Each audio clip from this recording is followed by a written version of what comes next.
An ordinary young man with nothing remarkable about him suddenly finds himself pulled into the world of the superhero comic Stardust. There Kim Dane makes a bold choice to become a villain called Egostick, not just to challenge and elevate Stardust powers, but also to proactively prevent the tragic events that occurred in the original story. His resolve burns like a vow carved into his soul to protect this world and, above all, to protect her. Yet fate always has a knack for turning things around. Stardust, the heroine who once looked at him with suspicion, now finds herself strangely obsessed with Egostick, the mysterious villain she ought to be hunting. Kim Dane launched a bold plan called villain hunting. With knowledge from the original story, he knew these villains would soon become a terrifying threat. To protect the city and Stardust, he decided to act first, eliminating them before they could sow chaos. Accompanying him was Seo Yoon, a genius with super intellect. He supported him through an earpiece. His voice was cold but precise. The target was inside, sitting motionless on the sofa. The perfect moment had arrived. Kim Dane enlightened his weapon, palms slightly sweaty, and his first ability. Instant teleportation activated. In the blink of an eye, the cold muzzle was pressed to Reno's forehead, and a rank villain's second ability. A telekinetic outburst like a lord of darkness. Kim Dane's voice dropped low. A greeting from the grave, echoing welcome to hell. In less than a second before Reno could react, he ended him without hesitation. When it was over, Kim Dane had coldly picked up the stack of papers the villain had been holding. As predicted, it was a detailed terror plan, ready to drown the city in a sea of blood. In the original tale, Reno would become an S-rank villain, don a rhino mask, and take hundreds of lives. But now, thanks to Kim Dane, that future was erased. Seo spoke again in his earpiece. The police and heroes are coming. Before leaving, Kim Dane and left a line written in blood on the door frame. A message sent straight to Stardust. When the police and heroes rushed in, they quickly realized the culprit. This time and the previous one were the same person. That line was like a challenge that set Stardust boiling with rage. The press began to report frantically. Under the articles, the public buzzed. Many unexpectedly supported Kim Dane in his actions.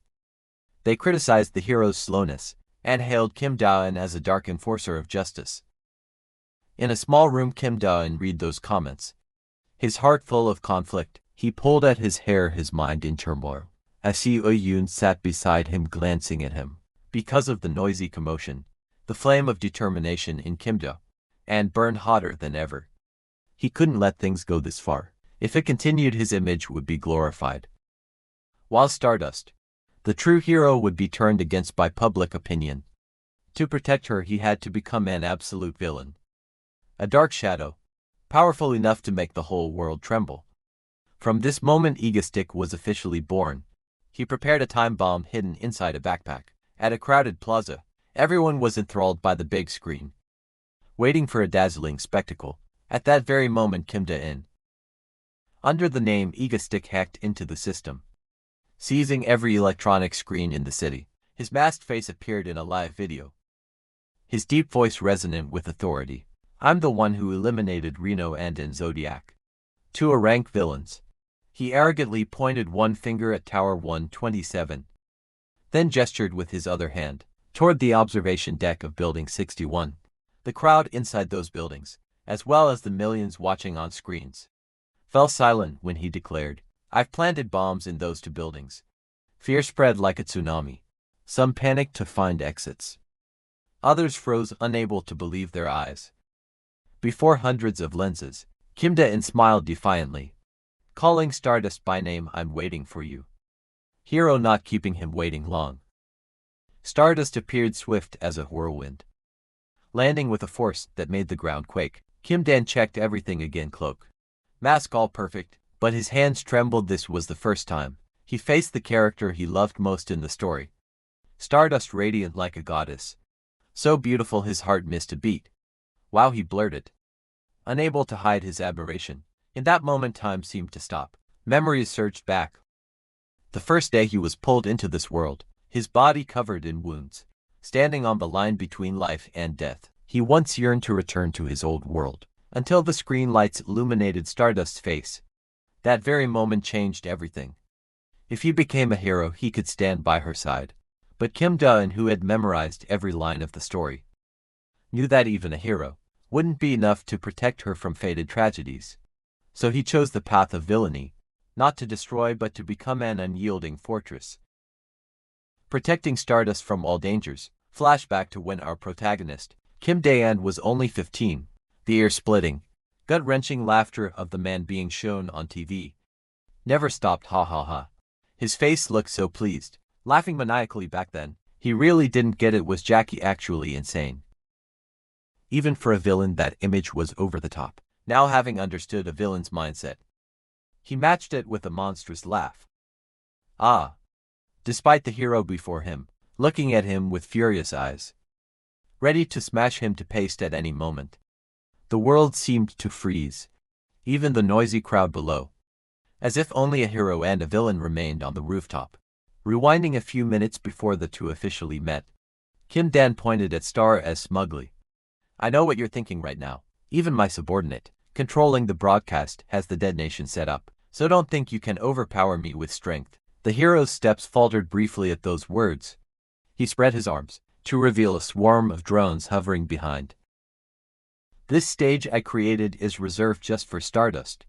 How do you like it? She replied with a scowl. You lunatic, release the innocent now. Fight a bit and then take them away. Is that it? Kim Da? And kept the casual grin, leaning in and raising his hand toward the camera. Yes. Release them, that's the concentrated justice of hero. Stardust speaking. Everyone, look at me now. I'm gonna hack open elevator at the observation floor.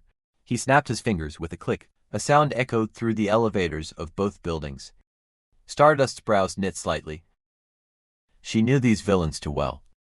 This couldn't end so easily. Do the people in the building really rush over when the elevator starts working? Hurry up, someone shouted, trying to stop them. Wait. This is still part of Kim Da-eun's plan. If you release them now, it's no fun. The descend button is lit, he excitedly told them. Just press the bomb at the other observation deck, and it will explode. Simple, right? He sang in his tone. Let's see. There are 30 minutes until the bomb goes off, and he grew wildly excited. First, hurry up and press it. And get down, Kim Da, and became a devil tempting the weak-minded. Come on, they're total strangers anyway, right? The big screen showed the chaos inside the building. Children crying loudly mixed with arguments. Stardust gritted her teeth and cursed, the bastard. Kim Da-eun pretended not to care about her mood. Today, I'll show everyone the depths of human selfishness. This is a Ghostix game. Those inside the building were in utter chaos. If the other side presses first, we'll die horribly, but we still want to live, right? Time's up and it explodes. You said there were 30 minutes left, so you mean you want to kill those people with one button? Aha, wow. They were all anxious and suspicious.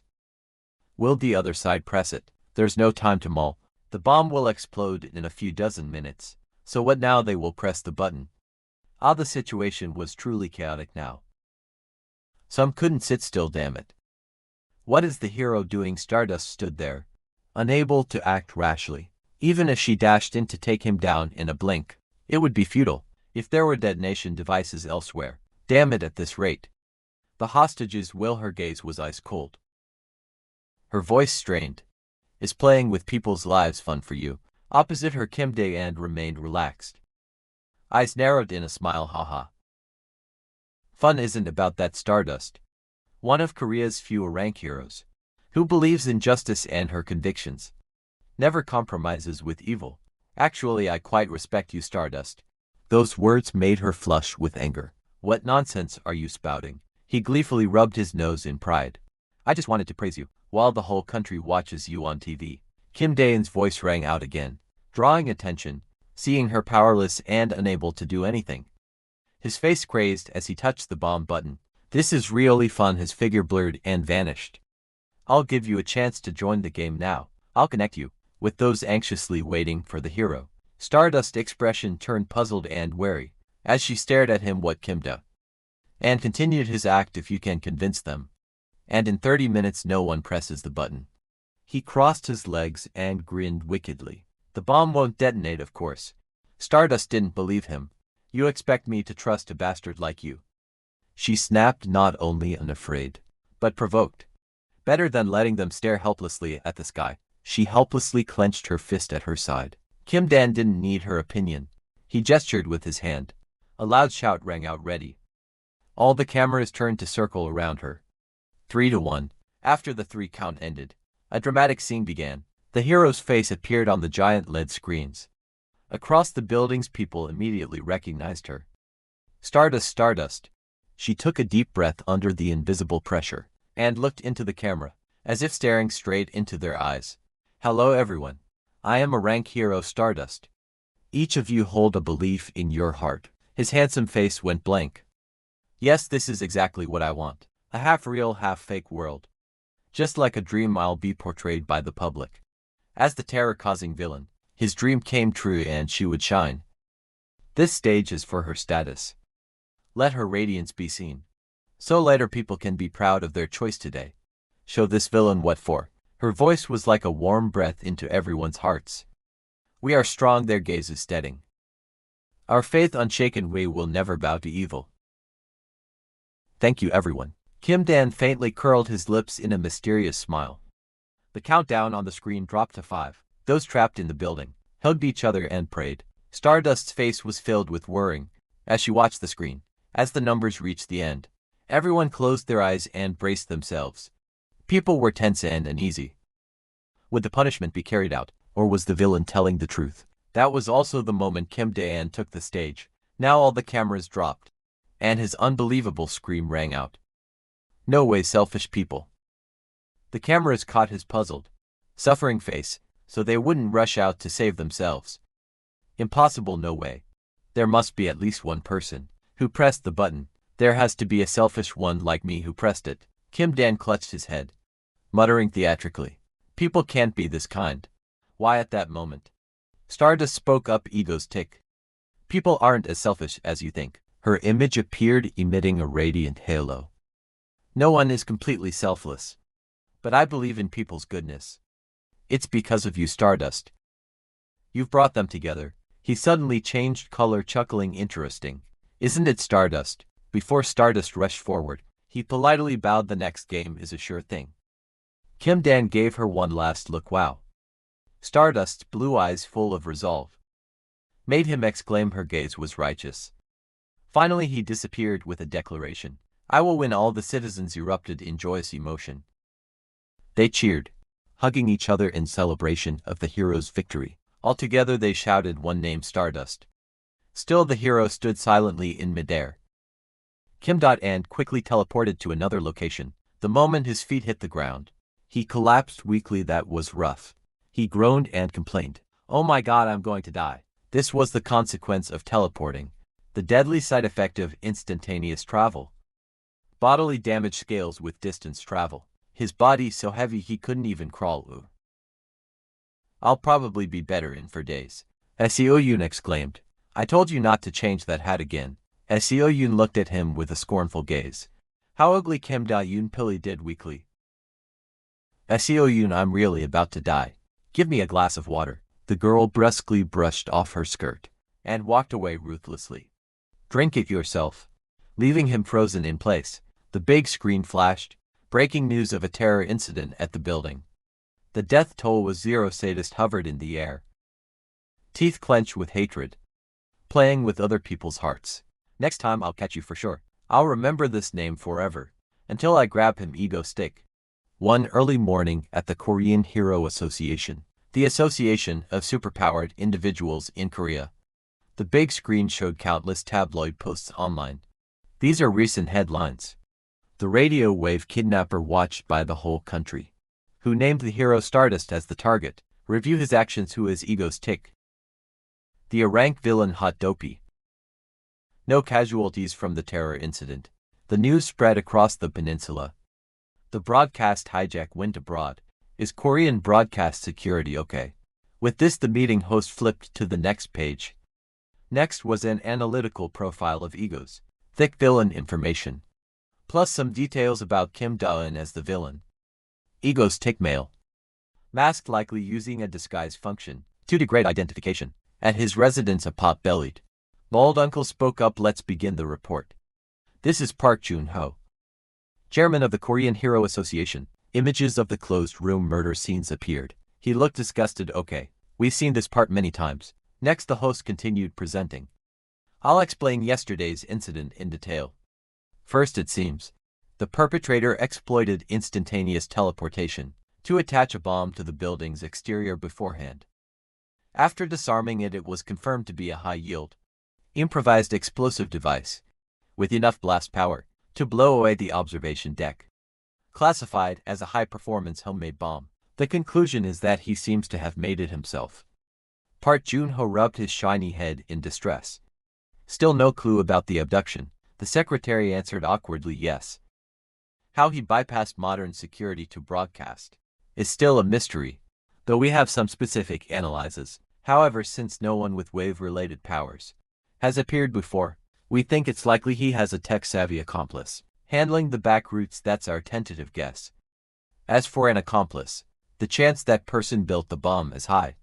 The secretary's face grew serious. One more thing I want to add. He seems obsessed with Stardust. Everyone's gaze immediately swiveled to the blonde woman.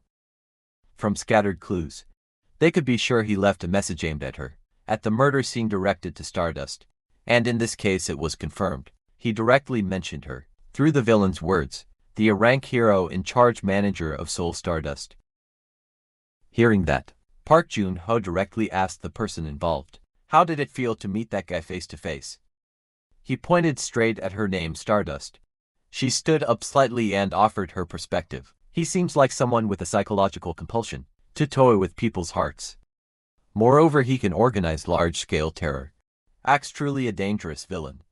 2 days later, after the previous terror incident in Kim Dae-in's room, he lay prostrate moaning. Oh my god, I'm going to die. He forced himself to sit up and stumbled to the kitchen for something to eat. Just as he gulped orange juice, a sudden voice rang out, "Are you doing this again?" Kim Dae-in spat out the drink in surprise, and hurriedly explained, it's not like that, Seon. I'm not like that now. Let me introduce this girl. This is Han Seoyun, someone with super intelligence." At first he wasn't used to the girl calling him Hyung, a genius hacker in the original story. In the future she grows into an S-rank villain. A hacker prodigy. Well, that's in the source material. For now he's kept this girl by his side. The girl was angrily causing a fuss. "This is my home, don't act like you're the owner." Actually, the two were in Seoyun's underground base. He grinned sheepishly. Anyway, I cover living expenses and everything. Seoyun swiftly shut him up. Anyway, you should be quiet and just drink, understand? Kim Dan chuckled softly at that cute little threat. He gently ruffled the girl's hair. Okay, got it. The warm moment barely lasted before the girl sheepishly dragged him and the kid away. Something else is happening. Hurry up. The door to the high-tech electronics room opened and closed. As Seoyun sat before an advanced control screen. Remember that girl Lee Subin I mentioned earlier? She's our candidate for an assistant. Kim Dan didn't think long. The girl active on the deep web. I think she's a fan of mine. The girl made a few keystrokes and pointed at the screen. Look. She's here. A broadcaster's voice rang out. Followers of Ego Stick are carrying out a terror hostage situation in central India. They've planted bombs in that building. He froze and leaned toward the screen. What the hell, these lunatics? So that girl is being held hostage there. Han Si-won, he pointed at the trembling gunman. No. The masked girl over there. The broadcaster reported. Ego Stick fanatics declared no negotiations. They want terror leading to death. Police confirmed that at least 3 people have died so far from the terror act, and about 300 hostages remain trapped in the building. His voice broke. Kun. What is our principle? The girl still remembered her brother's instruction. Clearly never, under any circumstance, kill civilians. His eyes flashed with danger. We have to take those guys out. Help me. SCO nodded resolutely. He thought about how to deal with the other guy, and the girl observed the scene first, then decide at the sight of the hostage taking. Stardust stood before the blazing building. She pressed her lips together and stood silently for a long moment, then spoke into her radio HQ, requesting permission to breach, but the other side has denied. awaiting orders after police finish final negotiations. Permission to breach with a kill order if necessary will be granted. This incident made her hate him even more. All because of that bastard. Previous terror acts had mostly been the domain of superpowered villains. This spectacle, to some extent, caused a major shock in the villain community, but this time he didn't focus on superpowers, but used explosives and kidnappings as his main pressure tactics against heroes. Clearly his image of cornering us inspired other ordinary people. She scolded angrily the next day. Copycat crimes occurred suddenly. A radio message blared Stardust on scene. Ego Stick is live streaming the interior on YouTube. Check it now. She was stunned. Stardust immediately opened her phone.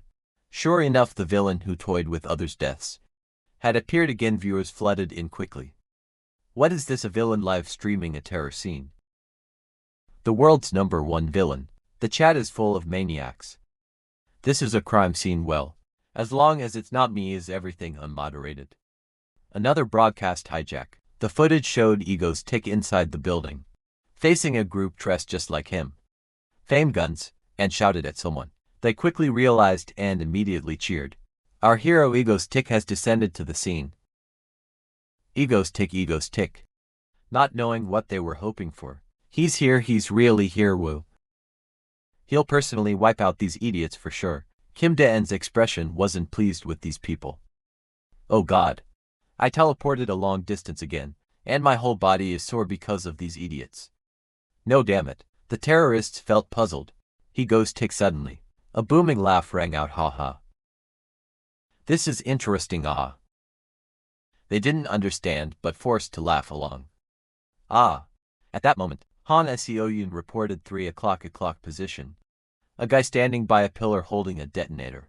He glanced at that man to confirm, and he immediately met his end. His body mercilessly torn open. The terrorist, stunned, yelled, "No. This person isn't Ego's Tick. He's definitely an undercover cop." They quickly aimed their guns at him, but before they could pull the trigger, the guns were ripped from their hands, The next scene was muzzles pressed straight into each of their faces. Kim Dae-en sneered, raised his hand, and used his power. I've never had such stupid lackeys. Like a barrage of gunfire erupted. The building filled with thick smoke. The victim's screams of agony echoed through the live stream, while comments ranged from panic to cold-blooded glee. Whoa, are they on the same side? Why are they all being taken out? Kill them all, so satisfying. Who is Ego's Tick to be stopped like this?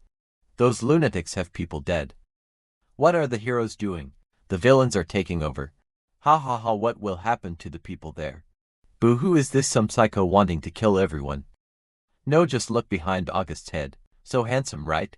Tons of crazies here, this is real people. Only then did superiors permit Stardust to enter. Top priority, ensure the hostages' safety.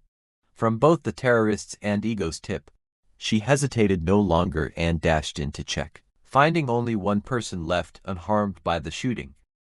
The very one he was searching for. Seoyun's voice came over, "Sir.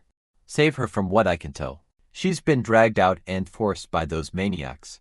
She isn't part of this terror." She curled inward, clutching her head and sobbing in a corner.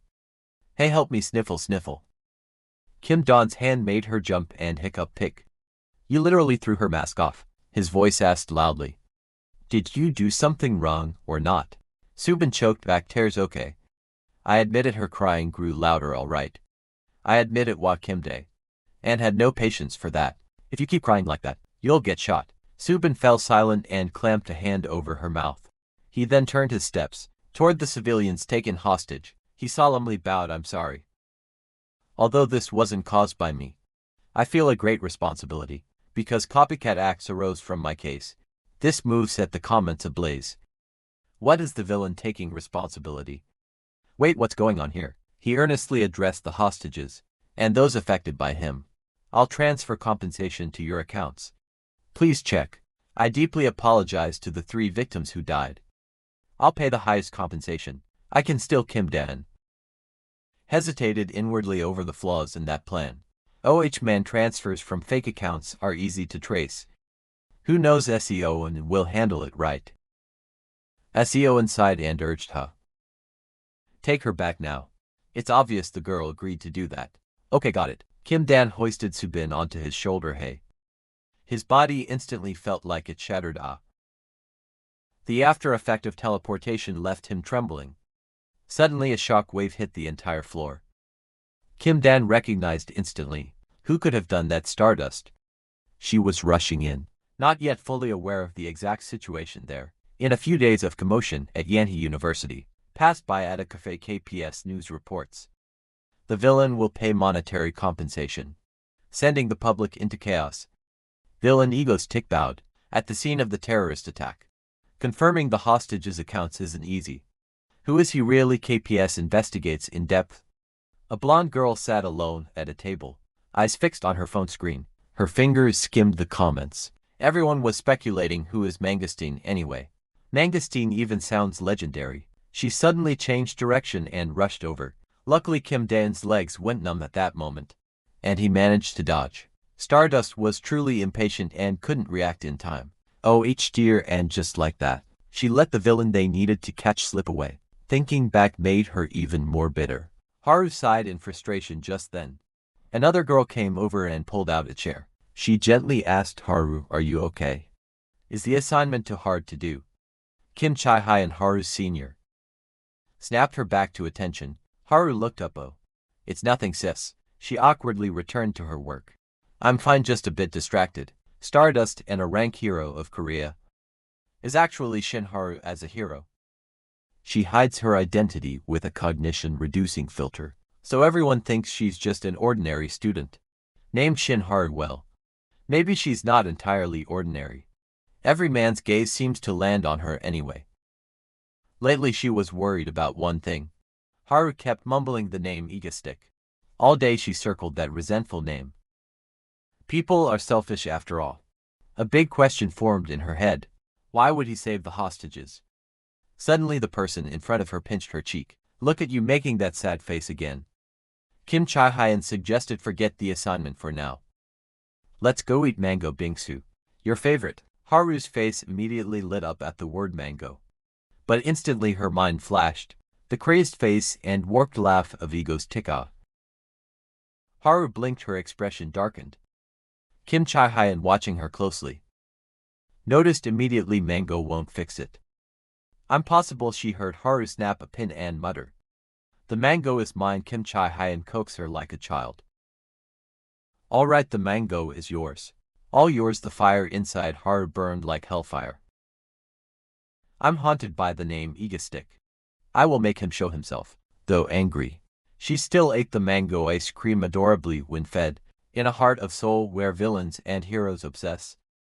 Stand a house that looks perfectly ordinary, but when the front door opens, there is another door beside the entrance.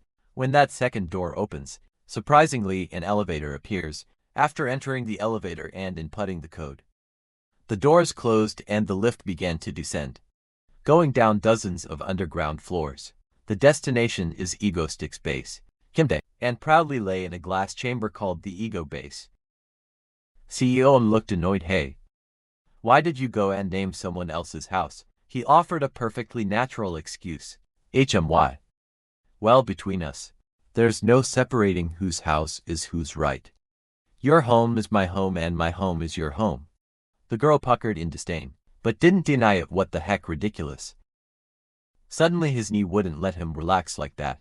The pain shot through him, making him thrash and scream. "Move." Seo Yoon scolded impatiently. "Don't babble, stay still so you'll heal faster. Don't make a scene." Kimja and whimpered, "Stop talking. Teleporting and carrying someone at the same time tires you out twice as much." He suddenly grinned slyly. Hanseo Yoon, the one with super intelligence. He was definitely casting a hungry look at the girl on the sofa. "Tisk, how far did I read?" His face was satisfied, though recruiting an assistant wasn't for this reason. The fatigue recovery capsule really was the best. Hanseo Yoon looked at him and spontaneously gave a thumbs up. Her gaze odd. "What's that about?" The door suddenly opened, and the person he had risked his life to rescue stepped in. "I'm home." The fridge was empty, so Subin asked shyly, "Does anyone want snacks?" Kim Dean jumped and yelled, "Wait, aren't you being chased, huh?" She recounted excitedly. "I covered my face before I went out." He stared in alarm. That's even more suspicious. But little Seo Yoon put her book down obediently and ran over to the Melona. Given the way she looked, Kim Dae-an had an odd suspicion. Was she telling him to bring a captive home to do chores? He immediately teleported in front of the girl. Why did you tell him to bring this person here? The girl unwrapped the ice cream she'd been given and replied nonchalantly, "Oh, I just meant to ask for a little help." Kim Bin, what the? He whispered relentlessly. That's something you should decide before someone becomes a terrorist. I object to bringing a terrorist home. Kun, can you guarantee she won't open fire in our house? The girl sighed and denied it. No way that would happen. The girl insisted firmly that this person had no intention of joining the terrorists and had been practically forced out by his henchmen. Then she pointed at the girl and said, "Sis. No, wait, bro. Up, sis. You're Lee Subin, right?" The girl startled. How did you know my name? Seo Yoon's manner, of course she understood. I know everything, Lee Subin. The girl even knew Subin's registered address. Your parents are researchers at the Hanan Corporation, right? Her face went pale. How did you know that? Seo Yoon recounted casually. I read the post you wrote on the deep web. Those office cat-iron programs have a lot of holes. Want revenge? The girl stepped closer to Subin. Hanan Corporation. Do you want revenge for what they did to your parents? I'm looking for the heads of Hanan Corporation. I've been harmed a lot too. The girl plainly offered. Find those bastards and smash them to pieces. That's when I'll feel better. Will you help me? That girl was also a victim of Hanan, like Seoin. When he wanted Seouna as his first assistant, he convinced her by promising to help her get revenge. Of course, his aim was to keep her from becoming an S-rank villain. Later, but Subin in the original story left him no impression. Probably just a side character, huh? That might be proof she's harmless. But depends on whether she can be abused to him. Suddenly he snapped awake when he saw the two girls hugging and crying Kim Dae, and stood dumbfounded amid their sobs. Basis Pixio on this development is moving too fast. I'm the only one who can't keep up emotionally. Seo, on your cool image has totally crumbled. He watched the two emotionally for a long while. In silence, then he settled back into the compartment. Fine, I'll just lie still. As evening fell in a cozy restaurant, everyone worried about a young married couple. The restaurant was quiet. Only the wife's hiccuping sobs could be heard, tears streaming and checked down her cheeks. Her desperate voice demanding an answer. Why, honey? Why are you doing this to me? Yet the man opposite was gloomy, glaring at her until she lost her appetite. I'm confessing my love to you. Why the long face? The scene prompted someone to call the police. A stern-faced officer approached their table. There's a report of assault. Come with me to the station. The man grumbled curses. Damn it, let me eat a bit first. Get lost, the officer, unable to wait, put a hand on him. All right. Consider yourself under arrest. A red flash sparked across his body. Suddenly the officer was teleported to the rooftop railing of the building. The perverted tone of the man rang behind him. Shall we go to the station together? With contempt he landed kick. Fine, but I'll take you there first. The officer, caught off guard, plummeted from the high floor. The man smiled coldly. Who do you think you are? Arguing with me, you fake cop. This is a rank villain. Kim Hak-chul, the space teleporter. The world appeared in ruin. The scream echoed. You think killing me will change this world? Hansi Owen. The White Witch, a fifth-tier villain, appeared, looking entirely different from before. Stardust couldn't tell the hero's expression. A shout cut off the reverie. Hey. Back to the present. Hansi Owen, age 16, loves orange juice. She shouted. You drank all my orange juice again, didn't you, Subin? Awkwardly washing dishes, spoke up Sion. I'm sorry, that was me. I'll buy you a new one. Seo Yoon, scolding her brother, ran up and hugged her. The girl flipped her mood in an instant, smiling brightly. It's okay, sis. Kim Ben watched this scene and sneered mockingly. I'd do it differently, he thought. He suddenly asked, Hey, Seo Yoon, so you finally stopped pretending to be a boy? The girl angrily shouted back. Kim Dae-in seized the chance to tease her. The three lived happily and peacefully. Recounting the misfortune mentioned in the original story, Hansi Woo-yoon possessed superintelligence. She was the sole survivor of the Blossom Project, run by Han Corporation. Hundreds of children were subjected to illegal experiments. One day a child experienced unexpected complications. Everyone involved died except Kun. The whole building collapsed. Then after that, with a body full of wounds, she escaped from the research facility, hid in an underground shelter, and set up the hideout she lives in now. She lived in isolation like that for many years, until he found her. Kim Daeon's sudden appearance came. When the girl was finally at peace, a chair toppled with a loud crash. As Seoin bristled like a hedgehog on guard, Kim Daeon calmly made an offer. Don't you want revenge on them? I need your help before the girl's frightened gaze. He reached out a hand to seem friendly. I didn't come to harm you, and that was the beginning that led to the present. I came to save you, unlike the original, where Seoyun turned into an S-rank villain, out of hatred and died. Per her, he vowed he wouldn't let her fall into villainy, ever again. Still, he was a bit curious, now that Awar's become his accomplice. Does that make them villains too? Either way, stay on the right path. Feeling his staring CEO and spun around annoyed. What are you looking at? You don't even get it. So stop staring. Kim Dae-and his gaze flicked to the other person. As for Subin, her parents were both researchers, but their deceased she was self-taught and got into a prestigious university. He knew all about her computer engineering major, so she'd likely handle technical support for Seoyun. Later he took a casual sip of water. Even if she was a stranger and a bit suspicious, he had to admit her cooking skills were top-notch. Suddenly Seoyun pulled out a tiny spider, then an external tracking sensor.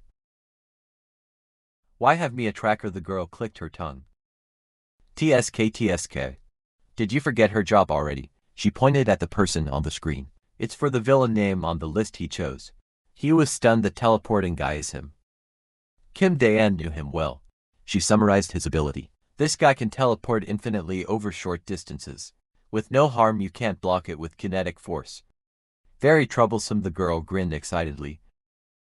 The tougher the opponent, the sooner you deal with them. He ruefully rubbed his head. Do you know how exhausting non-stop teleporting is? Seon cheered. Get to work. Egos tick. They quickly set off, headed for a small apartment in a remote area. Kim Dan sneaked onto the building, anxious. Seoyun, have you gone in yet?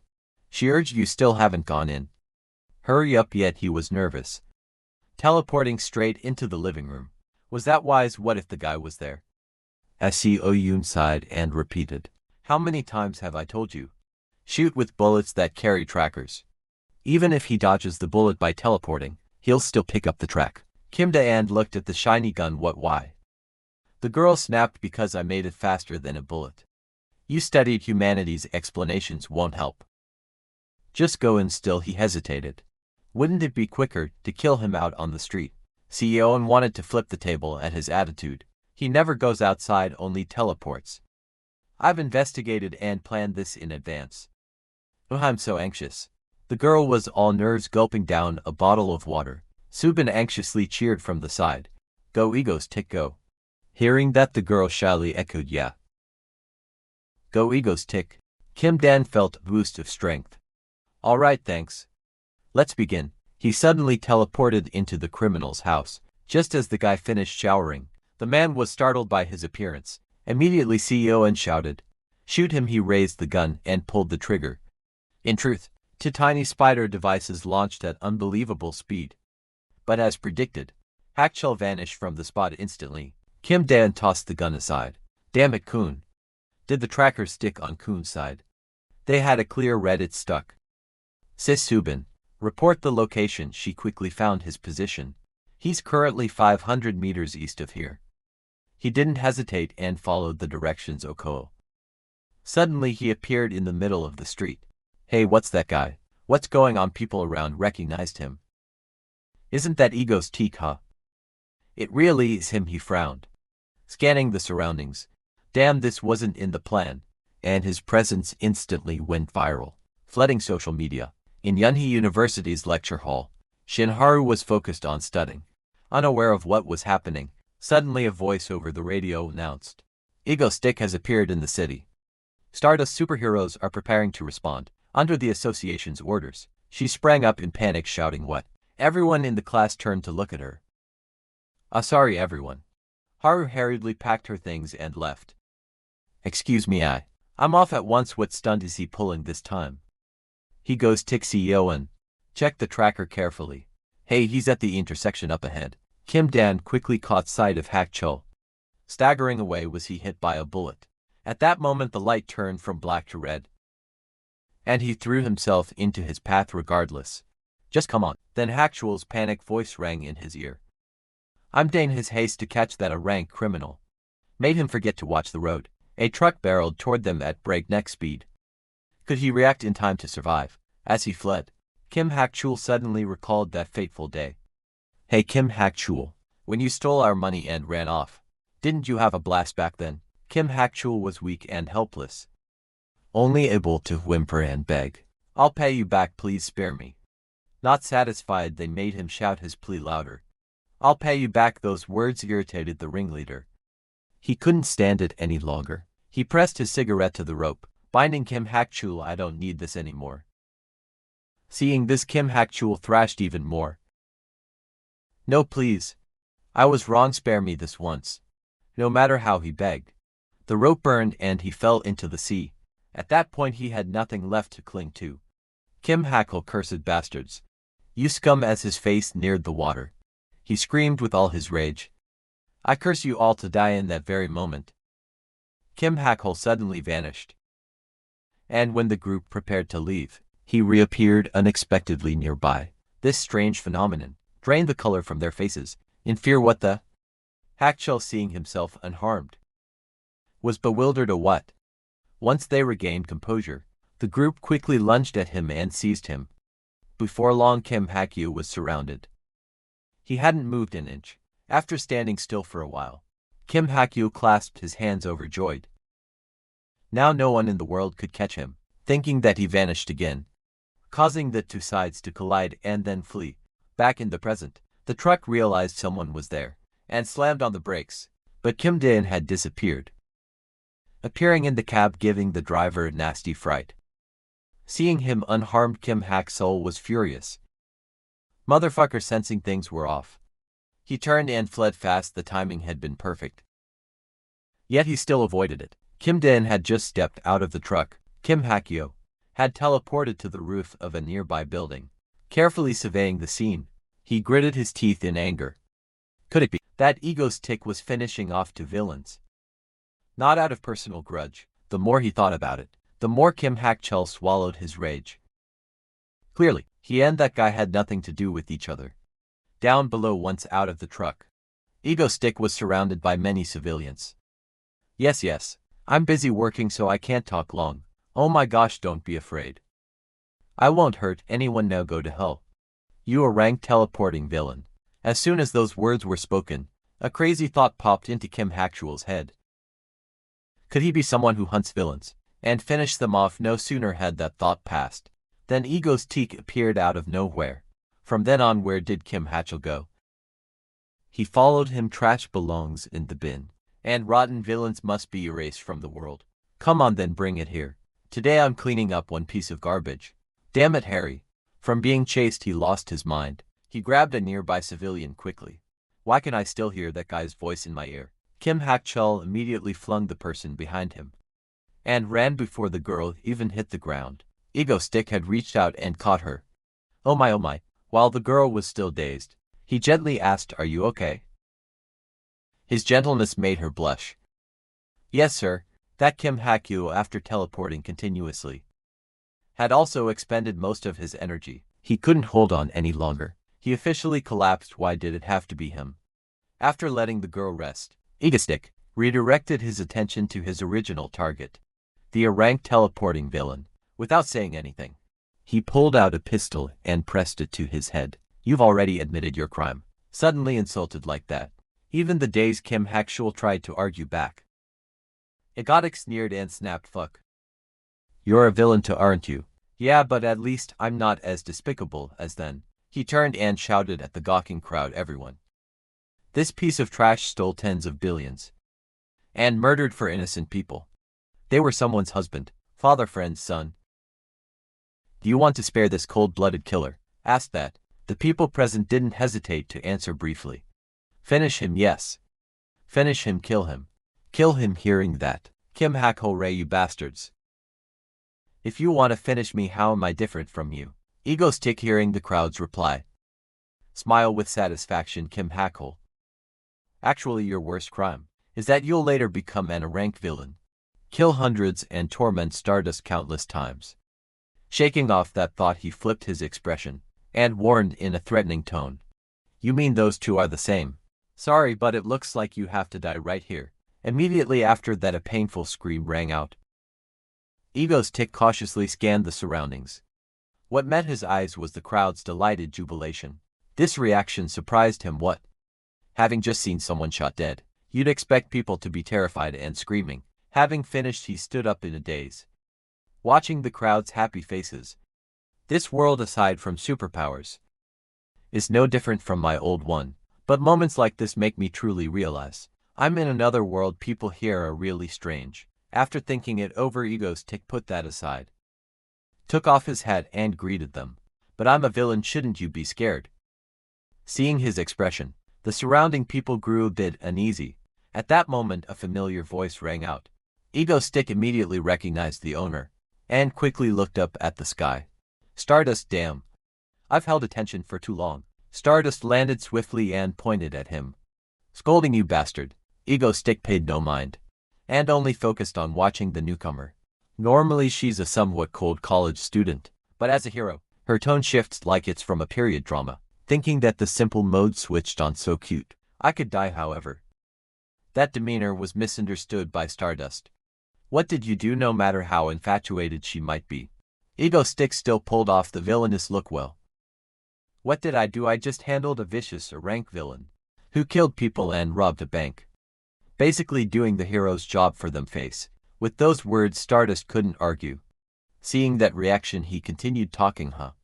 What did I do wrong? And a rank villain can be judged on the spot by a hero, right? Unable to argue, she changed the subject outright. Egostick, do you think you're a hero? This made Egostick bewildered. I'm a villain. As he said this, he suddenly realized something. There must be a lot of people filming and praising Stardust, right? It's crowded here. Perfect. Shaking off the thought, he smiled and clapped it off. That's Stardust, a villain like me. Punishing evildoers is technically illegal. But honestly, I can't help admiring her steadfast sense of justice. Maybe I should withdraw today. Those words set the crowd talking again. Really? Are villains only allowed to fight heroes? He sounded impressive after all. She arrived late. She couldn't beat a teleporter. Frankly, Ego Stick didn't do anything wrong. These remarks left Stardust feeling uneasy and sad. Not only her, Egotic also felt the world was in chaos. What's going on? Something's off. Just then Seo Yoon urged from her hand, hey, stop rambling and come on. Prompted, and given the situation, he panicked and explained, no. I didn't mean. I'm right. I will continue doing evil, and you can try to stop my status if you like. Pausing, he reverted to his cool mode. Well then, that's it for today. With that, he immediately used his power and vanished. With nothing left to gossip about, the crowd dispersed, leaving a pensive Stardust. Shall we go? Yeah. Let's go. When everyone had left, she went over to where Kim Hakshell lay dead. Sadly, she returned to the base, and upon arrival, Ego's ticket collapsed. Seo Yoon prepared, shouted, Sister Subin, over here, hurry up. Subin called, rushed over in a panic. What's wrong? She sat down, examined him and explained the side effects of the teleportation power. After examining him, the two girls together dragged him back to a room. Okay, 1-2. Just then Egostick's phone in his pocket vibrated. It turned out a post about this afternoon's event had been uploaded to a popular forum. Who prefers cool Egostick over old-fashioned Stardust? Probably me. That evening, Stardust sat on some rooftop, quietly reading the post. After reading, she couldn't hide her sadness. Sitting on that rooftop, Stardust recalled some unpleasant memories from the past when she was still Shinharu, 17-year-old student. A tragic event occurred. No mother, father. Witnessing her anguished expression, the smug robber held the wallet he just grabbed, which he should have obediently handed over instead. After surveying his handiwork for a while, he swaggered over, pulled out a pistol, and threatened, "Blame your stupid parents." Even with the gun pressed to her head, Haru had nothing left to lose. So she felt not the slightest fear. Not seeing the reaction he wanted, the robber grew disappointed, then smiled cheerfully and put the gun away. Lucky, huh? With that, the robber flicked away his cigarette and turned to leave, letting the man who'd killed her parents walk off. Haru seethed but could only collapse in helpless sobs. If I had had the power to protect Mom and Dad, no matter the regrets, things wouldn't have come to this. Mom, Dad, I will end that bastard. After that declaration, Haru just sat by her parents' bodies and cried her eyes out. At that moment, a beam of light pierced the darkened sky, and shortly after, a shooting star shot straight into the narrow alley. The schoolgirl Haru, crying, looked up when she saw the strange light. As she lifted her head, an ultra-bright flash struck her eyes. Soon after, the alley was filled with that strange glow. When the light faded, Haru had fainted, and her hair had turned from black to blonde. The next day at the secret base, after plenty of rest, Kim Dan finally opened her eyes. Seo Yoon had been waiting by the glass, just waiting for this moment to cheer. She's awake suddenly. CEO and thrust her phone toward her. Eat while you listen immediately. The girl read the article on her phone aloud to her. A roundup of the facts about a rank villain ego tick. Just state the facts about villain ego's tick. Reading carefully, CEO and recounted his many feats. Eliminated a rank villain life. Eliminated S-rank Zodiac, to a Korean public already tired of crime. He even staged and suppressed special situations at the observatory without mercy. It seemed the article ended there, but the girl read on. He also put down disruptive cultists and terrorists holding hostages, and even paid compensation to the hostages. Pausing briefly, Han Seo and finished the rest of the piece. The rank teleporting villain had long been on the run. Despite rewards, authorities judged him extremely hard to catch. Honestly, Ego Stick doesn't look like a villain at all. Not yet satisfied, the girl cheerfully added another detail. 7,842 likes and 12 dislikes. What do you think hearing this? Dwayne panicked and asked, what about Stardust? At the name, Kim Da-an couldn't hide her annoyance. Stardust checked the comments right below. Before he could grab the phone, the girl read on. Actually, Ego's tick beats Stardust. What has Stardust even done? Hearing this, Dunn spat out her candy on the spot. Not stopping there, the girl added that Ego King had already taken down 3 rank villains. After calming down, Dunn asked hesitantly, so why is Stardust being criticized? CEO Owen thought a moment and replied, maybe because among the 3 rank heroes, she operates the least. Shadow Walker or Ice have each saved dozens or hundreds alone, while Stardust hasn't done much. After reading everything, the girl watched his reaction hesitantly. See, that's how people react hearing those comments. Kim Da-an was despairingly unable to hide it. Most of them are like that. The shock wasn't over. Hanseo and then proudly showed a screen with a weird mango icon. Yep, Ego Stick even has an official fan club. That information officially broke her in. She collapsed, kneeling and tearing at her hair. No way, seriously. These lunatics have a fan club for a villain. Unable to accept this situation, he stood up, plotting a plan. Right, this can't be left as is. After mulling it over, Kim Da-an decided to start preparing the next terrorist stunt. Okay, Seo and Subin, can you to handle it? Suddenly called out by name. The 2 girls froze in panic. Hey again, me. Ignoring the girls' gloomy looks, Da-an was full of excited anticipation. Either way, the people of Korea must learn what a real villain is, and who the real heroes. Wait and see. Stardust, I'll get you back to the top. The person being awaited was thoroughly content, savoring a delicious mango smoothie. While enjoying the drink, Haru suddenly noticed something. It turned out the cherry blossoms outside had burst into bloom, creating a very romantic scene. Poetic as it was, her head was filled only with people's comments. So great being a hero, finishing the job and then showing up. Maybe they won't even catch that teleporter. Recalling those words, Haru sighed. Momentum built. Countless negative thoughts swept her mind like a tide. The public was crazier for Ego's tick. the villain who crushed enemies. Then for heroes who issued suspended sentences. I did my best, why am I still being insulted? Not want to stay negative. Haru slapped her own face a few times to sober up. At that moment a familiar voice called out, Haru. Why are you slapping your own face? Startled, she looked to see Kim Chae-hyun sitting down beside her. With a gentle smile excited. Haru's sister smiled brightly and suggested. The weather's beautiful, let's take a little break. Tempted like that, Haru didn't hesitate to agree. What did the cherry blossoms suddenly burst in? A bloom like this? Kim Chae-hyun eagerly pulled out her phone. Alright, do you want to go see this? It's really trending. Though you probably haven't seen it yet. She showed a bouncing mango image. What do you think, funny right? Lately I find Ego's tick very charismatic. Seeing that, Haru gritted her teeth in displeasure. Even Senior Chae-hyun likes him. While scrolling her phone, she suddenly noticed something. Oh, what's this? Kim Chae-hyun held the screen out. Haru, Ego's tick is live right now. Hearing that, she was surprised really. No sooner had she taken out her phone than a familiar voice sounded. This time Ego's tick was targeting Stardust, immediately returning to the association and launching to the scene. As soon as the announcement ended, Haru slammed the table and stood up. Chae-hyun, I have urgent business, so I have to go first, sorry. With that she turned and dashed out of the cafe, before Chae-hyun could react. Haru, wait. Haru determined, wait, Egostic. This time I will definitely catch you. Meanwhile, on some cliffside, a familiar screen appeared, followed by Egostic's voice. Long time no see, hello everyone. I'm a villain, Egostic. After introducing himself, he eagerly watched the comments streaming by. How will they react? Crazy? Do they treat this like a surprise event or what? Not wasting time.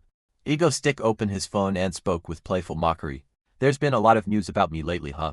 I'm not a hero, I'm a villain. And I even have a fan club. Saying that, he flashed a mischievous grin and aimed his phone's camera down the tracks. Perhaps everyone is misunderstanding.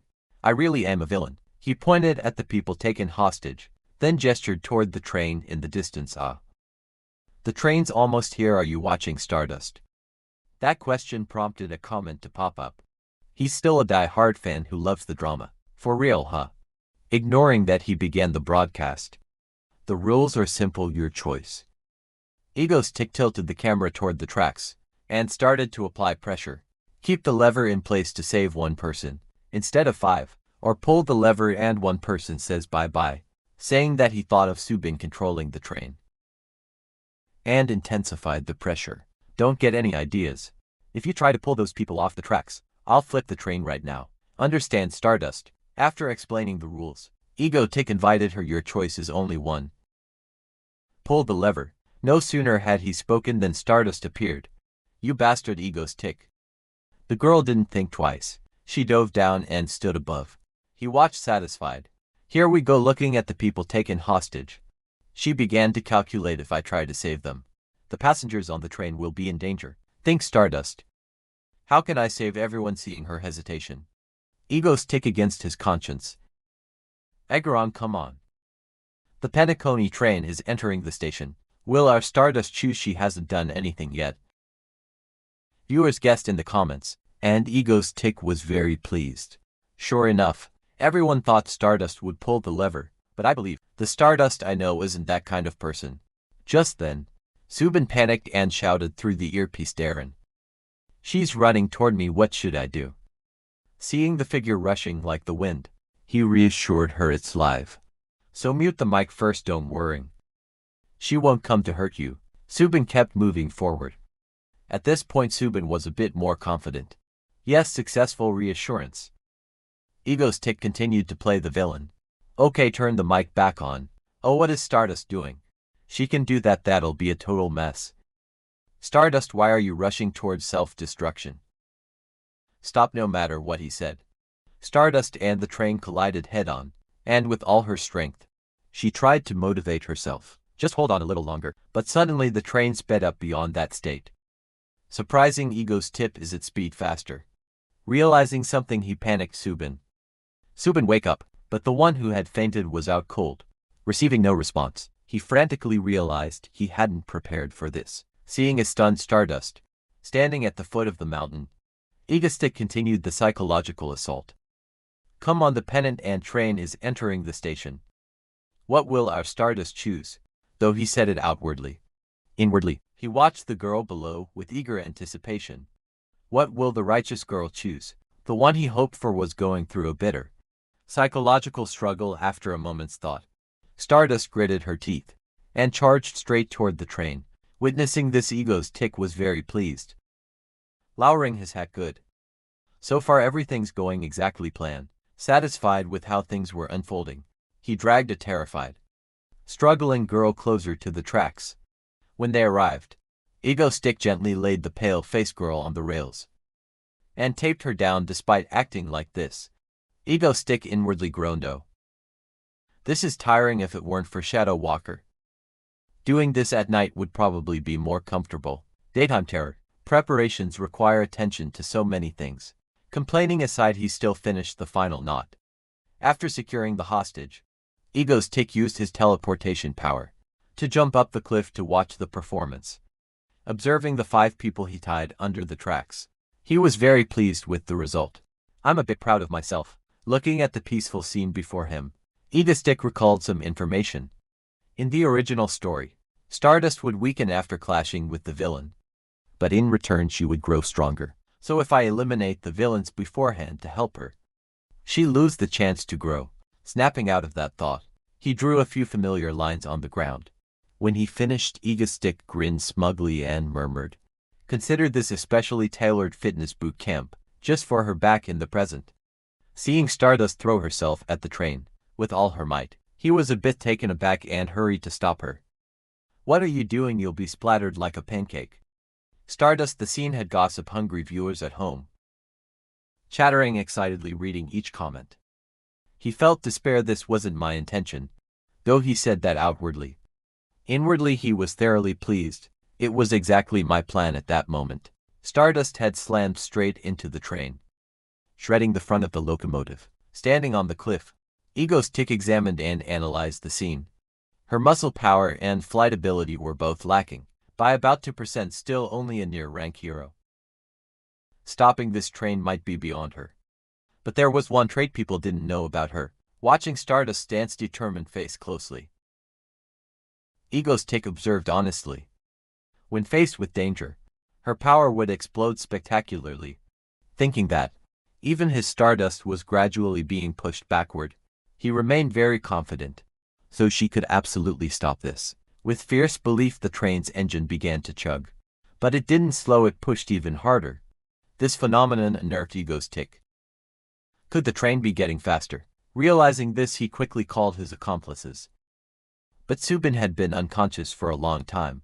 Subin, wake up!" Receiving no reply, Egostick fell into a panic. I didn't prepare for this. The worst-case scenarios played like a movie in his mind. If those tied on the tracks became big casualties, even if the road is paved with flowers, Stardust's heroic image would be destroyed. Thinking of that, Egostick grabbed his head and tore his hair. Oh, what should I do? At the same time, the train had drawn close to the unfortunate girl.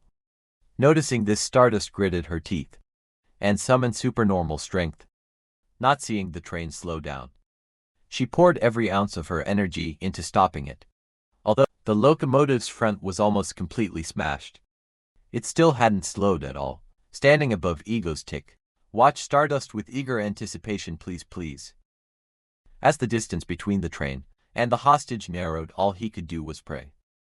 Please. Suddenly, Egostick noticed something.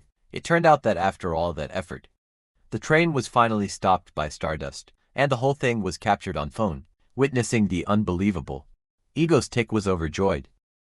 Stopped temporarily out of the stalemate. Amid the chaos, he was filled with expectation. Come on, show yourself. Stardust, is she okay? That train was way too fast. Watching the live phone screen, Egostick's thoughts raced. Could she be dead? But at that moment, the familiar figure of Stardust appeared. Seeing the girl he longed for safe and sound, he couldn't hide his excitement. He cheered. After a moment, he remembered he was still a villain, and straightened himself. All right, she stopped it. She really held up. This isn't how my plan was supposed to go. turning his attention to the stunned Stardust. Ego's tick self-hypnotized. She found her own way to resolve the dilemma. Yes, exactly. And that statement set the comments ablaze.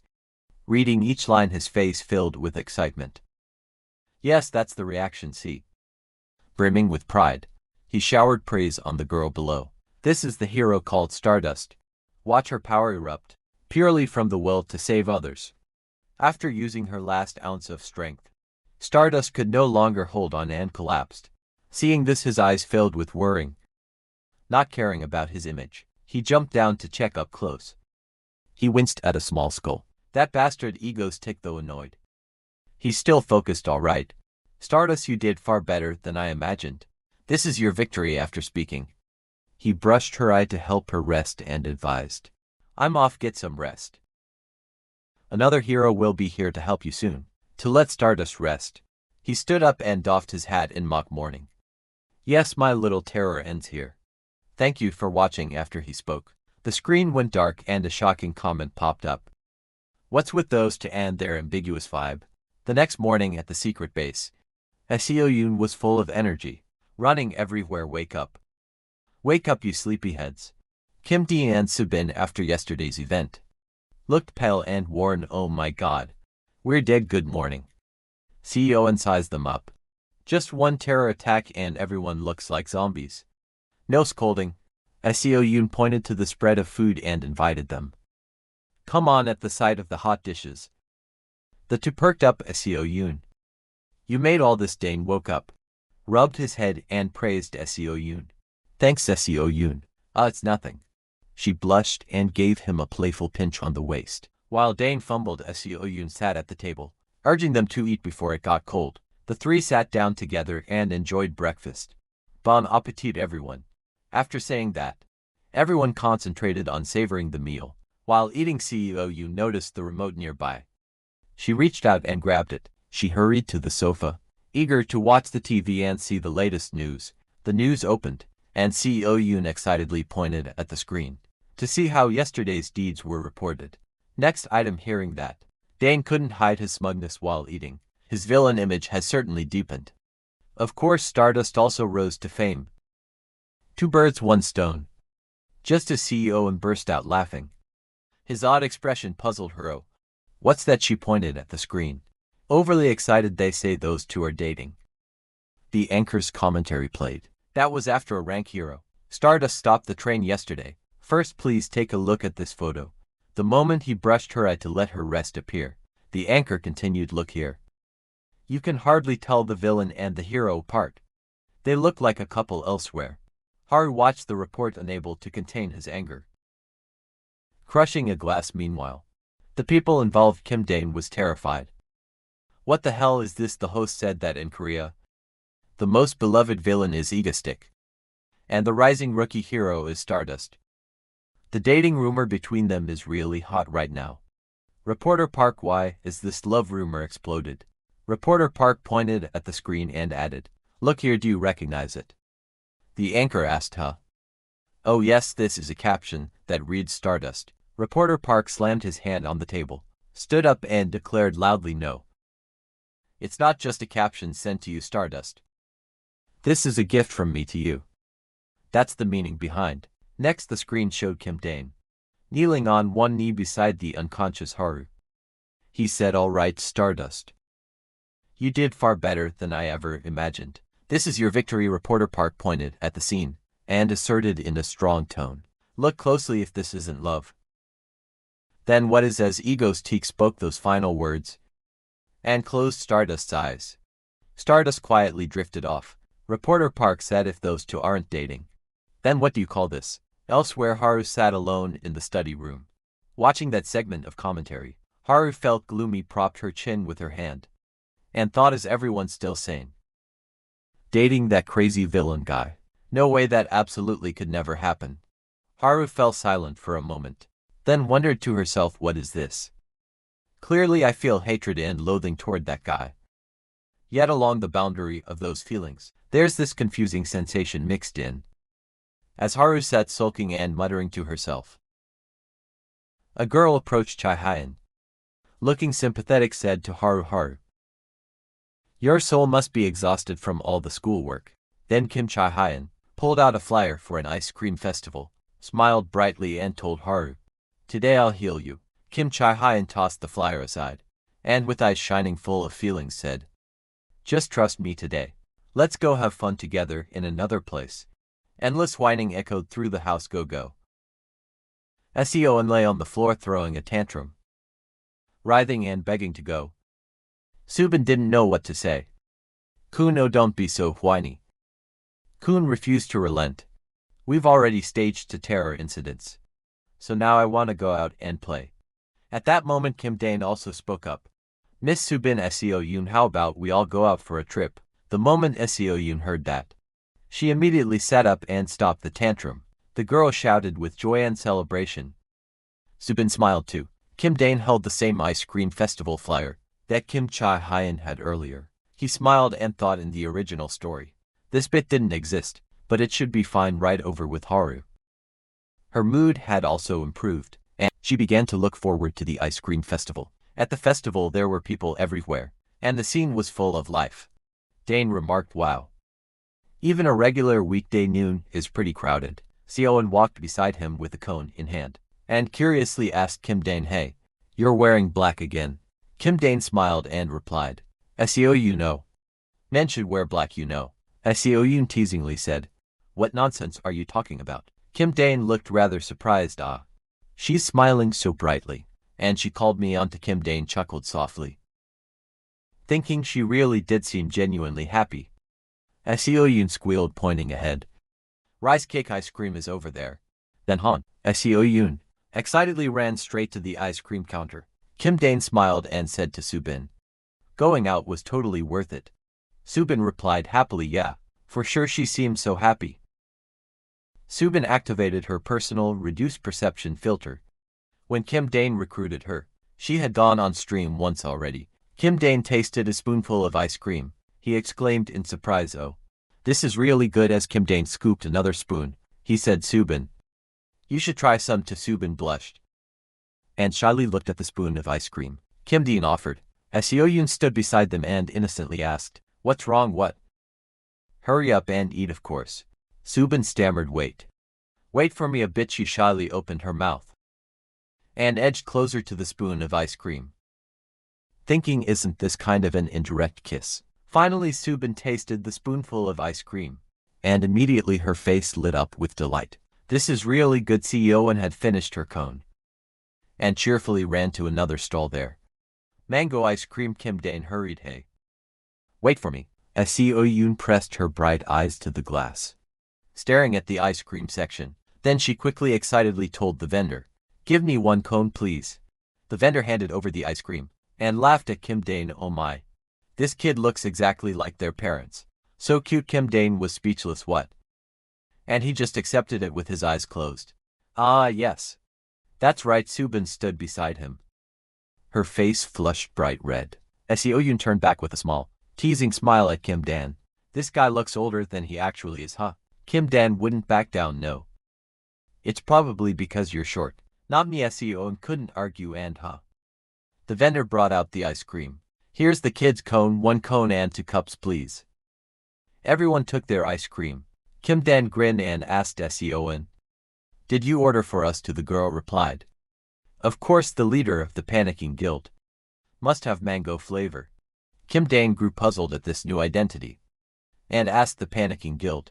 Kim Dane couldn't hide his embarrassment. To the vendor's smile and awkwardly said, "It's nothing." Suddenly, Kim Dane's eyes widened in surprise. As it turned out, the vendor was showing off a picture on the back of his shirt, an image of Kim Dane as Ego's tick. The vendor laughed. "I made it myself. Looks good, right?" Kim Dane had no words. Seoyun generously gave a thumbs up. Totally cinematic. A while later, the 3 of them sat on a bench, relaxing and eating ice cream. Suddenly Kim Dane spotted something and asked Seoyun, "Back in the day, I used to be a master at darts." You know that Kim Dane prepared to show off his skill. He would demonstrate his prowess to her, but Seoyun, as if catching him out, asked, "Hey, are you planning to cheat using remote control powers?" Kim Dane immediately froze, embarrassed. The vendor announced there's an event over here. The staff at the darts booth explained that if you hit the target 10 times, you win a 10-tier ice cream. Seo Yoon said she preferred the consolation prize. The stuffed bear looked much cuter. Kim Dane asked the vendor if the first place winner could choose freely. The vendor agreed, saying yes. Kim Dane confidently promised Han Seo Yoon, "Hey, listen, I'll get it for you." Kim Dane thought to himself that he'd act like he was concentrating, then discreetly add a bit of power and launch. The prize would be his at that moment. Kim Chae-hyun also approached the darts booth and asked the vendor how much a try cost. She caught Kim Dane's attention. Beside her, he thought, this face looks familiar immediately. Kim Dane was startled as he remembered who she was. Kim Chae-hyun was Shin Haru's university classmate. Kim Chae-hyun said, "Wow, Haru. The prize even includes a 10-tier ice cream." Another female voice chimed in, "Let me try to get one for you." Seeing Kim Dane hesitating earlier, Seo Yoon asked, "What are you doing? Hurry up and throw." At that moment, Subin and Seo Yoon finally noticed the arrival of Shin Haru. The three of them suddenly broke out in a cold sweat, not daring to make a sound. Then Shin Haru glanced over at the three of them.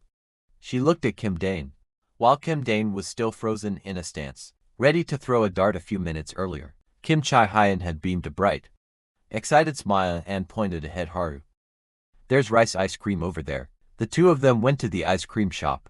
Kim Chae-hyun was swooning over the flavor. So good it was almost sinful. In a cheerful mood, she looked at Haru. "Haru, try this one." Haru leaned down and tasted the ice cream with her lips. After tasting it, her cheeks flushed and her eyes lit up. Delicious. Kim Chae-hyun held the cup of ice cream, grinning with satisfaction. Finally, her face relaxed. It seemed the two were drawn by something. They turned their heads at the same time. Kim Chae-hyun grabbed Haru's hand, heart filled with rosy delight. "Come on over, there is your favorite flavor." She looked toward the food stall and said, "It's mango. Hurry. Let's get some." At the sight of mango, Haru's eyes sparkled, showing extreme delight. But shortly after, her expression suddenly turned gloomy, and she looked down. The vendor gleefully turned his back to reveal a chibi image on his shirt with the caption, "I made this myself." Kim Chae-hyun admired it. "Oh my, so cute." Afterwards, the two rested on a cool bench. Kim Chae-hyun stretched comfortably. "This is really nice." She tilted her head slightly and turned to Haru. "You like it too, right?"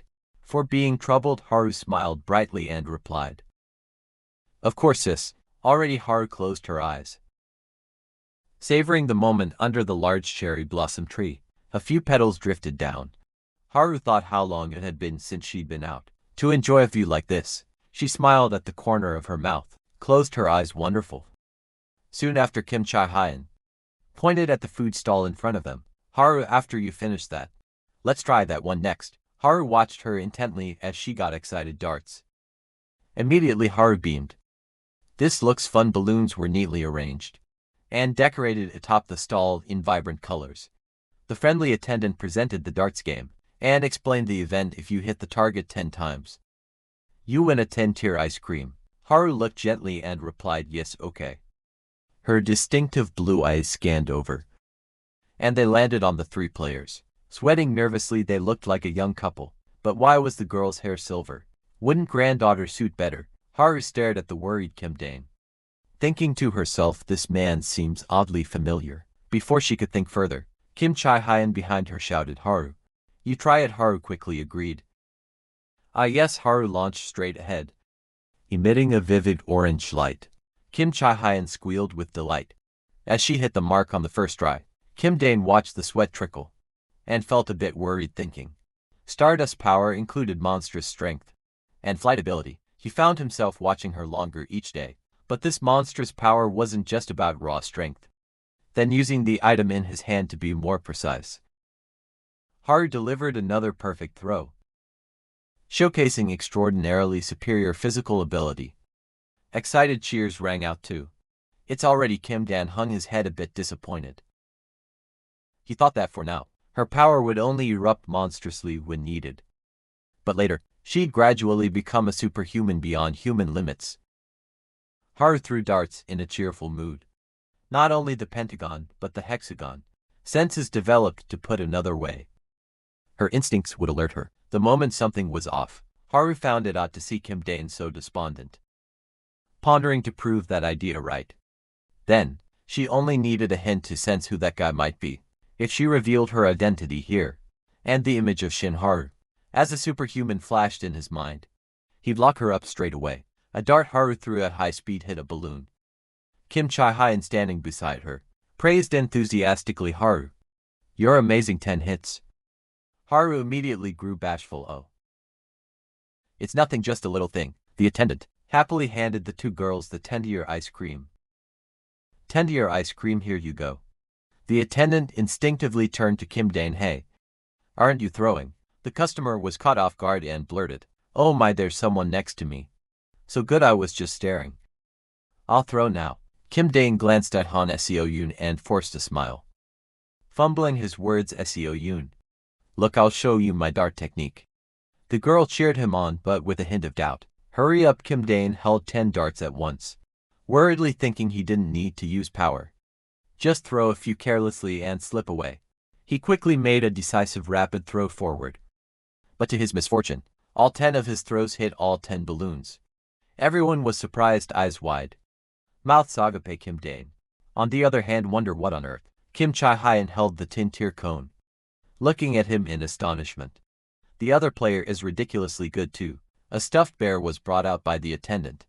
"You said you'd rather have the bear than the longest one right here." "The bear is ready," but Kim Dane chose to bolt away quickly. The attendant raised a hand to stop him. "Wait a sec." The three of them ran off, laughing awkwardly. "It's fine. We're leaving." Seo-yoon hurried along.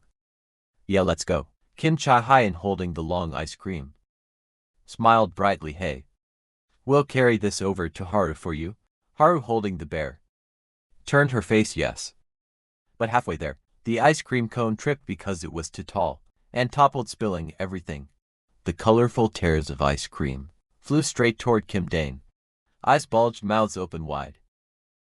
Move at all costs. Kim Dane's head switched gears.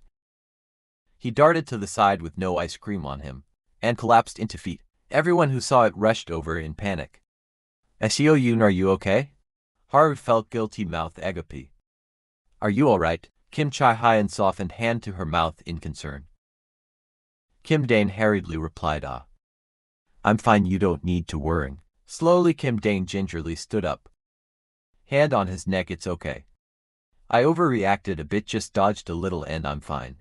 "Alright, let's go." Subin felt a bit annoyed. "What's wrong with you? Please hurry. If this keeps up, we'll all die." Sweat beaded on Kim Dane's face. Mid-sentence, a dark smoke rolled in from behind. "Let's go now, Haru." And Kim Dane immediately turned to look at the strange phenomenon. A blood-red sky, accompanied by billowing black-gray smoke, sent people fleeing. The sharp, fanged jaws of a green-furred crocodile appeared. The system board announced Crocodile Man. Villain reign. Kim Dane hugs Seo-yoon and Subin, making Subin blush. "Stay here, both of you." A sharp, suspicious look rose in Kim Dane. Following the original sequence, that guy wasn't supposed to appear yet. So why did he suddenly start moving now? Haru seemed to catch on to what was happening, and lunged unexpectedly toward Kim Chi-hyun. "Hadu." Kim Dane gritted his teeth, pain showing on his face, rushing back to the association to get a perception-reducing filter now. Would be too hasty.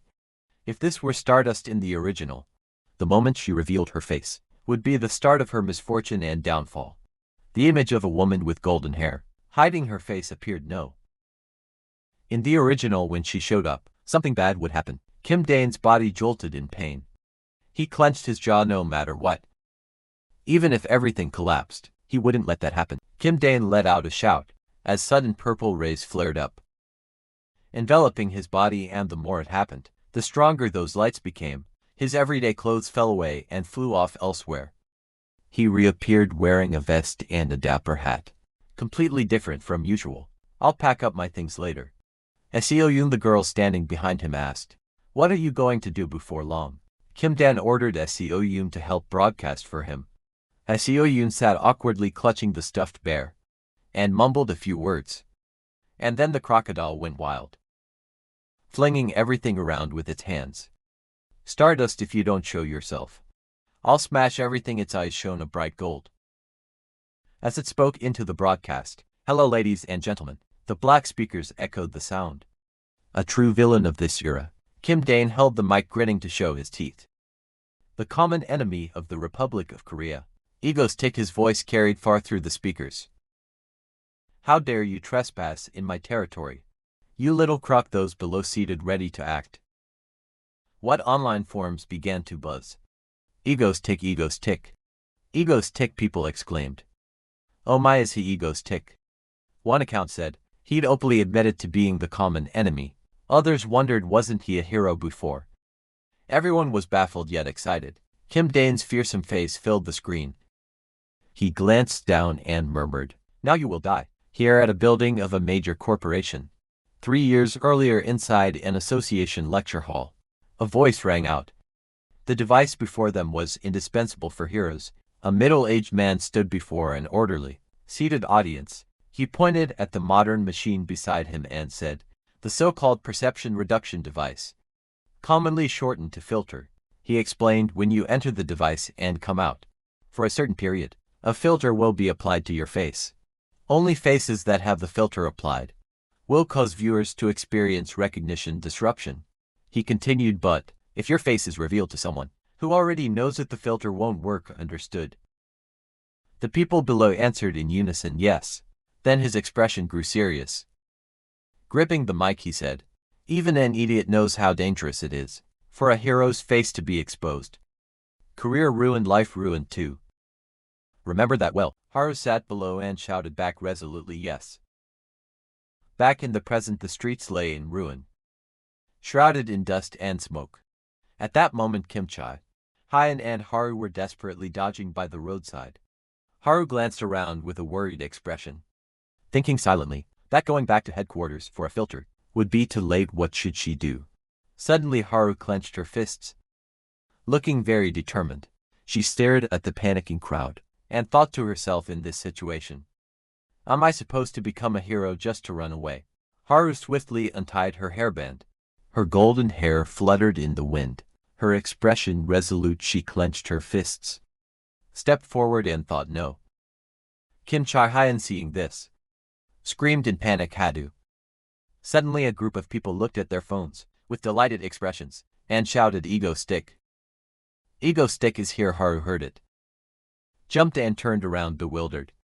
Saying what she murmured, "The true villain of this era, the common enemy of the Republic of Korea, Ego stick." At that moment, Kim Dane stood on a rooftop. Beside him were 2 giant speakers, blasting music at full volume. Below was a green metallic crocodile monster roaring. "How dare you trespass in my territory, you little croc!" The crocodile, stunned, blurted, "What?" Kim Dane smiled savagely, pointed at the crocodile monster, and said, "Now you will die here." Then Kim Dane picked up the microphone and pondered, "No, absolutely not, in Stardust rules. Once a face is revealed, it suffered endless hardships. A hero's everyday life is truly important." Kim Dane, in an angry tone, shouted at the crocodile monster, "Do you know any better, you crocodile thing?" The ugly crocodile monster snarled back at Kim Dane, "Bastard, acting all chummy with status. Aren't you egocentric?" Suddenly, the crocodile monster sprang up toward Kim Dane. As fast as the wind, Kim Dane said, "Hey, why do you keep bringing up status comments?" Popped up, "A Stardust stan has arrived." "Hey there, Mr. Crocodile." The crocodile lunged at Kim Dane with an angry look and yelled, "I will kill you." At that moment, it quickly crawled up the building's wall, using its strength to cling onto the rooftop edge. It climbed up to the rooftop, where Kim Dane was standing. Upon seeing Kim Dane, it acted ferocious, roaring, "Come here to me." Seeing this, Kim Dane used a teleportation technique to step back. The crocodile monster, seeing that, charged at Kim Dane suddenly. Kim Dane teleported and appeared above the crocodile monster. He said, "What do you think you're doing, huh?"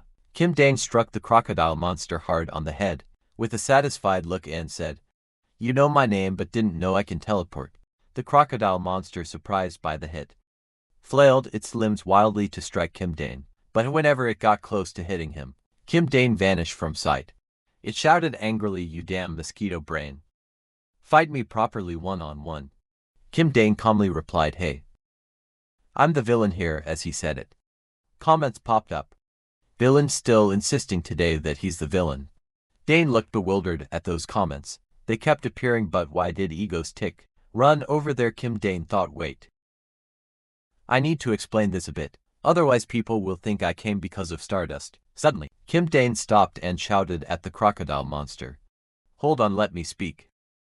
The crocodile replied, "All right. Say it quickly," Kim Dane shouted in a questioning tone.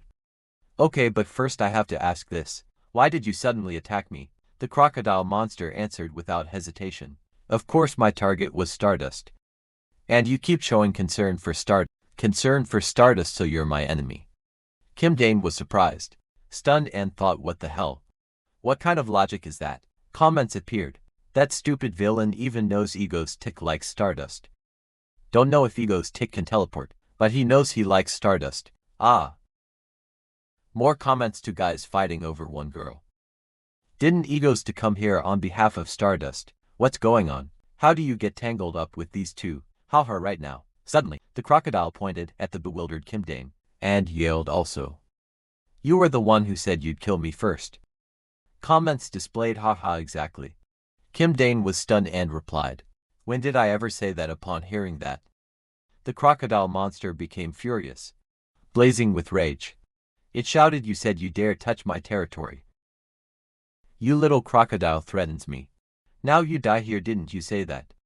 Kim Dane floundered to defend himself. "Oh no, I didn't say that." Comments popped up. Why did the croc suddenly start talking sweetly? How's that a threat suddenly? The crocodile monster seemed to have reached its limit. It screamed madly at Kim Dane. "I'm really pissed off." Next, it opened its long mouth wide, and a fireball slowly began to form inside. Kim Dane looked fearful, eyes wide, thinking, "Oh, isn't that an ultimate skill?" Before he could finish his thought, the crocodile blasted out a huge jet of flame, scorching almost everything in front of crocodile. Man's ultimate fire-breathing skill was powerful. Fortunately, Kim Dane quickly used his teleportation technique and avoided a fatal blow from the crocodile monster. He teleported behind the crocodile monster, horrified by the terrifying scene, and exclaimed in amazement, "One hit and they die instantly." The crocodile turned to Kim Dane and said, with a sharp tone, "Surprised egos tick." At that moment, Kim Dane didn't hesitate and whipped out a black cloth, and countless guns immediately sprang from the cloth, shooting toward the crocodile monster. Kim Dane looked at the crocodile coldly, without hesitation clenched his fist and said, "See you in hell, you bastard." Instantly all the guns fired at the crocodile. After a series of explosions, everything was engulfed in smoke. Kim Dane flew up, peered into the smoke, and wondered, "Is it dead yet?" Comments appeared. Oh, could it be that surprisingly, after taking that barrage, the crocodile is still alive? It burst out of the smoke and yelled, "You think a few bullets can hurt my body?" Suddenly Kim Dane's mask fell down. In front of the livestream camera, he quickly teleported away from the phone. He slowly pulled out a gas mask, stood above looking at the crocodile, and said, "No. I had to do that to make you let your guard down." Suddenly Kim Dane threw something unidentified toward the crocodile. The crocodile scoffed, opened its maw wide, and swallowed it whole. It yelled, "You damn mosquito whacker." At that moment a strong light emitted from the unknown object inside the crocodile's mouth. The crocodile convulsed as if electrocuted, writhing in pain. A golden light appearing around Kim Dane thought, "Hey you, is this why Stardust had such a hard time with your thick hide? Did you think I wouldn't prepare after that attack?" The crocodile was covered in blood. It staggered for a moment, and then collapsed unconscious. Comments kept appearing. Mangastic. Mangastic demand the association name Mangothic. A hero immediately, and he calls himself a villain. Meanwhile the guns that had lost power began to fall to the ground. Kim Dane slowly landed on the rooftop. Along with the guns, the ground was littered with guns everywhere. Kim Dane gathered the guns, trembling and exhausted. He looked up at the sky and groaned, "Damn. That took too much energy. I wanted to stage a cool telekinetic scene, but my power's drained. I'm barely holding the phone." Then Kim Dane remembered the phone live stream, and read a comment. So you came here to deal with the villain, Kim Dane flusteredly explained like a maniac. Oh no guys. I came because I hate that crocodile. Don't think I acted for Stardust or for public good. Comments displayed whatever he says is right. Suddenly, a golden beam of light descended onto the rooftop. Where Kim Dane stood it was Shin Haru.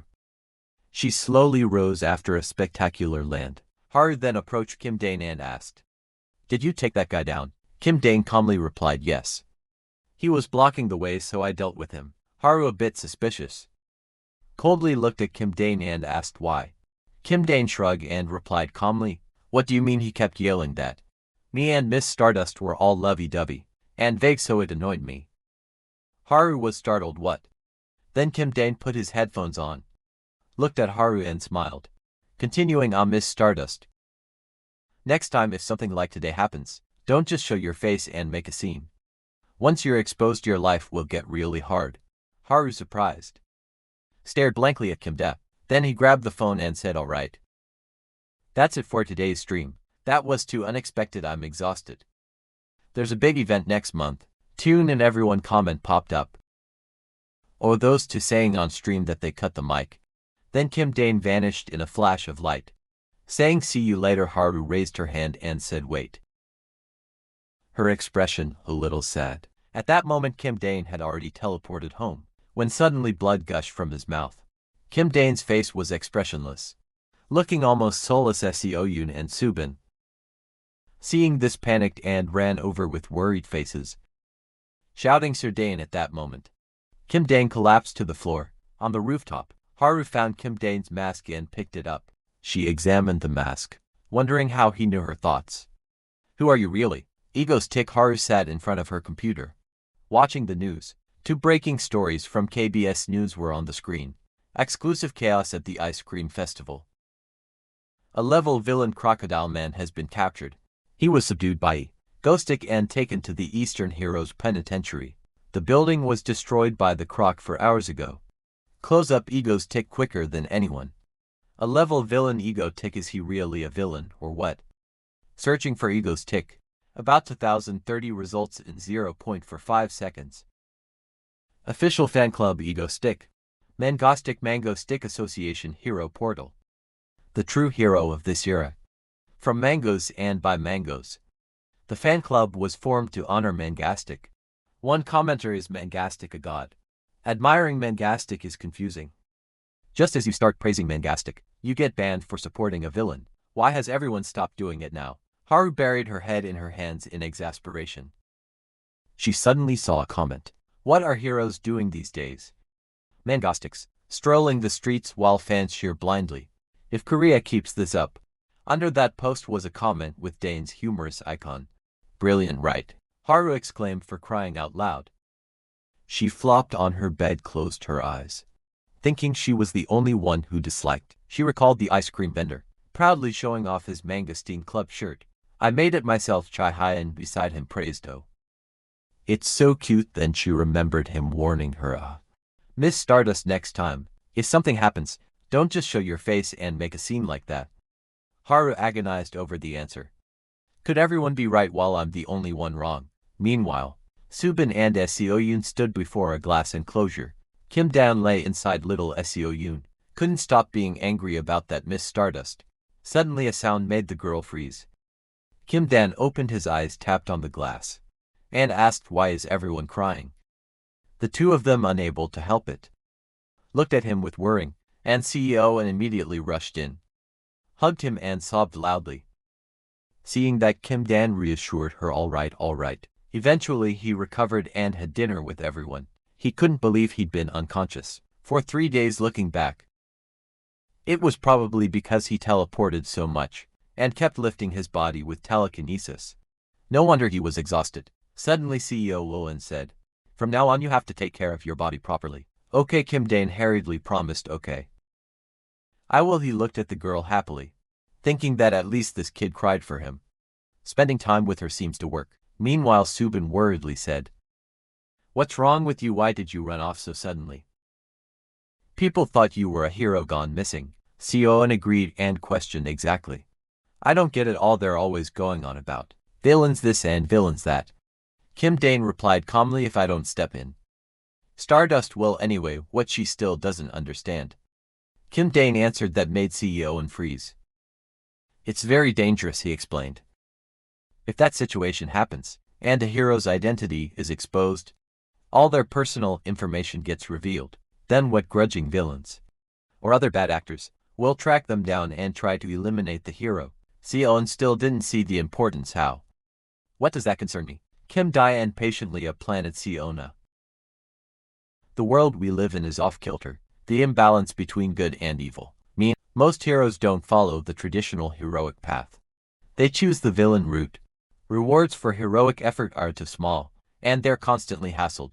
So instead of struggling as heroes, many pick villainy for an easier life, according to him. Just in Korea, a rank heroes are only Stardust, Ice and Shadow Walker. 3 in total, but a rank villains are everywhere.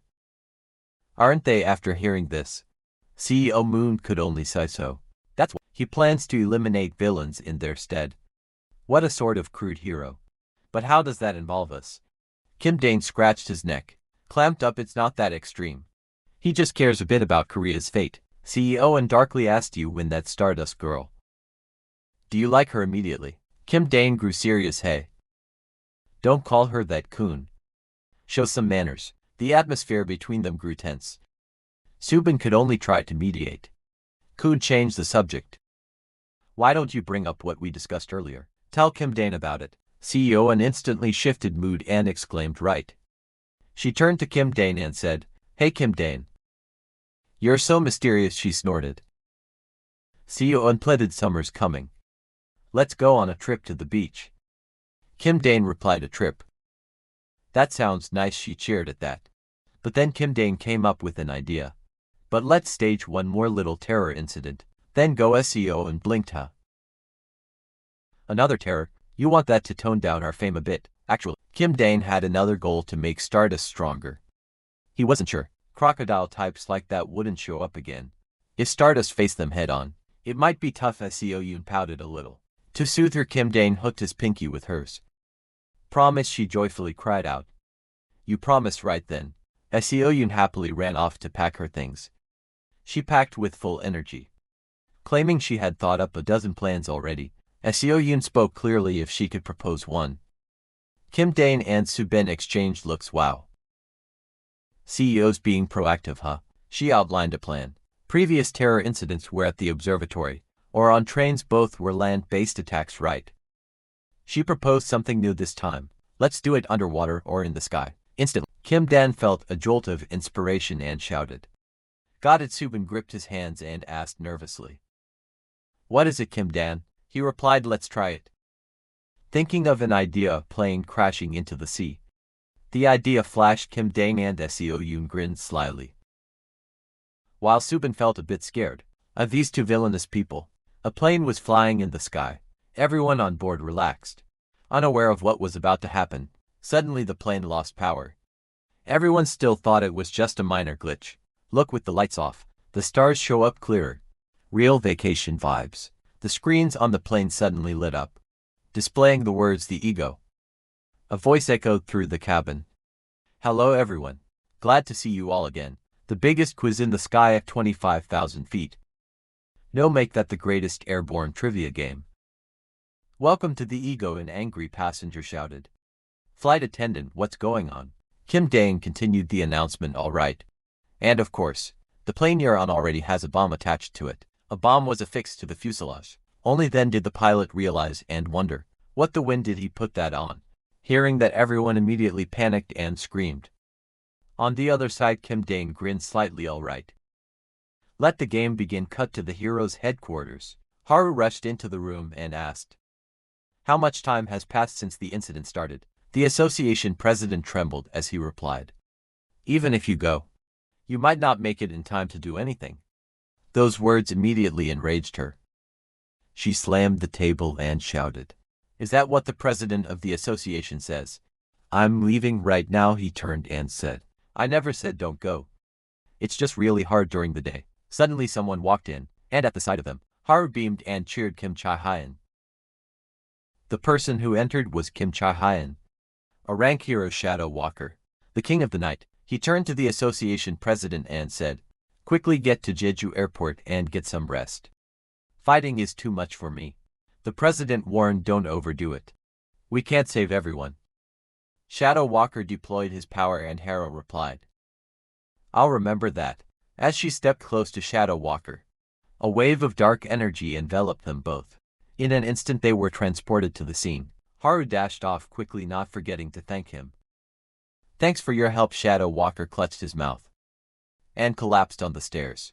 Nearly faint, Haru rushed outside immediately. When she looked up at the sky, she couldn't help but feel horror. Her running feet suddenly stopped, and despair spread across her face. How can we stop this? Before Haru was a plane blazing in the sky, cut to 1 year earlier. In a building where villains were convening, all eyes fixed on a man seated above. He began the day we place all of Seoul. The whole Republic of Korea, beneath our feet, is not far off. He, a fifth-year villain, laughed with glee when a voice interrupted him. "I see it differently. Who are you watching out for?" Shadow Walker appeared in the corner of the room, and replied the heroes. "Of course, the rookie, a rank hero Shadow Walker." King of the Night crossed his arms coolly and said, "You agents of evil." A villain swaggered forward to show off. "Hey kid, do you know whose turf this is?" A henchman sneered in confusion. How did he even get in here? Suddenly, Shadow Walker's eyes went cold and he stood motionless. The villain lunged forward and shouted, "This is my territory, I'm 1000." He threw a powerful punch. That surge of force shot toward Shadow Walker, but he stood still suddenly. The punch stopped when it touched Shadow Walker. This left 1000 incredulous. He and his henchmen looked around in confusion. Where did it go then? Beneath one man's shadow something strange happened. He was instantly swallowed into the shadow.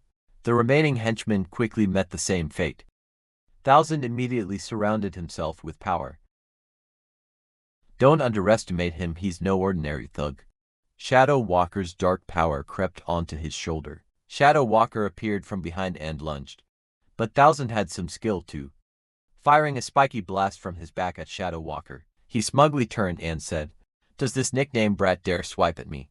But when he looked back, Shadow Walker was lying on the ground, shrouded in black powder. Then he vanished. Sending 1000 into a panic, Shadow Walker reappeared behind him with blood-red eyes, and asked, "Hey, you hedgehog, earlier you said this was your territory, right?" He reached out, gray power surging, and said, "Sorry, but this place has become my territory now." A dark hand enveloped and swallowed 1000 into another dimension. Recalling that scene, Shadow Walker was lying on the stairs panting. He thought he must be dead. All this time Kim Dane had been watching the whole scene of Haru and the King of Night. He thought, okay, the main character has stepped onto the stage. He grinned slyly and said into the mic, "All right. Now for the dramatic final puzzle.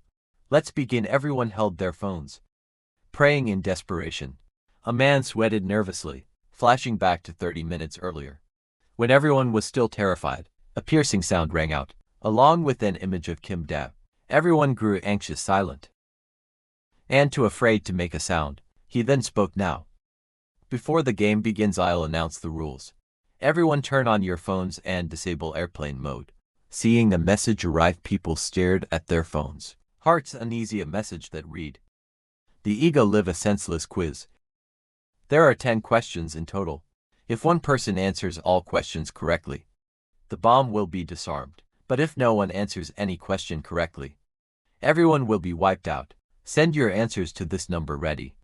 Kim Dane continued, "From now on, absolute silence, no cheating, no discussing, clear any sound and you're immediately eliminated." Question 1 begins on the phone appeared. How many people could a Titanic lifeboat hold? 59 seconds counted down for this question. A woman tried to glance sideways to look, and Kim Dane immediately announced. The cheating woman was eliminated. In a panic, she let out a cry. He announced again, "She made a sound just now, right? She's eliminated, and the uncle beside her is out, too, for helping her." Viewers in a live stream are commenting wildly. This quiz show hell is tense even to watch. Some wonder aloud, what nerve? Who said ego's tick is a hero? Truly terrifying when the timer hit 0. Kim Dane announced, "Too easy. Wasn't it the answer to question 1 is 9 people why? He slapped his thigh in glee, laughing because it saves him, right? Everyone fell silent. He was smug. Too boastful, huh? A seating chart of everyone appeared on the big screen. He announced more than half have been eliminated. Just this, and it's already chaotic. People should be a bit more tense now. Come on, next question. Time passed and the number of eliminated kept rising. Some breathed a sigh of relief for surviving the question. Hands clasped in prayer. Now it's the final question. Only one person remains. Kim Dane said, well. Feeling the ultimate tension yet, Kim Dan looked at the screen and saw Haru step forward. Good, then he extended the time. Since it's the final round, let's do a little interview. See how it goes. Everyone's lives rest on a single word. That is Mr. Kim Dok-bae from Baeong County. You became the last survivor. How do you feel? The man called out, panicked. Quite the responsibility, Kim Dean teased it. Why, so I told you what happens if you make a sound. The man and everyone were terrified, but then he sighed in relief when Kim Dean said, oh well, since it's the final question. A small mistake can be forgiven, right? Isn't that so, everyone? But I don't like that, After saying that, the man was eliminated. The plane rocked violently, amid the screams of everyone. The plane caught fire and plummeted into the sea. All right, the show stage is set. Time for the hero to appear, Stardust.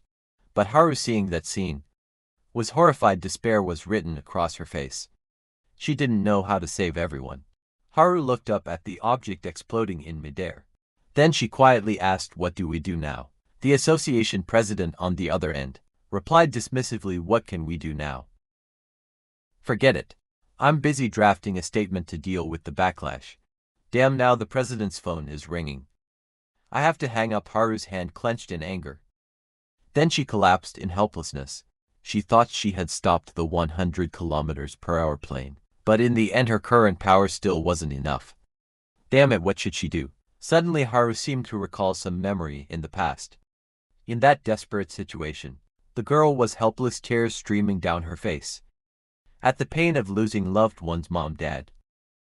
I'll kill that man no matter what. It was unbearably tragic. A girl clutching the bodies of her closest family members in a dark, narrow alley. Recalling that painful memory, Haru slammed her fist down hard. Creating cracks, she gritted her teeth in rage.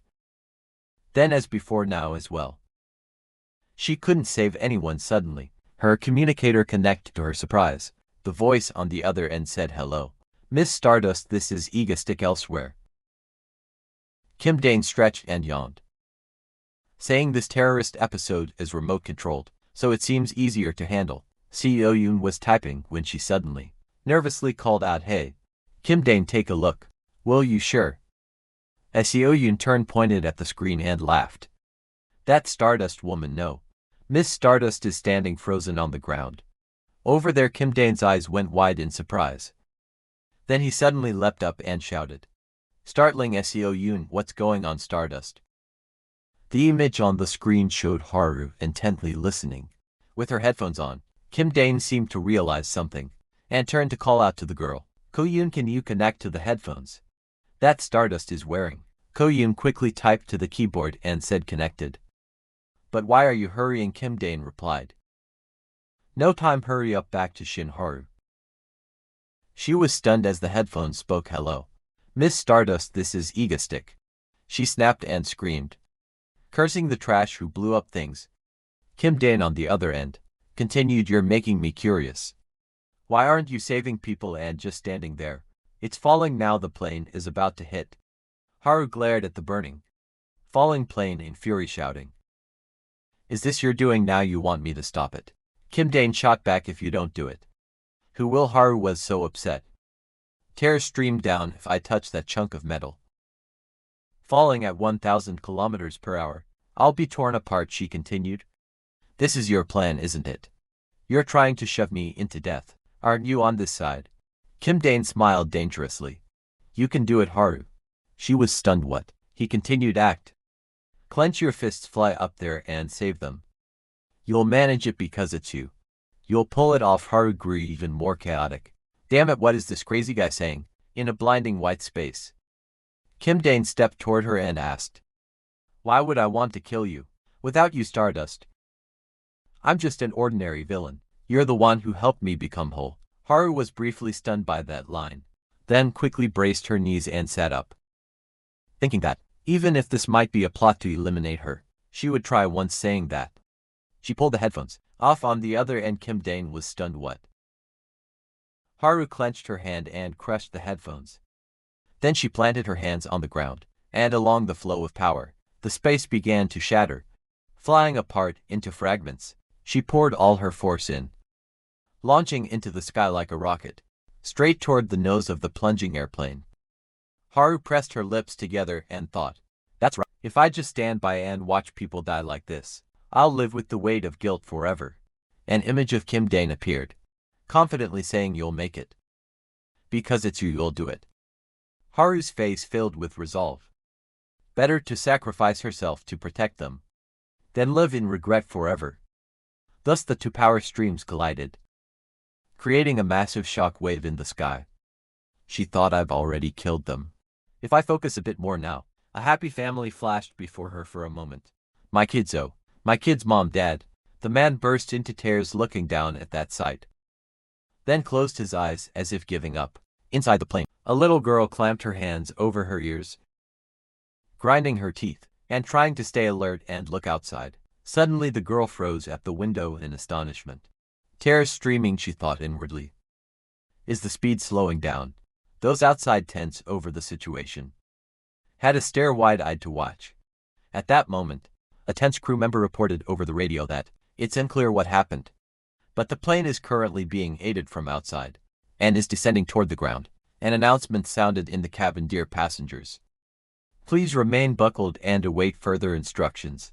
High above, Haru was straining with all her might to bear the weight of the plane, plummeting at a terrifying speed. She gritted her teeth, veins standing out on her face.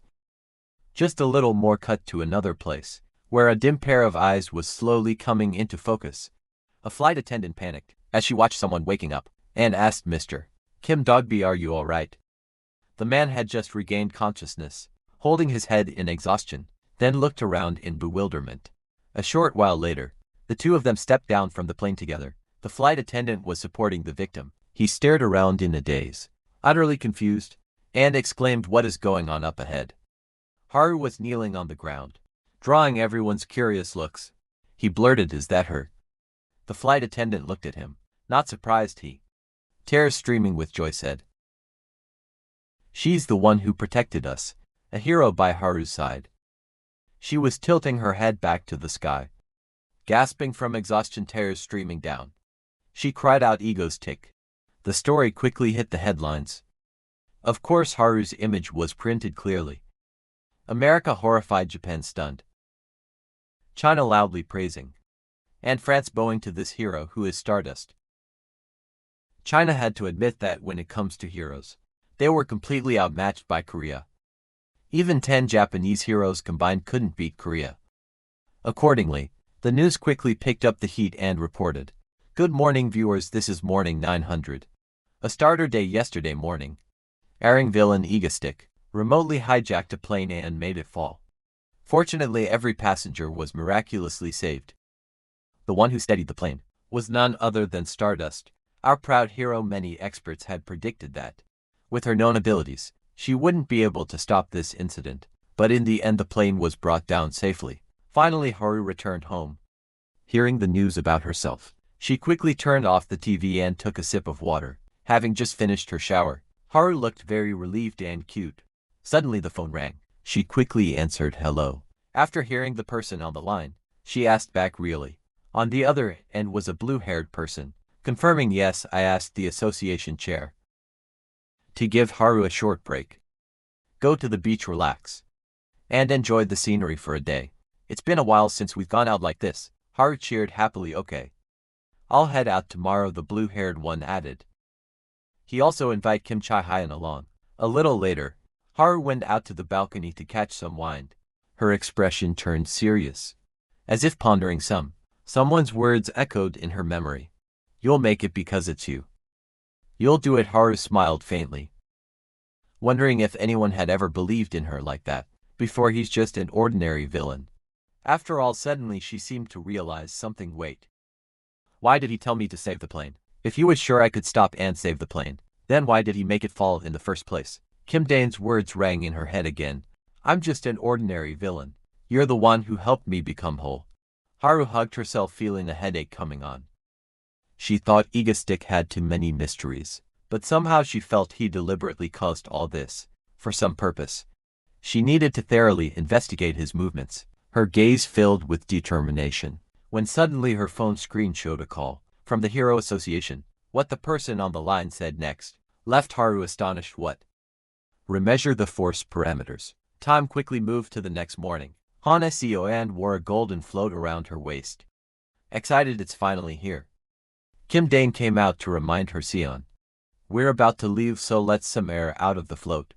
Put it in the trunk, the girl replied excitedly. Yes, sir. Kim Dane, seeing this, looked exasperated. Hey, you okay? Suddenly he rubbed his chin, thinking aloud.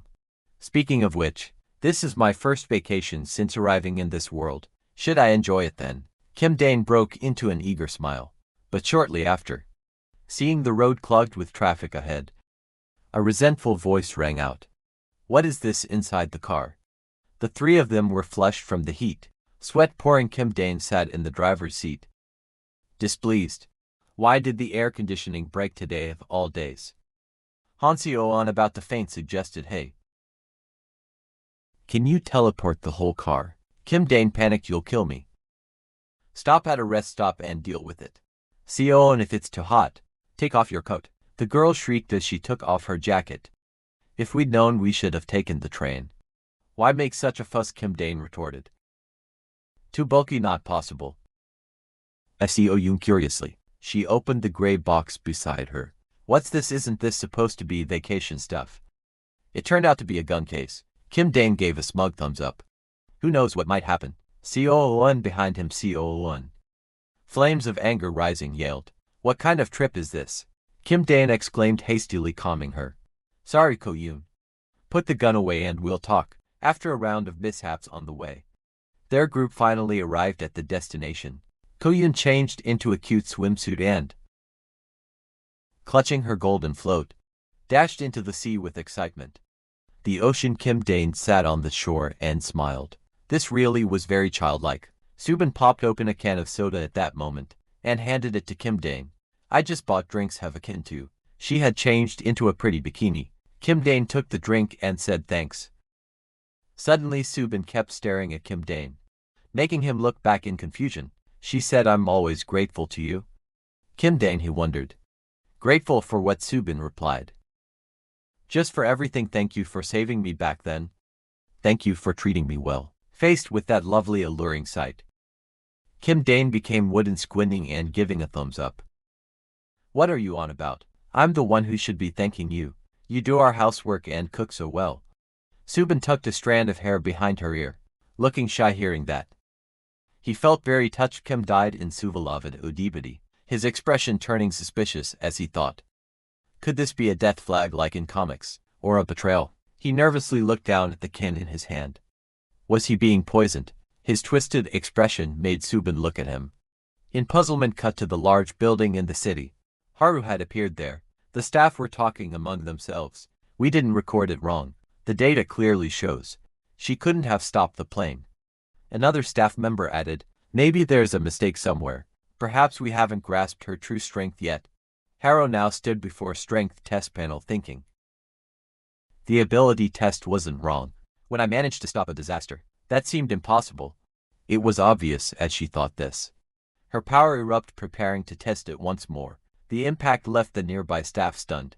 As they looked on, Haru yelled and swung her fist with full force. That punch struck the test panel dead on. The panel cracked and shattered. From that power even the screw split. Her power cascaded outward into the surrounding space. The staff watched the scene in horror. Haru stood over her fist and exclaimed, I'm stronger now beside Kim Dane. Subin tucked a strand of hair shyly and said, hearing that I felt very touched. Seeing that expression, Kim Dane pressed his lips together tensely, thinking, could this be a death flag from a comic? or a betrayal. His face went pale, as if he'd realized something terrible. The sun still blazing down below. Seoyun, wearing her float, was enjoying the sea but noticed them on the shore. Kim Dane replied to Subin awkwardly, haha. I hope you'll keep helping me. Subin Seoyun quickly came ashore, pointed at the two and announced, got you, hey? You two plotting romance without me. Subin flustered and shyly protested. What romance, Seoyun? Kim Dane calmly asked, puzzled. Hi. The girl angrily fired back. If this is a family trick, we should all play together. He flashed a mischievous smile. Oh really? Seoyun frowned in confusion at that expression. A moment later, Kim Dane turned into a scary uncle, hoisting both Seoyun and her float up, startling the girl. Hey, what are you doing? Wait. Kim Dane playfully tossed her out into the sea. With a wicked grin, what are we doing? Just playing together. As Seoyun fell into the sea and struggled to resurface, flinging a piece of seaweed into Kim Dane's face. As she shouted, water's up my nose already. Kim Dane gave a strained laugh, wiped seaweed off his face, and thought that after so long, this peaceful moment felt really nice. Then he grinned like a devil and splashed water at Seo. While Subin sat on the shore watching, laughing happily, time passed quickly. Evening arrived on the road.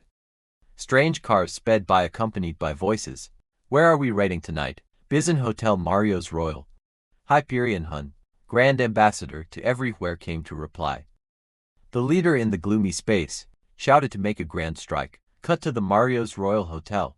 After a fun day at the beach, Kim Dane's group returned to the hotel to rest. The receptionist asked, hello. Under what name is the reservation? Kim Dane replied, probably CO1. The receptionist smiled brightly and handed over a key card. Yes, I have it confirmed. Here is the key for room 2708.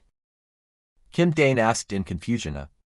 Only one room. CEO walked up, stood beside him, pursed her lips and whistled sheepishly, explaining, well, saving a bit of money is good too.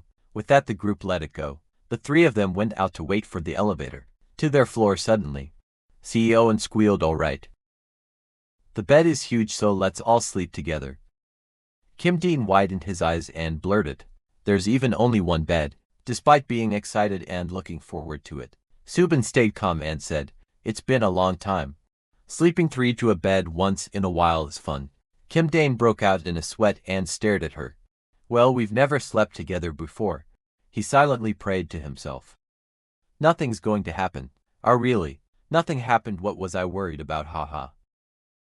The three of them really slept together in the bed. Seoyun lay in the middle, sleeping soundly and snoring. Kim Dane had his eyes closed, resting, when suddenly he heard whispers outside the door. Wait. I want to get into this room. Then came counting to build momentum. 1, 2. Two masked robbers, guns in hand, kicked the door in and shout. Kim Dane flicked a finger upward, and instantly the two were struck in the jaw, flopping backward. A moment later, Kim Dane sat up, rubbed his eyes, and yawned. Where on earth did these guys crawl out from? The two lay unconscious on the floor.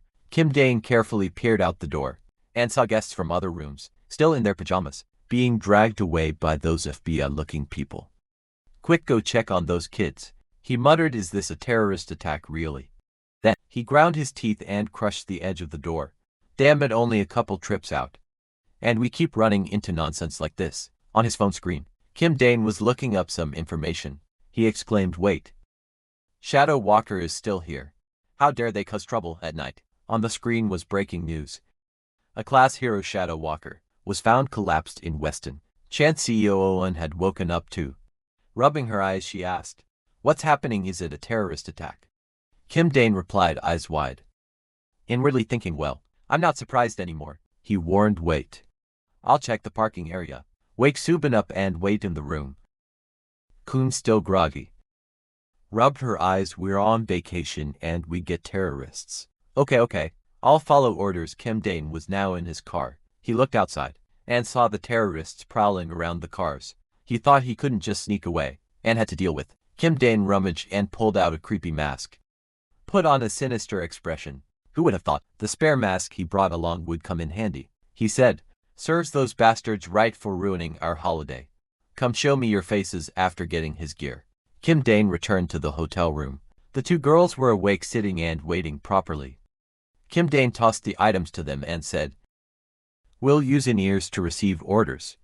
Let's go, everyone." He looked thrilled while Seo sighed in exasperation. He really looks excited at times like this. In the hotel lobby outside, the terrorists had piled chairs into a small mountain, Monkey Spanner and a rank villain. Sat atop it below him were henchmen, pointing guns in every direction. Monkey Spanner stroked his chin and asked, "Ready?" Two of the men below nodded in response. He praised them good. Then he shouted, pointing down, "Announced to the Hero Association and the government that we are holding hundreds of hostages here. If the money isn't transferred to the account we give, immediately they'll all be killed." Below, the captured guests were forced to kneel on the floor. Monkey Spanner continued to shout, "The account number is 12." Suddenly a noise rang out that made both the hostages and the terrorists turn toward one side. Monkey Spanner, alert, snapped his mouth shut and paid attention to the sound. Kim Dane, now wearing the orange mask, stepped out, clapping and laughing theatrically enough. "This silly little terrorist stunt ends right here." He reached out his hand and generated a wave of energy. And immediately a gun in one terrorist hand was sucked away by that force. Then countless guns were seized by that power, barrels turning to point at the foreheads of the very terrorist holding them. Kim Dane swung his fist up, unleashing a blast of force across the hotel lobby. Inside, the hostages were terrified by this. Screams erupted. Kim Dane's pupils darkened to purple. He tensed. Could it be that this alone used up months' worth of his extra energy reserves? Then he leapt up and lunged forward to strike Monkey Spanner. Kim Dane kicked him to the floor and took his place. Sitting atop him, looking down from above, he offered a devilish grin. "These weaklings dare cause a terrorist scene." Suddenly Monkey Spanner's eyes flashed red. He pulled out a gun and aimed it straight at Kim Dane. A shot rang out. A bullet slammed into Kim Dane's abdomen, making even him stare down at the wound in surprise. Quickly a crazed laugh echoed out. "Only one bullet." Kim Dane's expression left Monkey Spanner stunned. Kim Dane sat above him, with the bullet lodged in his belly, yet calmly smiled and asked, "Is that all you've got?" Monkey Spanner suddenly felt small and hopeless above. Kim Dane silently broke into a cold sweat. Beneath the mask his face twisted in pain. He thought, "Damn it, this is bad. If that thing moves inside me, I'll bleed out and die below." Monkey Spanner began to move his feet, intuition screaming that he had to get out now. He calculated inwardly, "Damn it. I planned to use Shadow Walker's absence to hit fast and disappear. Could be I'm on his target list too. So he hid here waiting for me." Up above, Kim Dane forced himself to endure the pain and said with a smile, "You seem pretty tense. I'll give you a chance to run if you can." Monkey Spanner gritted his teeth and swung a fist, demanding, "What are you plotting?" Kim Dane remained seated. "Plot, huh? The scheme you're racking your brain over is the real scheme. You ruined my vacation. Don't bother me. Retreat while you still can." Inside, he urged desperately, "Please stop thinking so hard. Just go. Even opening my eyes makes me dizzy." Monkey Spanner thought again. "This is an opportunity, right? If I boost my power, I can recover at any moment." Startled hostages looked on as he became a blur and bolted for the hotel exit, muttering, Monkey Spanner will one day be king of Korea. I can't die here." But from outside the door, a fist suddenly swung in, carrying shards of sharp glass. That punch sent Monkey Spanner flying hard backward. His body deformed like a misfired rocket. Veering off course, Haru had appeared in time, shouting a warning to the terrorists, "You're surrounded. Drop your weapons and surrender." But when she looked down at the floor, she saw a pile of terrorists, already strewn out and unconscious. At that moment a pair of straight legs stepped in. Haru was bewildered by the scene. Eyes. And a rank hero with a cold expression said, "Huh? They're all dead." Shadow Walker, and a rank hero standing beside him, looked bored. "So boring. All down already. Stir up a little fake news and it's a terrorist attack." Shadow Walker noticed Kim Dane sitting on the pile of chairs and asked, "But who is that?" Kim Dane was dazed. Then Pink thought bubbles floating as he looked down and thought, "Why is she here?" Haru frowned, looked up and asked, Who are you? Did you subdue these terrorists? Kim Dane tried to press the wound closed, thinking if he didn't focus, he'd die right here. Luckily, they seem not to know he's ego's thick, so he stalled, needing only to recover enough to teleport twice. On the other side, Seoyun and Subin tensely listened to the voice in their earpieces. Outside, Kim Dane kept up the dangerous act, saying, "You ask who I am? I'm an S-rank hero operating covertly in Korea." Those three below looked up in astonishment at that one. Haru hastily pointed, "Expose him. There are no records of an S-rank hero in the association. What nonsense are you spouting?" "Who are you really?" Kim Dane replied calmly. "A rank hero status. Don't you know what operating covertly means?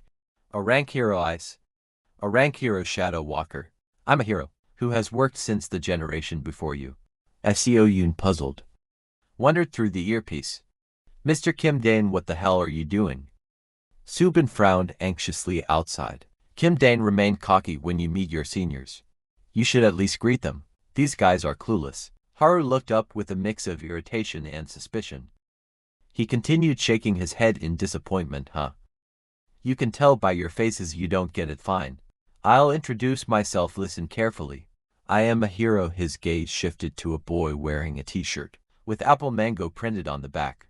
An image of a juicy fruit popped into mind. Kim managed to blurt out the name Apple Mango. The guest who had been released froze at hearing that name. "I's hearing some info through her earpiece," replied. Yes, they say he's called Apple Mango." Then she coolly beckoned and exposed. "Hey there, they say there's no hero with that nickname. Who are you really?" Kim Dane angrily shouted inwardly. "Blasphemous fools, I even know. The association president's real name is Park Manjun. Now it's Park Manjun, right? My name was uncouth, so I changed it. Go check it." Those words left the three stunned inside. He was tense. Who knew the info from Wintik would be this useful? Ice answered anyway. "The president says he doesn't know you." At that moment, a guest spoke up, very annoyed. "Hey heroes. I've been watching and I have to say something." I, sweating in confusion, said, "What I mean is, everyone stay calm." The guest continued. "That masked guy subdued the bad guys for us, so it doesn't matter who he is." Kim Dane screamed inside. "Perfect timing, sir. Just a bit more energy and I can escape." The man went on, and I saw him make the gun hover in the air and shoot wildly. I was thinking him. He looks like that name that pops up on TV. Haru caught the point while Kim Dane froze awkwardly. The old man down below gave him a thumbs up. So what if that's the case? Thinking back, I already felt a thrill. Kim Dai screamed in Yardley, "Stop. Stop it," I scoffed lightly. "Ah. This is rather suspicious, isn't it?" Kim Dai tensed it silently. Sivaton nervously, "Just a little more." The three below began to emit their power. "First we should restrain him, then reveal his identity, right?" Ice thrust out her hand, launching her power forward. A pillar of ice driving into the floor. Kim Dane gritted his teeth and froze. A shadow walker had silently closed in behind him. Kim Dane's wound was struck. He screamed inwardly, "Please. Please move." Haru's sharp gaze locked onto the opponent, and she rocketed toward him like a missile. Kim Dane's face contorted in pain. Extremely worried about the situation at that moment, Kim Dane managed to access his power, teleporting downwards to avoid the restraint. Seoyun and Subin appeared in time to catch him, then the two quickly vanished, taking the injured Kim Dane away from the scene. A while later their car leapt forward. They tumbled inside the vehicle. Seoyun's eyes spun unsteady, still hurriedly asking, "Are you okay?" Kim Dane, face twisted in pain, said, "Drive right now. Delete all evidence of us being in Bizon. The guest logs and the CCTV. If they find them, I won't be able to say anything more." Both girls looked up in alarm. Are you okay? What's wrong with you?" Blood from a wound on his abdomen flowed nonstop. Subin shouted, "Get him to a hospital now." Kim Dane tried to stop her. "No, I'm out of power to teleport.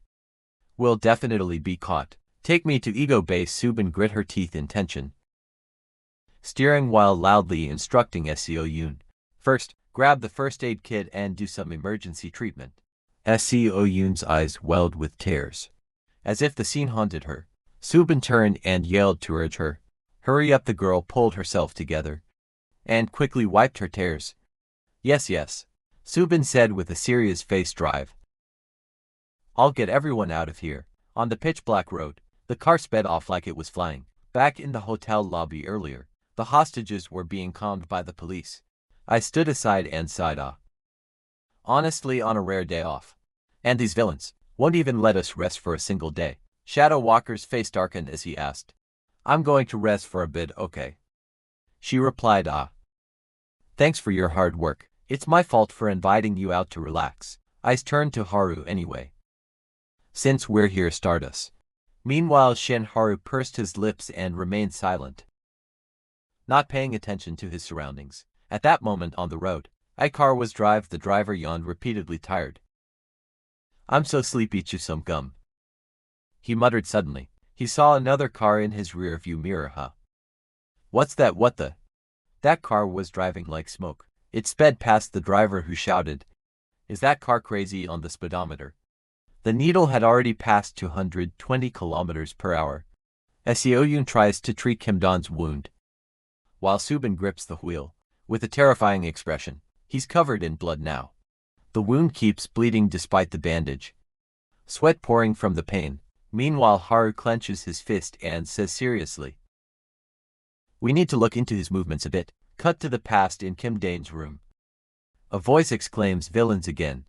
Villains again. They harass Stardust by every means. Kim Dane snaps the book shut, lies on the bed with a blank look, muttering, So this is how it ends. This is Kim Dane, 19 years old in the past, with dark circles under his eyes. This whole thing is a total breakdown. Topic to the extreme, that ending. The book falls to the floor. Kim Dane rolls around on the bed, crying out Stardust. He mumbles something, then drifts off to sleep. At that moment, a flash of light streaks through the window. In the night sky, cut back to the present. At some apartment complex, Seoyun is worried about Kim Don's condition. Her face is pale from extreme fatigue. Subin brings a tray of food, but the girl refuses. I won't eat. Subin urges Seoyun eat a little. Kim Dane will wake up. Kim Dane is lying unconscious on the sick bed. Seoyun covers her face and sobs loudly. Subin sits beside her, consoling in pain, as the girl cries and swallows her food. Suddenly a voice rings out. You still eat so well, don't you? Our CEO Kim Dane turns to look and smiling, says, And I'm about to die here. The two girls look over in surprise. CEO starts bawling again, screaming and squirming as she punches Kim Dane. Subin sits beside them. He can only smile wryly and cry out in pain, ouch. Outside, the sky remains pitch black. Images of Kim Dane, wearing a white mask and holding a golden mask, spread. Online news about him floods the internet. Was the egoistic terror incident with no casualties really a terror attack? Haru sits at his computer, searching for information. The airplane incident also had no casualties. She wonders what would have happened if Igostic's call hadn't come, and she couldn't intervene. An image of Kim Dane appears, smiling and saying it'll be fine. Because it's you, you'll pull it off. Haru lowers her face, tense. He seemed certain he'd succeed, as if he knew his power would be enhanced. Then she suddenly curls a lip and says, How would I know? It's probably just a coincidence. She clenches her hand into a fist, but the fact she's stronger is undeniable. She picks up someone's information sheet, thinking of one more suspicious point. The villain's ego's tick-kill had once possessed an ability that could one day cause a large-scale disaster, and he also saw that. Haru concludes, Egostic is definitely not a hero, but calling him simply a villain still doesn't fit. She has a hunch he's slowly playing some huge chess game. When the next terror act comes, she must expose his identity. Haru is fiercely determined. Over with Seoyun, the girl is also quietly scrolling her phone. So what is the purpose of those terror attacks? Egostic knows the real name of the Hero Association, Chairman Park Mansion. Could Egostic have once been a high-ranking hero who, after clashing with the association, switched sides and became a villain? The conspiracy theory that egos take conflicts with the Hero Association is spreading. The three of them sit at the table. Hearing that, Kim Dane almost chokes. Seoyun, I think I'm about to vomit, he says. Subin forces a smile and pockets her phone. Seoyun, for now, Don't bother Kim Dane, he's very exhausted right now. The girl presses on, clearly displeased. What are you going to do, act like I'm a villain, so I have to keep terrorizing people with that body? Again seriously. Kim Dane startles at her reaction. He is left speechless. Suddenly, both girls across from him fix him with sharp looks. Kim Dane has no choice but to decide. We'll take a break for a bit, about 3 months. This makes both their faces relax with joy really. He nods while continuing to yeah? Let's pause for a while with this much public attention. If I disappear for a bit, things will cool down. He thinks to himself that during the break, he'll need to recruit new members. An image of a mysterious person flashes in his mind. Kim Dane calculates that left unchecked, this guy could become a massively unbalancing villain. Either kill him or recruit him to their side. Soon it is 3 months later. An announcement blares that a villain has appeared. Stardust prepare to deploy. Haru rushes is it ego's tick. The other side denies it. It's a self-styled villain called Lock Bottom. She hears that and replies in disappointment, I see later. Haru in hero form rockets through the sky like a missile. As she flies she wonders ego's tick. Where did you go? And what did you do these past 3 months? Cut to Kim Dane's house. He's watching a big TV screen showing Haru. Oh, they're coming. They're coming, he says. Kim Dane munks popcorn, excited like he's watching a movie. And beside him looks at him with exasperation. At that moment a monster called Lockbottom, and a rank villain erupts with power and roars. Kim Dane cheers through the screen. Go get him, Stardust. Haru launches herself at Lockbottom and yells as she attacks. Are you ego's tick? No. Haru into a frenzy pounds the enemy until it shatters. After a moment, on the ground lies a punk with a buzz cut, eyes rolled back unconscious. Kim Dane excitedly tosses his popcorn tube up and cheers. See? Yeah, the power boost was totally worth it. Stardust and frowns. Unimpressed. Is that so fun? Kim Dane startles a bit sheepish. Well, kinda. The girl loudly scolds him, splashing his drink. Now get to work. Carry on, babe. I can't stand you lurking around Stardust fan club all day anymore. Kim Dane looks at her in confusion. What? Her tone turns ominous. Kim Dane, leader of Stardust Group. Did you think I didn't know? I'm a well-known hacker, remember? Exposed. Kim Dane quickly grabs the remote and turns off the screen, trying to cover it up. It's just a little hobby, he protests. The girl repeats, reminding him that they were supposed to be working today anyway. Kim Dane sits up and asks, so what's today? 17th, right? The girl perks up. What now? A terror attack. Kim Dane denies it. And asked again. So it's gonna be to take down villains. He again denies it. Kim Dane breaks into a bright smile and says, we're actually going to recruit new members. Cut to a high vantage over the town, where an elderly couple overlooks the scene below. The man exclaims, oh, still the same here, huh? This view hasn't changed in 20 years. Just then a girl wearing a hat, head down so her face isn't clear, bumps into the man and says, I'm sorry. He waves it off. It's fine, I'm okay. You're a student, right? But after she walks past, she clutches a wallet in her hand. This girl has striking green irises. When she glances down she sees a group of thugs below, each with a cigarette hanging from his lips, looking up at her with leering, sly faces. The girl grits her teeth in anger. At that moment, a boy with the same clear green eyes as hers appears, running over with a bright smile, calling sis. This boy's name is Cheyun. He's 13. The girl pinches her little brother's cheek and asks, did you have fun? The boy answers happily, yep. She notices his injured knee. Your knee scraped? Where did you get hurt? Cheyun answers innocently, I just fell on the way home. The girl raises her hand, emits a healing power, and admonishes, be more careful next time, okay?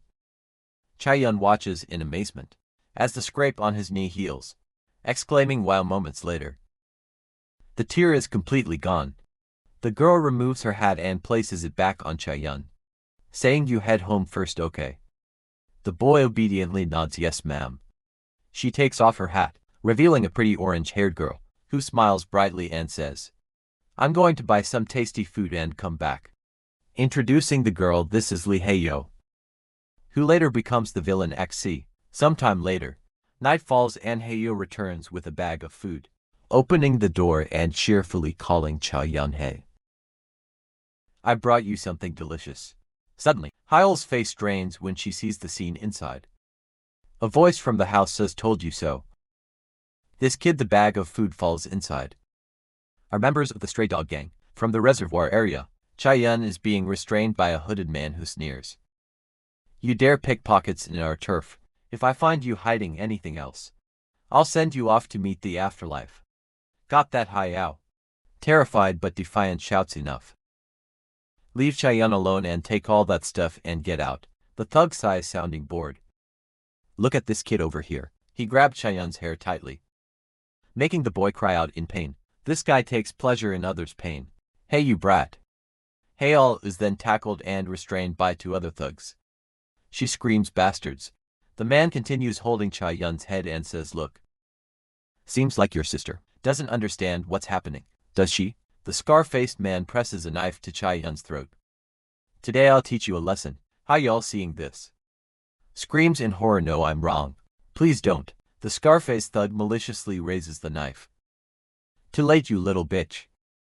Cha-yun squeezes his eyes shut in despair, when suddenly, some force snatches the knife from his hand. He's stunned, glancing behind him, and is hurled forward by a force, slamming into the wall. Then, dangerous gun muzzles appeared over the heads of the stray dog gang. At the reservoir, Cha-yun seized the moment and lunged forward. Hyle hugged the boy tightly, excitedly shouting, "Cha-yun." Kim Dane appeared outside their yard. He thought to himself, it's Friday the 17th today. Cha-yun was supposed to be killed by that gang. Lee Hayu was supposed to be corrupted and turn a villainy. Good thing I arrived early. If I were even a bit late, disaster would have struck. Cha-yun turned and saw him stunned, exclaiming, "What could it be?" Hayo spun around and stood protectively in front of Cha-yun, questioning, "Are you egocentric?" Kim Dane spread a villainous smile. "Pleased to meet you, Hale and Cha-yun. I'm here to take you with me." Hale scowled and barked, "Why would you take us? You're clearly a cruel villain too." Kim Dane calmly explained, "Why, of course. To save you two. Didn't you see just now? Besides, if the police show up, it's a whole mess." She refused. "I'd rather die than go." "You bastard, what do you intend to do?" Meanwhile, Cha-yun dashed outside like the wind. Hayo felt as if struck by lightning at the sight, and shouted, "Urgent Chazin, no." The image in her mind was of Cha-yun rushing toward a dangerous, vicious fiend. At that moment, Cha-yun had reached. Kim Dane grabbed his hand tightly and blurted out, "He goes tick, I'm in a mango club." The boy looked at him with utter admiration and pride. Even Kim Dane felt awkward at the boy's affection. Quickly, Kim Dane took the two siblings back to his hideout. Then he introduced them to the other members. "All right. These are our new members. Say hello." Cha-yun's eyes lit up and he squealed, "Wow. There's even Ego's infamous female cyber-terrorist." Subin broke out in a cold sweat at that nickname. Cha-yun still stared in admiration. "So she's a hacker." Lee Hayo carefully bowed and greeted. Hello everyone. I'm Lee Hayo and this is my brother CEO." And scrutinized her like inspecting merch. New member has healing ability. Turns out it's a girl after a while." The five of them settled in more amicably. Kim Dane happily opened the fridge. Cha-yun, still excited, exclaimed, "It's mangoes indeed." As Seo-yun stared ahead thinking, it reminded her of the first time she met Kim Dane. Lee Hail sat beside them, still tense and on guard. Kim Dane, by the fridge, tilted his head back and gulped juice. As Seo-yun, seeing this, bared her teeth and shouted menacingly, "Don't just stick your mouth on it like that." Startled, Kim Dane spewed out all the mango juice. "Hey, that's mine," Seo-yun grumbled, scolding despite knowing she'd gone too far. "Then next time be more careful." Subin gently carried a plate of peeled apples and cheerfully asked Cha-yun, "Do you want some fruit?" The boy's eyes gleamed even brighter. "Wow. Thank you." Cha-yun quickly grabbed a fork and speared a piece of apple. "Hi y'all, still tense," called out Cha-yun. The boy at that moment had his mouth full, taking a big bite, chewing while looking over with a puzzled face. Hi y'all, turn away helplessly. "Still worried? It's nothing." Kim Dane smiled brightly and called Seo Yoon Subin. I want to have a frank talk with him for a bit. Could you to step outside first? Seo Yoon sticks out her tongue and jokes. Can you to take your act outside for a bit? Kim Dane is at a loss for words. At the girl's personality, Subin. Take her back to the manor first. Okay, do that. A little while later, only the three of them remain in the room. Kim Dane sits opposite the siblings and speaks first. Lee Hale, you killed the orphanage director and ran away, right? Those words make Lee Hale frown. On guard, Kim Dane continues. I've investigated everything. That director often abused you too. I didn't come to you by chance. I have a purpose, she asked suspiciously. What purpose? Kim Dane blurts out. To let you to live happily. Hyo narrows her eyes staring at him, exclaiming in surprise, what? Kim Dane smiles and continues, oh. Of course not down in this cramped underground. I've set up a teleport gate. We'll move to the manor, live there. And you'll go to school too. Ayo finds him very suspicious and demands. Why are you doing this to us? We only met today. Kim Dane thinks of Seo Yoon and says. Because I have a little sister too. That's why I did it. Chaeyeon's eyes light up. I've watched all of Mango egotistic terror cases. I've replayed them like 10 times. Kim Dane awkwardly replies. Is that so? Thanks, kid. Meanwhile, he worries inwardly whether elementary kids should be watching that stuff. Hi y'all. Glares and warrants Chaeyeon. Kim Dane speaks again. Just try living together once. You'll enjoy it more than you think. We're not as bad as you think. Chaeyeon clasps his hands together, full of eager hope for the bright life ahead. Kal seems to have considered it seriously. All right. A little later, Kim Dane leads the two siblings to a nearby location. A secret gate opens, revealing a mysterious spatial portal. Kim Dane turns back with a bright smile and tells them, follow me. He steps into the gate, and his body gradually disappears. Hyle, her face still tense, while Chaeyeon excitedly jumps to the portal door. Turning back to Wave, says, aren't you coming? I'll go first. Which makes Aol panic and call back to Chaya. She sighs helplessly, and finally decides to step in after them. Soon after, Yo climbs the stairs, her face full of wonder. Before her, Chaeyeon stands looking out, a glass window, sunlight pouring in. Warm and brilliant. Kim Dane asks, do you like it? This will be our home. Chaeyeon seems to like it. I'll be on the 3rd floor. You on the 2nd. There are 2 rooms for you too. And you don't need to worry about tuition. At your age you should be in school. I have plenty of money. Iyo looks at him, still skeptical. Kim Dane continues gently, if you feel uncomfortable, stay a few days and decide if you want to go back. You can refuse at any time, okay? Hyo widens her eyes at him, when suddenly she shudders, her face paling, recalling the image of the Scarface man, pressing a blade to Chaeyeon's throat a moment ago. I'll teach you a lesson at that time. The boy was utterly desperate. Eyes squeeze shut. The image of Chaeyeon, now happy and bright, appears. Hyle accepts and nods. I will. Thank you very much. Kim Dane pats her shoulder reassuringly. It's nothing. Let's live well together. Elsewhere, Kim Dane wore a smug, villainous grin, having successfully recruited them. He suddenly scratched his head, puzzled. Did he forget something? What could it be? Night had fallen and the moon hung high. On the web page were reports about what he'd done. What did the hero do today? Hero newsfeed. Could Ego's tick really be dead? No way. It's been almost 4 months and they're still missing. Come back, come back. Haru sat at the computer screen, disappointed. Where on earth are you and what are you doing? Ego stick. Her expression was a scowl, waiting with the patience of someone about to lose it. Just a tad dramatic. In a laboratory, 2 people stand motionless, watching a strange creature in a liquid-filled vessel. One of them speaks. Every time I see it, I'm amazed. The doctor with crazy glasses laughs loud. The white-haired man standing beside him says, until Dr. Kim Seon-woo is released, we'll finish this project. We'll present the completed behemoth to him. The creature inside the fluid chamber stirs. The white-haired man mutters, if that happens, Korea, no. The whole world will bow down to our Hanam Corporation. The madman touches the orb, the other hand raised as if to grasp everything. The surrounding doctors immediately laugh heartily. One declares, no one can stop us. At Dane's house, sunlight beams dazzlingly into the home. Someone is holding a knife, their hands deftly slicing mushrooms into thin, even pieces. Subin smiles and tells Yahello she can actually just rest. The girl startles and replies no. It's fine, I feel more comfortable this way. Subin smiles and says thanks.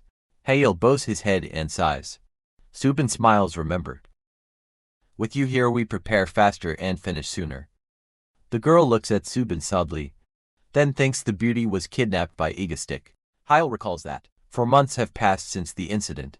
The girl thinks of the article she read. The villain was held responsible and paid compensation. The public fell into chaos. Yahello, seeing Subin standing peacefully beside her, reassures herself still. I'm living happily and well. The heated rumors about him have become meaningless. At that moment Yahello hears a voice, hey, hold my hand for a bit. Kim Dane immediately says, wake up a little and walk. C0ON, don't hurt yourself now. The girl, watching Kim Dane struggle with C0ON, ponders and the true nature of Egostick is Kim Dane. He pulls C0ON's shirt and asks, now that you've cleaned a bright spot like this, why do you still prefer sleeping in the basement? The genius mutters, always hearing something about an ego base or whatever. Then he tugs at C0ON's shirt and says, let's have breakfast, the meal is served. Kim Dane stares and exclaims, eating meat this early, that's wonderful. Yahello thinks sadly that one day, if someone returns injured with her healing ability, the girl lowers her eyes to her hands and falls silent. Yahello clenches her fist as if resolving to do something. After eating, Kim Dane lies on the bed, thinking it's almost time. Soon we'll have to deal with the black disaster, born from the Hanan corporations. He gloomily props his head up, staring at the calendar hanging on the wall. At that moment someone bursts into the room, a sound ringing out, hiding here this whole time. C0ON shouts, right now. Organize a little terror attack already. I'm bored to death, Kim Dane murmurs softly. Then suddenly speaks, okay. Let's do it, ready for a little terror. She freezes and asks her really. Kim Dane sits up, a smile spreading across his mouth. He calls out loudly, everyone assemble. A while later in a meeting room, Kim Dane stands with his arms crossed before the whiteboard. Yahello hesitates, but her question makes everyone pause from the start. What was the point of us carrying out terrorist acts? Kim Dane replies cheerfully. If you ask why we do terrorism, you have to answer. Someone immediately stops him. Stop. That's enough, all right then. C0ON bluntly says, uncle. Just get to the point. Kim Dane suddenly says, from now on, I'm not you anymore. Then he answers Yahello's question. Are you? Oh. Actually we are the villains. The girl is left speechless, thinking to herself, so that's aha. Kim Dane says that's why we must carry out terrorism. But we must avoid civilian casualties. He adds that he also needs to stage dilemmas that fit Egostick's concept and drag Stardust into it. SEO humanoid cuts in. These have to be terrorist acts that benefit her somehow, so to be brief. Thanks, Kun. The genius suddenly snarks, you're not. Are you? Did you just swear? Must have misheard. She mutters that she must have just sworn. Then he uncaps his pen and says anyway. He draws a bridge on the board and continues. The theme for this terrorist act is, will Seoul University collapse? Subin, looking at the picture on the board, asks, Seoul University bridge. He draws a monster and replies yes, because. Kim Dane draws a landmass and continues.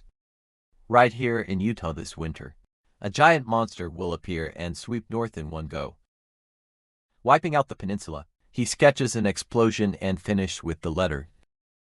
But what if we make a terror attack that brings down the Seoul University bridge? He keeps illustrating. The monster sleeps. Then boom, the monster's weakness is water. So it'll be framed as both a terror attack and proof that we're the villains. In short, it serves both purposes. Handsome win for us and profit too. C0ON speaks up, as always, where do you get this info? Kim Dane takes out a hat, salutes with it, and answers that's trade secret.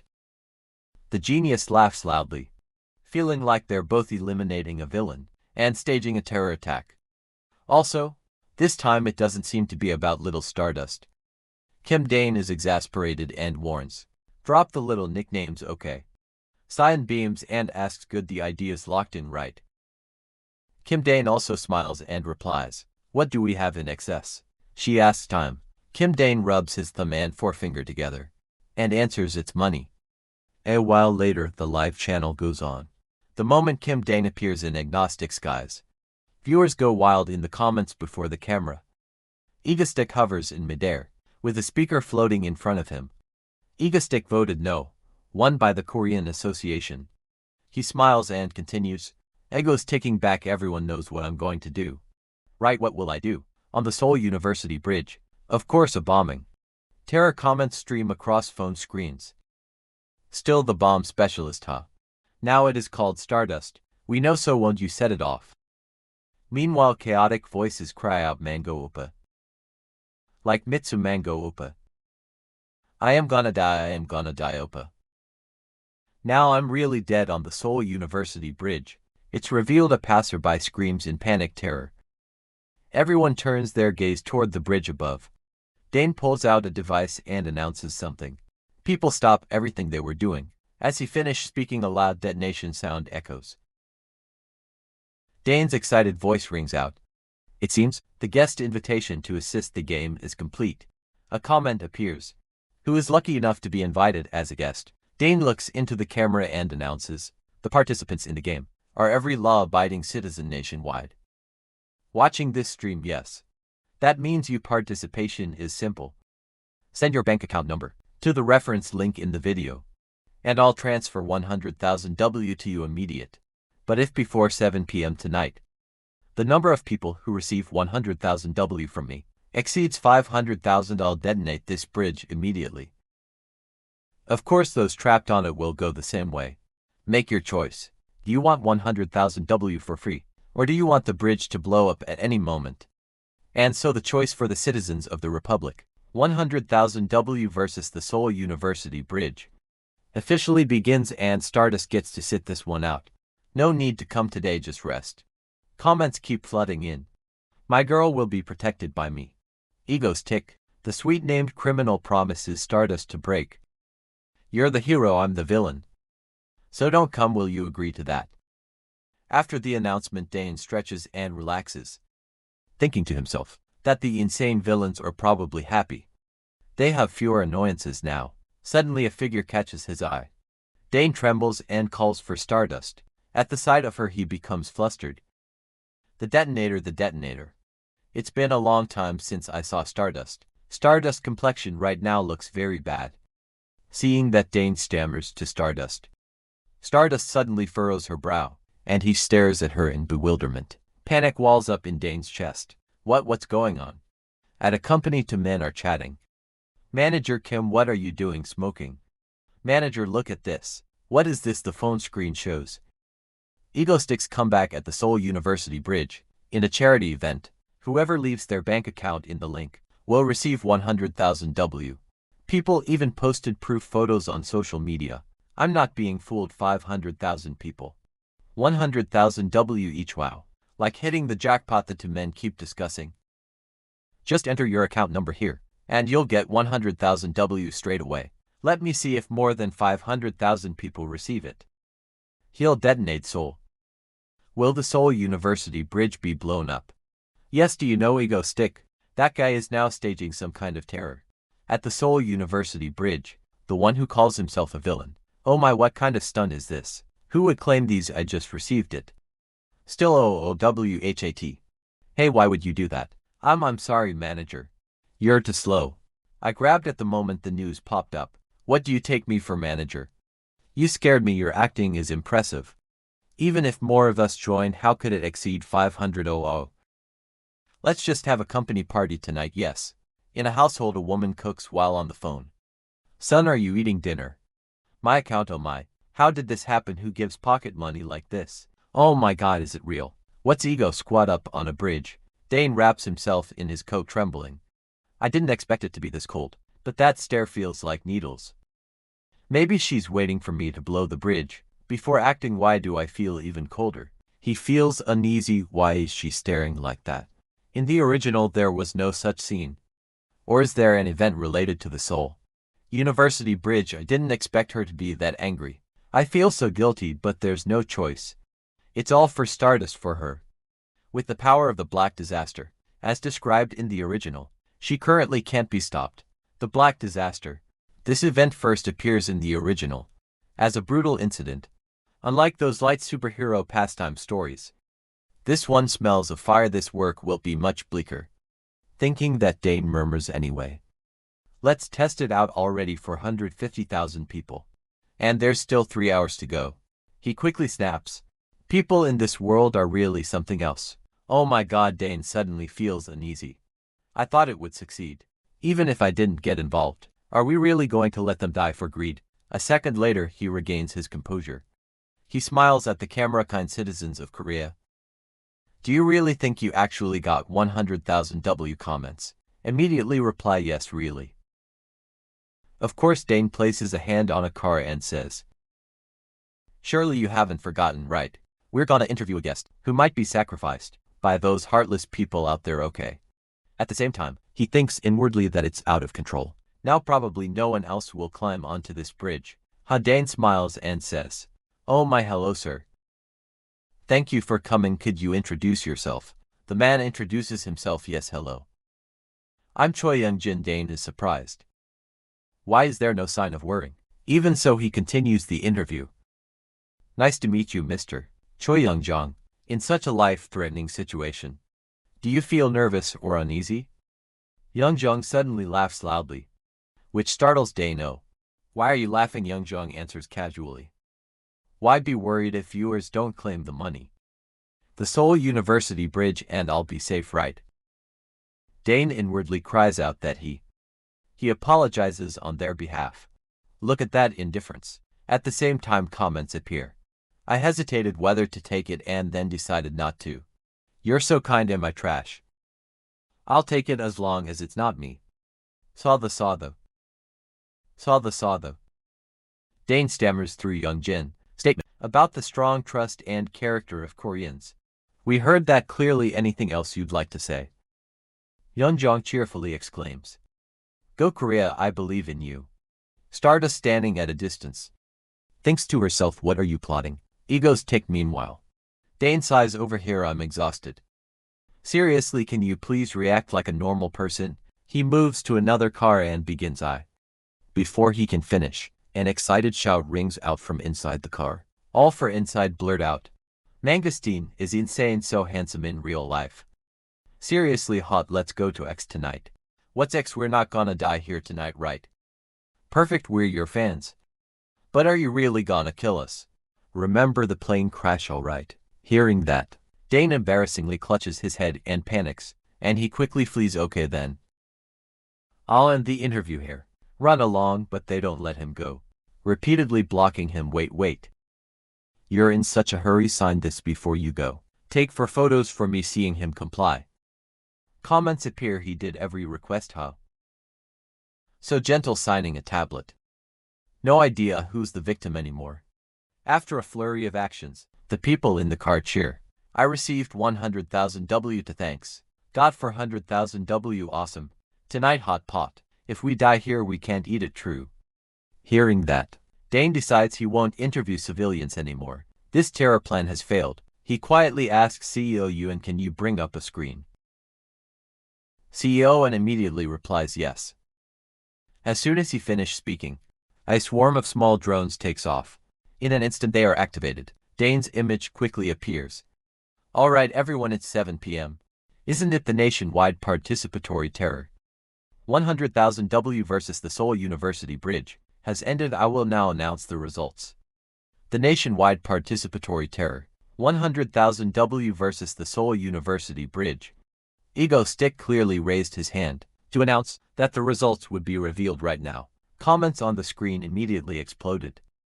Come on, let's go. 500,000 isn't hard, don't disappoint. Young-jong, sorry. Damn it, if Seoul University crashes, how am I supposed to get a job? His voice kept ringing out, steady to the point of being eerie. The result, 125,000 people. They were the people who had received 100,000 W. Then a series of brilliant fireworks burst forth. Ego Stick exclaimed excitedly, amazing. We Koreans are awesome. The kids in the car curiously poked their heads out to watch the fireworks. Ego's tick practically buzzing with excitement. Snapped his fingers, selfish ones. Please enjoy your final fireworks. Immediately after the bridge exploded. All at once the sky flooded with red flames. Stardust frowned, grinding her teeth as she watched his display. That guy finally. And he remained utterly composed. He bowed his head up. Until now, I'm still me, Ego's tick. Below the bridge was blown to pieces. And the comments exploded again. How cruel, I killed them already. After leaving the chaotic wreckage behind. Ego's tick departed in a slump. Hovering in the air too long had exhausted him. He was truly at his limit. In the end, all he had to do was watch Stardust save. Stardust shot through the air like lightning. Panic in her eyes, and she dove after a car that had just plunged off the bridge. Ego's tick was a bit surprised, glancing down. What's this? Did she finally catch me sensing the problem? He immediately followed, using his magic to control the situation. Damn it, the falling car instantly slowed. And both Stardust and Ego's tick screamed in unison. Luckily, Stardust had perfectly caught the car's nose.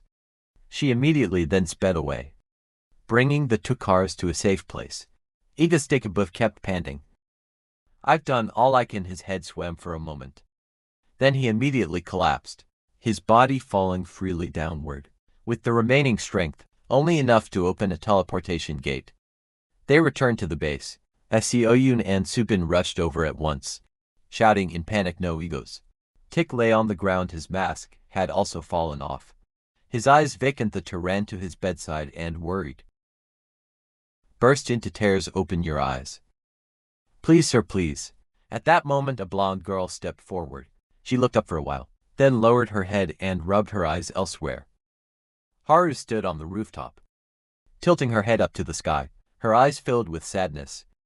Ego's tick held a stack of newspapers in her hands, their pages full of stories about Ego's tick and Stardust. He once said, "Don't think about showing your face and stepping out." Okay, but she always beat herself up. If she did that, her life would be very hard. Stardust had stopped Ego's tick's playing terror plot. Even then, if he hadn't given her the courage, she surely wouldn't have dared act. Her gaze grew deep as she stared at the newspapers in her hand. It was that voice, back then, that made her believe she could do it. You seem to know everything about me. You once said I could do it, so then go save them. A flash of sadness crossed her eyes as she let out a sigh. A person who creates terror. It's been a long time, so I have a lot to say. Are you really the villain? Are you truly a murderer? What is your true nature then? The more egoistic thought, the more uneasy she felt, but because of an unclear feeling. In the end, she couldn't say a word, and back at the previous scene, she still persistently chased after the car, silently praying, please make contact. At the hair-raising moment, the car was suddenly enveloped by a layer of magic. She immediately noticed something was wrong. The speed was decreasing, and when she looked up, she saw the other person, straining with all their strength, using magic to hold the car. In the distance, those who had been saved began shouting and cursing, wanting to kill him, the bastard. Only Stardust remained silent, watching. The bridge had completely collapsed, smoke and flames billowing high. She could only stare into the distance, gazing blankly as she searched for that figure. The more she thought, the angrier she became, clenching her fists at this point. Truly, Ego's tick really is. Just then a voice called from behind her. Why so alone this time? It was a terror incident with no casualties. Ice was standing behind her before she knew it, holding out a can of drink toward the other. My little beautician Haru. She smiled happily and stepped over to Haru. The other gladly took the can, greeting her excitedly. Ciala. Thanks for coming. The two of them hugged warmly and sincerely. Ice whispered softly, what's up? Of course I had to come. Haru heard that and her heart was filled with happiness. They cheerfully clinked their glasses. Ice drank enthusiastically too. She cried out joyfully, wonderful. Enjoying Soul's night with Haru. And a bit of ordinary peace like this. Suddenly she immediately noticed something off about the person beside her. What's that, Haru? You just got off work and you're still working. It's Ego's tick again, that bastard. Haru sadly set the beer can on the railing and nodded slightly. Ice kept a cheerful, optimistic tone in reply. Don't worrying about it. The chairman even said crime rates are down. and seemed pleased. I won't say it straight out, but in this terror incident, he didn't look like he wanted to hurt you anymore. Suddenly Haru turned and spoke. But hey Ciala, can I tell you something I think you know? Having egos stick around doesn't necessarily make him a bad guy. At Dane's base, Hyel walked slowly. She looked at SEO and curled up on the floor. Jenny took a thin blanket and covered the other with. Then she looked toward the metal door and slowly stepped inside. Hyel stared at the glass pane of the person before her, her fingers lightly touching the cold glass. Should I step in to help? He seems like a good person, but what if he changes? Like those who once craved my power? What should I do suddenly? The person inside frowned and writhed in discomfort. But she could only stand outside and watch him. This person knew nothing, yet still saved Chaeyun and me. He treated us kindly without asking for anything, and now he's lying dying right before my eyes. Am I gonna just let him die like this? She suddenly couldn't hold back and sobbed. I'm sorry, Dane. I don't have the courage. You really are a good person. But if you knew my abilities, I'm afraid you would become like them. She wiped away a tear and began to focus her power. But I'll try to be brave. Once a brilliant light flared forth, and blood began to flow from a wound. After a little while the wound finally healed. Soon she turned back to him, smiled and thanked him. Her silhouette gradually disappeared behind the door, and Dane woke from his stupor. He touched the wound inside. Finally recruited, caring big sister at last. With that he sat up again, muttering, "Hey, thank you." Back to the two friends' conversation. Haru stopped beating around the bush and went straight to the point. So let's summarize. Egoistic terrorist incidents are strange, and that there are no casualties, except the villains, of course. From mysterious call in the airplane terror case, Ice chime in up to the recent rescue of the falling SUV. Right, Haru nodded enthusiastically at this. Seeing her reaction, Ice couldn't help but complain. Oh my god, Haru, you actually believe the conspiracy theory that Egoistic is an S-rank hero? Apple Mango, is it you? Are you really an A-rank hero? Stardust? Shin. Haru. Ice kept teasing, making the other blush. Haru silently cursed her luck. I fell for it. Ice laughed with glee. Haru, what's your ID in Mangastic fan club? Haru bristled and refused. It's not about believing or not. I say it because it doesn't feel like just a conspiracy. Seeing her strong reaction, Ice gleefully pressed on. Tell me the account name you use in a Mangastic fan club, but Haru of course refused, shaking her head repeatedly. I don't have one, I satisfied and soothed her. Just kidding, don't be mad, little Haru. Seeing the others still prickly, she added, after all there are some unclear points, but he's very professional at doing bad things, right? Haru finally conceded, admitting it's true. I stand casually summed it up. Oh my. So what's the problem? Just consider him a villain. Hadu, but the others stubbornly defended her view. She thought to herself that Egoistic seems to be looking much further ahead. I don't know what it is, but Ice, hearing this, despaired and tried to advise. Workaholic Shin. Haru, please stop talking about that weird-headed villain. Lately hasn't anyone caught your eye? If you have free time, you should squeeze in some dating. Haru, on the other hand, got a bit angry and stomped. What do you know about dating? I shouted indignantly. My family controls my private life strictly. It's not that I can't meet someone. It's that I don't want to yet. Seeing the rich expressions on her friend's face, Haru immediately retaliated. Ciala, your face is all red, so cute. Tease back. She tossed her chin and retorted as if really. Meanwhile, at a prison, a luxurious black car was already wait. The large doors burst open, an elderly man being escorted out. He was Kim Si-and-woo, an S-rank villain and technical advisor to the Han Corporation. Those outside bowed respectfully at the sight of him. You've worked hard, Doctor, he, slightly irritable, asked bluntly. Enough, how's the progress? The other replied candidly and smoothly. Currently at 56% completion, progressing very well. The project is expected to finish around next September, and upon hearing that he instantly flew into a rage, shouting my to slow no matter what. Everything must be ready this winter. The man, upon hearing this, briefly lifted his head, then obediently got back into the car. Kim Si-woo sat down at ease and crisply called out, "Let's go." He smiled inwardly. thinking just wait before this winter passes. Everything in Korea will be under the feet of Dr. Kim Seon-woo. In another development, the latest bulletin reported breaking news. Dr. Kim Seon-woo, suspected of hiding unethical experiments, was released at 7 o'clock this morning. Dr. Kim Seon-woo is reported to be returning to a frontline position. At the Hanan Corporation, Dane sat down in a chair, wearing a proud smile. So which candidates are entering the field, CO? His expression was disdainful. Oh dear, what are you talking about? 3 months later, at Dane's house, 2 children were happily playing a snowball fight. Snow, yeah, over there. Hey kid, let me go first, not far away. 2 girls sat under an umbrella, pleasantly sipping hot coffee. Isn't this great? Yahello obediently replied. Yes, it is. At that moment a clear, shrill voice rang out, shattering the mood. Zion. Hey, don't step on it like that. What's that pile? So messy. The snow looks so pretty when it's just right. No sooner had she finished than a snowball flew straight into his face. The 2 kids grew even more excited. Hit back, man. Gusty, go for it. Watching the 2 kids laughing and playing before him, his anger began to rise. I'm coming for you, brats. I'll tire you out. Then he raised both hands theatrically. Ultimate move. Ego flashed. The children grew more curious. What's that? Wait, hey, that's cheating. Mangustine. Dane gave no mercy. So what if I cheat? The child next to him immediately raised both hands in surrender. I give up. I'm alive. He smiled at them. All right then.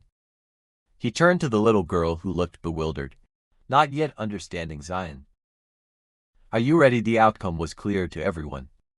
CEO, his giant snowball enveloped them, leaving only heads and limbs exposed. Dane and Cheyenne happily walked off, still chattering. I'm starving, let's get a snack. Right up. They brought out some cookies and munched happily. Indeed, these are delicious, as expected. I had asked to bring a few for me, and before he could react, Hanseo unhurled a giant snowball down on his head. Dane immediately coughed hoarsely and fell motionless. Hanseo, seeing this, froze and panicked, shouting, Mangostic, are you dead? Is he that stiff? Maybe it's because I put water in the snowball. Are you okay? Hey, respond. The girl was truly terrified. Did we actually kill Mangostic? Dang. At that moment Lee Hyul came over from somewhere. She looked at him for a moment and said, Are you smiling? Is this acting? Caught out, he immediately sat up and grinned foolishly. Teasing, oh Dane. With Seo Yoon worrying like that. I'm so touched I could cry. Seo Yoon flushed red with anger at that. She grabbed the giant snowball and chased after him. Dane immediately bolted, pleading, It really hurts. Stop it. Over the past 3 months we've gone through winter and rested. I even thought about staging another terrorist incident, but Stardust has grown about 3 years stronger compared to the original storyline, so that's not necessary. If there's been a change, it's probably on Hyul's face. I don't know when her worries mostly faded. Now she seems to have somewhat opened up to us, but the criticisms of me haven't entirely disappeared. Everyone blames Egostick entirely for the university bridge collapse, and because of that my image has plummeted also. Maybe because a million people took the money and shifted the moral blame onto me. They gossiped and spat cruel words at him. It's a Gnostic's fault for imposing weird conditions and staging such terror. So why not stir people up and call them accomplices? Thinking that he couldn't help but snort. Convenient, isn't it? Oh well, it's not a big deal. I always wanted to be a villain anyway. For now, just wait for the black catastrophe to appear. After a chase, SEO and finally caught Dan. He was pinned down on the ground. Got you, you're caught, I win. Watching the kids play happily together, the 2 girls inside couldn't help laughing. The kids are so funny. What if they get hurt playing like that? Bored of playing, the children clustered back under the small umbrella. I am starving. Should we have tonight? Since we had fun out, how about grilling some meat? Yes, come on. Hurry up and come here. Time to deal with Kun. Right, elsewhere. A blaring red alarm suddenly shrieked. Everyone in the laboratory fled in panic to escape. Kim Seon Woo collapsed into a seat, his eyes hazy with fear. Impossible, damn it, what's going on? Where did I go wrong? Someone nearby, seeing he wouldn't run, kindly warn him, Doctor. We have to get out now. but he stubbornly clung to his life's work. Let go. Don't make me abandon my lifelong research. He lifted his head and stared into the chaotic red-lit space, where a monster lolled out a long tongue and emitted a terrifying growl. Others quickly hauled him out with all their strength. Doctor, come on, let's go. Kim Samuel looked back regretfully and shouted. It can't be. Behemoth was supposed to be just prototype number 1. How could it have consciousness at the corporation? The bodyguards were terrified when they heard the news, and fled in panic amid the chaos of familiar silhouette. Stardust rushed inside at full speed. She shouted as she flung open the door. What's going on, Chairman? Park Jun-ho is just as flustered. Shout out, it's urgent. Stardust, did you see this? Where on earth did that terrible monster come from? He stared the screen before him, frightened. Stardust, seeing it, was also deeply alarmed. In the city, people fled in terrified chaos. Run, run. Owners could only stand outside and watch their beloved cars get trampled to pieces. My car, someone snapped. Is that the priority now? Move, hurry. The monster continued its rampage without stopping, climbing up apartment walls and wrecking buildings, sending bricks and concrete crashing down. The father and son down below were instantly in mortal danger. Oh my God, not again. Having witnessed the scene, Stardust rushed off at once. I'll set out immediately. Park Jun-ho couldn't stop her in time. Calm down. Stardust, are you planning to take on that giant monster alone? She grew angrier, turned to him and yelled. Shouldn't we do something? The chairman just sits there eating popcorn and watching. Park Jun-ho froze at the remark.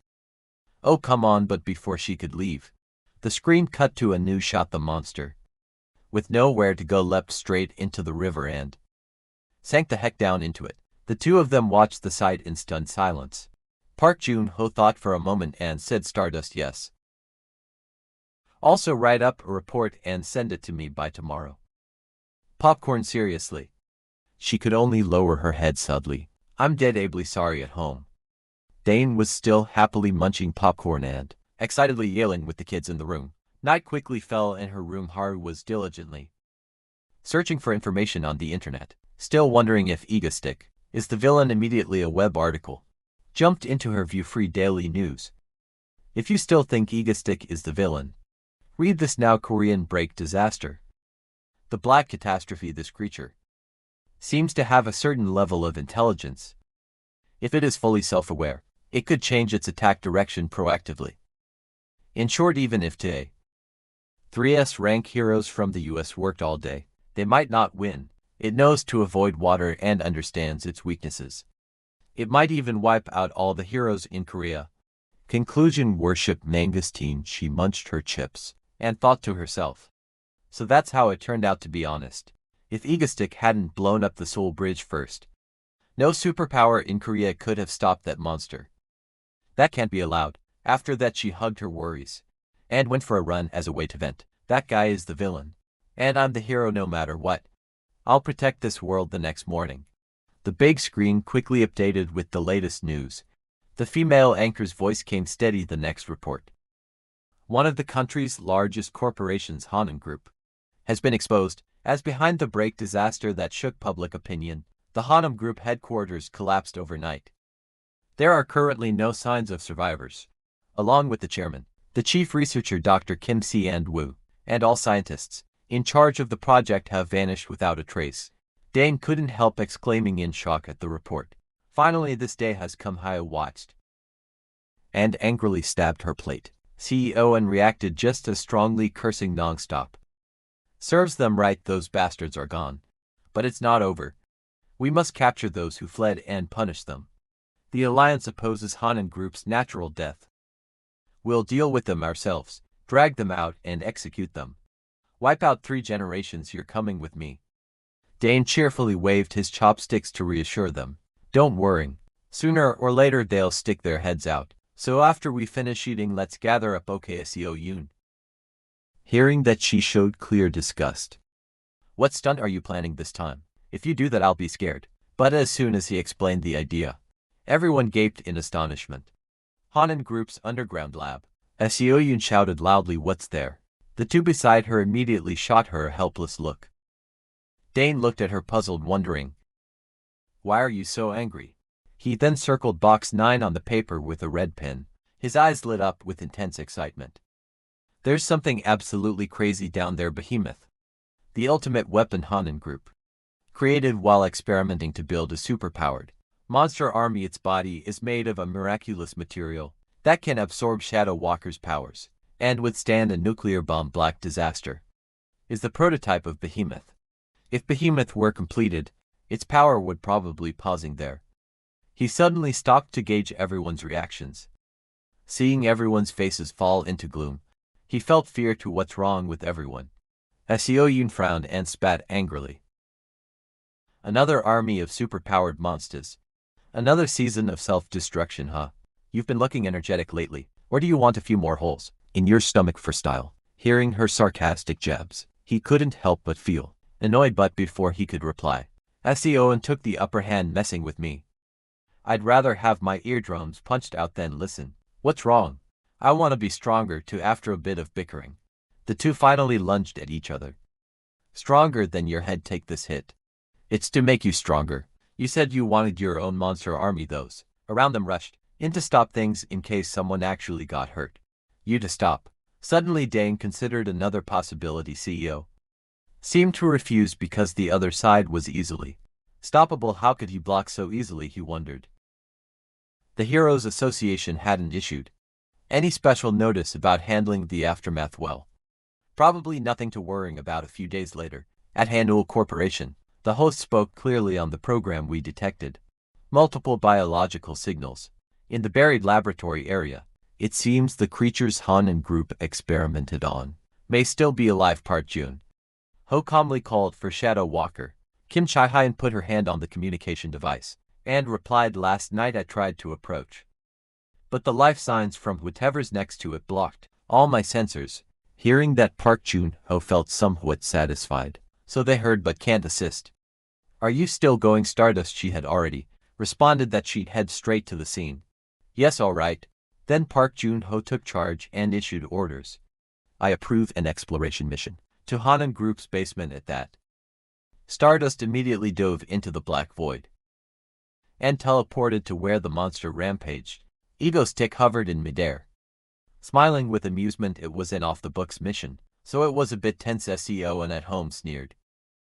If you're scared, you can still turn back. Subin, not wanting him to get complicated, immediately defended him. Kun, don't talk about him, he's confident. I'm Dane, you know. Am I supposed to be afraid of some silly monsters? Although not a professional, Kun still tried hard to help. All right then, be careful. Soon after, both Kun and Subin's clear voices rang out. Hello beloved viewers, Ego Stick here. Another terrorist stunt.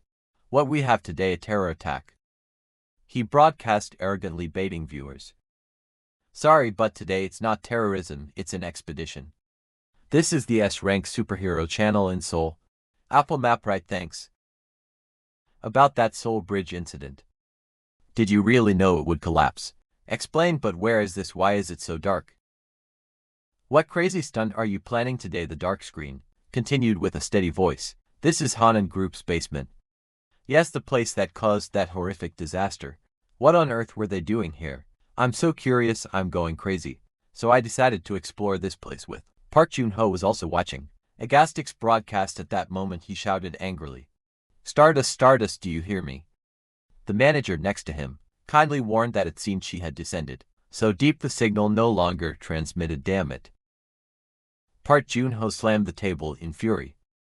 That egotistical jerk thinks he can bargain like he owns the place. What a lunatic. Saying that, he loudly ordered the person beside him. Assistant, get some popcorn, the caramel salted kind. Half salt, half caramel. The assistant immediately nodded in agreement. Yes, Egostic shone his light into the room, glanced around suspiciously and called out, hey everyone. Look at this. He turned his head back. It's so gloomy in here. What on earth have they been doing? This place is really creepy, but why is it so empty? Where did all the stuff go? Be careful, Mangosteen murmured as the commotion continued. He pushed on with his task. Someone who makes all of Korea tremble like me. Surely I'm not supposed to be afraid of some experimental traces. Suddenly, he spotted an item That shocked him and he shouted. He angrily pulled out a heavy firearm, ready to join the fight, but a second later a cute round fluff poked its head out, leaving him momentarily stunned. What is that, oh god? But why on earth is there a cat here? Before he could fully figure it out, several tentacles shot out. The cat's eyes flared brilliantly, looming above. When he looked closely again, it had turned into a monster, stretched out its hand, opened its mouth and lunged at him. Egoistic panicked, pointed his gun at it, and squeezed the trigger at the same time. Stardust, strolling nearby, heard the familiar noise. She turned her head alertly, wondering, is that gunfire? Recalling the argument at home with everyone, when she and Seoyun had quarreled. She had warned him about this. You to keep shouting at each other, are you teasing me? I'd rather have my ears pierced shut than listen to it. You should be doing something more impressive. Thinking it over now, Egostatic regretted and complained inwardly. If I'd known, I wouldn't have come in. Why did I? I should have listened to Seoyun amazing my foot. I should have just sat there twiddling my thumbs, and used my power to teleport things with that thought. Egostatic psyched himself up, grabbed his camera and gun, and sprinted forward. The weird face monster quickly chased after him. As he ran, he tried to gather his wits, no regretting it now was pointless. Even though he was terrified, veins popping in his face, teeth clenched, Egostatic had already made up his mind. Since he was already in here, he had to drag the behemoth out of this place. He turned thought into action. He accelerated, took a running leap, flipped a few times, and jumped down the stairs below. Hearing the monster getting closer, Egostatic tensed, his heart pounding wildly. The monster drooled, leaving puddles on the floor as it trudged down step by step. Augusti shouted D. Then he aimed his guns and fired at the monster. It was hit repeatedly by gunfire and let out furious, thunderous screams. Noticing a slight tremor in the place, Egostatic worriedly thought to himself that the place was collapsing in the blink of an eye. Dust and smoke filled the area. The camera and guns fell. He dashed away like a lightning bolt. After that horrifying incident, Egostatic dragged his booze-soaked body onward, trembling. He couldn't help but moan in misery. Just how deep is this place in the chaos? I even left my camera and guns outside. Suddenly he remembered his earpiece for communicating with Kun. Egostatic fiddled with it and kept calling C0N. But C0N didn't answer, only a meaningless static crackle. No matter how he shifted position, there was still no signal. Egostatic felt increasingly helpless and muttered, "The signal doesn't get in here at all. I'm getting more scared, though not insanely so." Just a bit, when suddenly a strange noise rang out. Catching his attention, a massive explosion sent rock and debris flying. The blast knocked Stardust, and Egos took back a long way by inertia. Stardust vaguely sensed something murmuring a guess. Could this familiar feeling be? Egostatic also looked back at her in bewilderment, and called Stardust, seeing him. Stardust immediately scowled and asked, "Egostatic, what are you doing here?" Egostatic just played along, jumping and firing back, "No way." Stardust, for real, I'm the one who should be asking. Why did you suddenly crawl down here? Stardust flapped her hand and replied matter-of-factly, "Because I'm a hero. What's suspicious thing is there about a hero like me cleaning up this mess?" Hearing that, Egostatic forced a grin and nodded offhandedly. Fair enough. But then Stardust suddenly smiled slyly, stared at him and said with amusement, "Perfect timing. This is an unexpected bonus." Sensing something off, Egostatic panicked inwardly. What now? Stardust just smiled at me. I'm dead for sure. Stardust reached out and whispered that if he surrendered, honestly it would hurt less. As her hand neared his face, he put on an obedient puppy expression and asked her, "What is it?" Without warning, Stardust swung a punch at him. What did she punch? Egostatic backed up and dodged, then stammered, trying to dissuade her. Wait, and so they went on. She threw punches, he ducked. Stardust laughed confidently and kept lunging at him. Egostatic yelled loudly, calling Stardust, with no room to retreat. His face contorted as he raised his hand to stop her and shouted, "Wait!" Stardust halted anyway. Seeing that, Egostatic hurriedly said, "I know in your eyes I'm just a petty villain," but he suddenly stopped, panicking inwardly. Damn it, what do I do now? Stardust seeing he couldn't finish, asked but what Egostick thought for a moment then argued. Look around, this place is extremely dangerous. You don't even know what kind of demons this is, right? Since we're already here, why not form a temporary alliance until we reach the deepest level? His suggestion sounded reasonable, but Stardust still asked suspiciously, so what's your purpose here? Half joking, half serious, he answered me. Probably just curiosity and wanted to learn more. Those people pulled off that horrific affair, so I guess they're hiding something down here. Stardust was stunned for a few seconds, then gave a wry smile and said, all right. Sounds good. I don't get what you're saying. He made an incredulous noise in reply. Stardust turned and agreed. You say alliance, follow me. I'm having trouble dealing with these monsters alone. Give me a hand. I didn't expect you'd be this easy to convince. Egostick hummed in assent. Yeah, okay, still he couldn't believe it. How did that work? I only said it casually, but knew she'd take it seriously, so they walked with her leading and him following. Stardust glanced at Egostick, calculating inwardly. Forcing him might make him run, so better keep him close. Egostick, less cunning, glanced around and mumbled an assessment. The second floor structure seems more normal. Her small gestures and actions didn't escape her notice. Stardust loosened her guard a bit, thinking her suspicions about Egostick might at that moment. Stardust pulled out a strange drawer and rummaged through the items. Inside, Egostick was still eyeballing the surroundings, when suddenly she slammed her fist into that cabinet. Egostick flinched and spun to look. Stardust snapped at him, ordering straight into his face. A villain daring to loiter here. This is top secret, get out immediately. Egostick panicked and hurriedly replied, why yes, I'll leave right away, terrifying. Seriously saying that, Stardust turned away.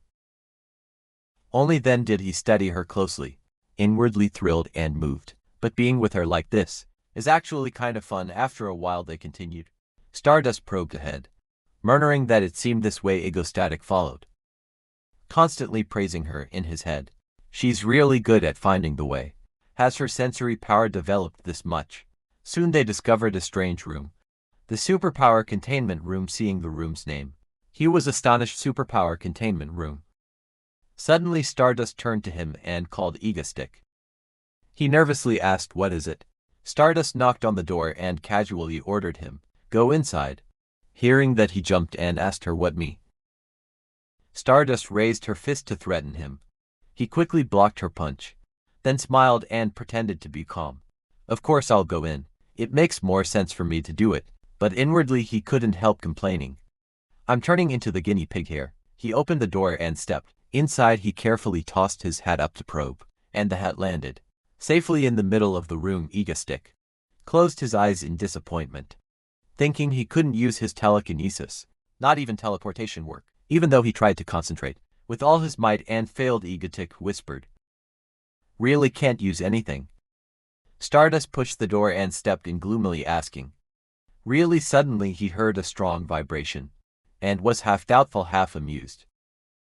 How does this mechanism work? But when he turned, he saw Stardust punching hard enough to make a hole in the wall. Stardust stopped, looked at him, rubbed her hands, and said with a smile, I just wanted to see if powers were really suppressed. So they really don't work, huh? Seeing she didn't believe him, he huffed and argued, I'm not lying about this kind of thing. Although I am a villain. Absent-mindedly he suddenly remembered the punch hole. One of Egostick's personalities spoke in his head. Wait. She broke that with pure strength. Wow, impressive. No. If this place collapses, we'll all die. But credit where it's due. Her development speed is astonishing. His mood roller coastered, looking at her like a tossed flounder. Stardust bored didn't bother to comment. At that moment the alarm blared loud. Egostick and Stardust stood close together. He screamed in fear. What now? No. Looking at the cold steel door, Egostick felt utterly helpless. That's it. We're locked in. Not only him but Stardust beside him thought the same. The space was sealed and neither could use powers. A hero and a villain. No, it's not like that. A grown man and woman alone together. Stardust pounded on the immovable door with fists and kicks. Egostick noticed the countdown clock above the door, and finally tried to stop her pointless efforts. It won't work. Stardust, stop, look over there. Maybe the door will open in 3 hours. Don't waste our energy. Let's wait until then to be sick hearing him. Stardust was exhausted to the point of collapse, and stopped, but then clenched her fist tighter and let out a shout. Egostick looked at her in confusion, and sighed helplessly. Then he stood up and reasoned, saying, "Come on, don't be silly. You can't use your powers right now." Stardust scowled, stayed in her punching stance, and glared at him. Egostick pulled a handkerchief from his coat, and gently offered, "Give me your hand." Seeing his hand reach out, Stardust felt a little flustered and embarrassed. He carefully bandaged her scratched, battered hand. At that moment Stardust was dazed. Her emotions tangled. She quickly composed herself, withdrew her hand from his, spun away, and snapped, "I'm not saying thanks, you know." Hearing that, Egostick couldn't resist teasing half-jokingly, "Sounded like you're thanking me." Offended, Stardust punched the wall hard as if to warn him. Egostick yielded and said, Yes, I get it. Let's stop talking now, don't hurt your hand anymore." Saying that, he put his hat on the ground and sat down, nonchalantly telling her, "I'm gonna rest for a bit." Seeing him in such a messy state, Stardust instinctively shouted, "What?" Egostick lay on his side with his back to her, still considered enough to remind her, 3 hours with nothing to do. If Stardust has nothing to do, she should nap and save her strength. Stardust's face remained sullen, but she said nothing more. Although he said that out loud, Egostick remained tense inside still. An hour later, Stardust sat dazed beside him. Egostick's eyes were wide open, his mind in turmoil. How could he possibly sleep? He couldn't relax at all. He felt trapped in a jar. Stardust, without powers, was still much stronger than an ordinary man. He couldn't afford to let his guard down. Thinking that, he sneaked a look at her. Stardust met his gaze. She immediately turned her face away. Seeing that, Egostick also turned his body away. 2 hours later, they sat leaning against the wall. Stardust's breathing grew rapid. Egostick wasn't much better. He irritably thought the air felt like it was running out. By now he was exhausted. Then he glanced at Stardust, who had her head down, gasping. He worried a little. Her breathing sounded labored. Suddenly Stardust muttered absent-mindedly, "Soul Bridge." Egostick tilted his head and looked at her. "Huh?" Stardust, panting, stammered and asked, "The car incident. That was you, right?" Hearing her bring that up, he felt a guilty jolt as she figured it out. Thinking that his mind unconsciously recalled that incident, Stardust raised her head, probing as if to confirm that he was indeed the one who stopped it. "Right." Egostick refused to admit it, waved his arms and blustered, "I'm a villain, not some mastermind who stops things. I always rush forward." Stardust began to get annoyed and snapped angrily, "What are you talking about?" Then she seriously asked again, "So what about the plane?" "Why, say only I could handle it." Under her questioning, Egostick broke into a sweat, his inner self silently screaming. After a moment, he grabbed an excuse and blurted out in a grand tone, "I already said it, I'm the villain and you're the hero. Why burn up again? Your existence makes me more complete. That's our relationship. What's strange about telling a hero to go save people? Isn't that right?" Stardust fell silent and just stared at him, while he jabbered on without pause. Realizing he might have gone too far, Egostick clamped his mouth shut and reassured himself. Inwardly, "I freaked out and overdid it. Must be the lack of oxygen earlier." Stardust then asked him again, "So you collapsed the Soul Bridge because a monster appeared and headed for the bridge? Did you know beforehand and do it on purpose?" Egostick was stunned. Her words hit him right in the chest, but he tried to act sinister, sneering at her. "Oh dear, Stardust. Are you buying into those silly conspiracy theories online then?" Worried she wouldn't believe him, he hypothesized. "Of course I was a bit surprised, but that was just a coincidence." He looked over at Stardust. Her face was icy, and she stared coldly at him. He tensed up, thinking, "What's that expression? Wait, could she be testing me? Did I say something wrong or miss anything?" Thinking back, he recalled the events that had happened. Mapo Bridge, the airplane, the black disaster. He swallowed lightly and speculated inwardly. Stardust isn't the type to believe conspiracies. She's actually doubting whether I'm really a villain, because she's interacting with me directly. Suspicions naturally arise from the previous terrorist incidents. It's the intuition of a superhero. A clumsy explanation would only seem more suspicious. The only escape was to attack head-on, with a direct confession. Suddenly he burst into laughter. Stardust frowned and stared at him puzzled. Egostick laughed wildly, and then bluntly admitted what she asked. Yes, that's right, I knew the monster was coming. So I collapsed the bridge first. Someone as clever as Stardust quickly grasped the Ghostic's exclusive. Then Egostick put on a sinister air and continued, so what are you going to do to me? At that moment he was confidently thinking, so what if it's all strategy? To Stardust it's naive thinking. He leaned closer and asked again, well. Stardust didn't answer but pressed him, how did you know? Do you really have precognition? Egostick adjusted his head feigning coolness, and curtly said I hacked. Then he boasted absurdly. I'm the one who controls Korea's server network. Knowing some confidential info about the Hodin Corporation isn't strange. Calling it precognition isn't entirely accurate. Hearing that, Starla said, puzzled still. It feels very strange to me. Egostick grinned. Playing dumb and shouted back at her, what else?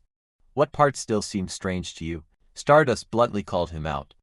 Why did you prevent harm to civilians? Aren't you supposed to be a villain?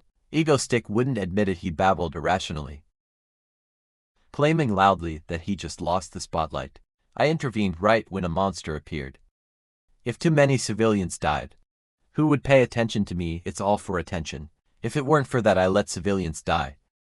I don't care about them. What do they have to do with me? Stardust said nothing more and kept staring at him. Seeing she didn't look convinced, Egostick pointed at her dramatically, enunciating each word as a threat. You understand now, right? Suddenly, Stardust sprang to her feet. He calmed himself and looked at her. Stardust had no intention of speak. Her eyes locked onto him, her face cold and hard. Egostick could only look at her in bewilderment. Suddenly she curtly ordered, move aside. Only then did he glance up at the countdown clock. When the clock finished, the cold steel door swung open. Stardust knelt on the ground and picked up a few small stones to add more force to her arm, to punch the wall ahead. Then she signaled Egostick. Hurry up. Egostick tried to control his power, lifted a few stones, then grunted and followed Stardust. They walked in silence for a stretch, one ahead and one behind. Suddenly they discovered a machine with lights on and the screen displayed strange information. RKCB 1107 temporarily classified as an instant teleporter. Note, has the ability to teleport and escape, so always maintain a level containment. Tends to attack from behind. Exercise extreme caution. Egostick read it and couldn't help but be astonished, wondering, have they really developed teleportation powers? Egostick and Stardust looked around cautiously. Looking at the ruined giant vial before them, he said seriously, Behemoth.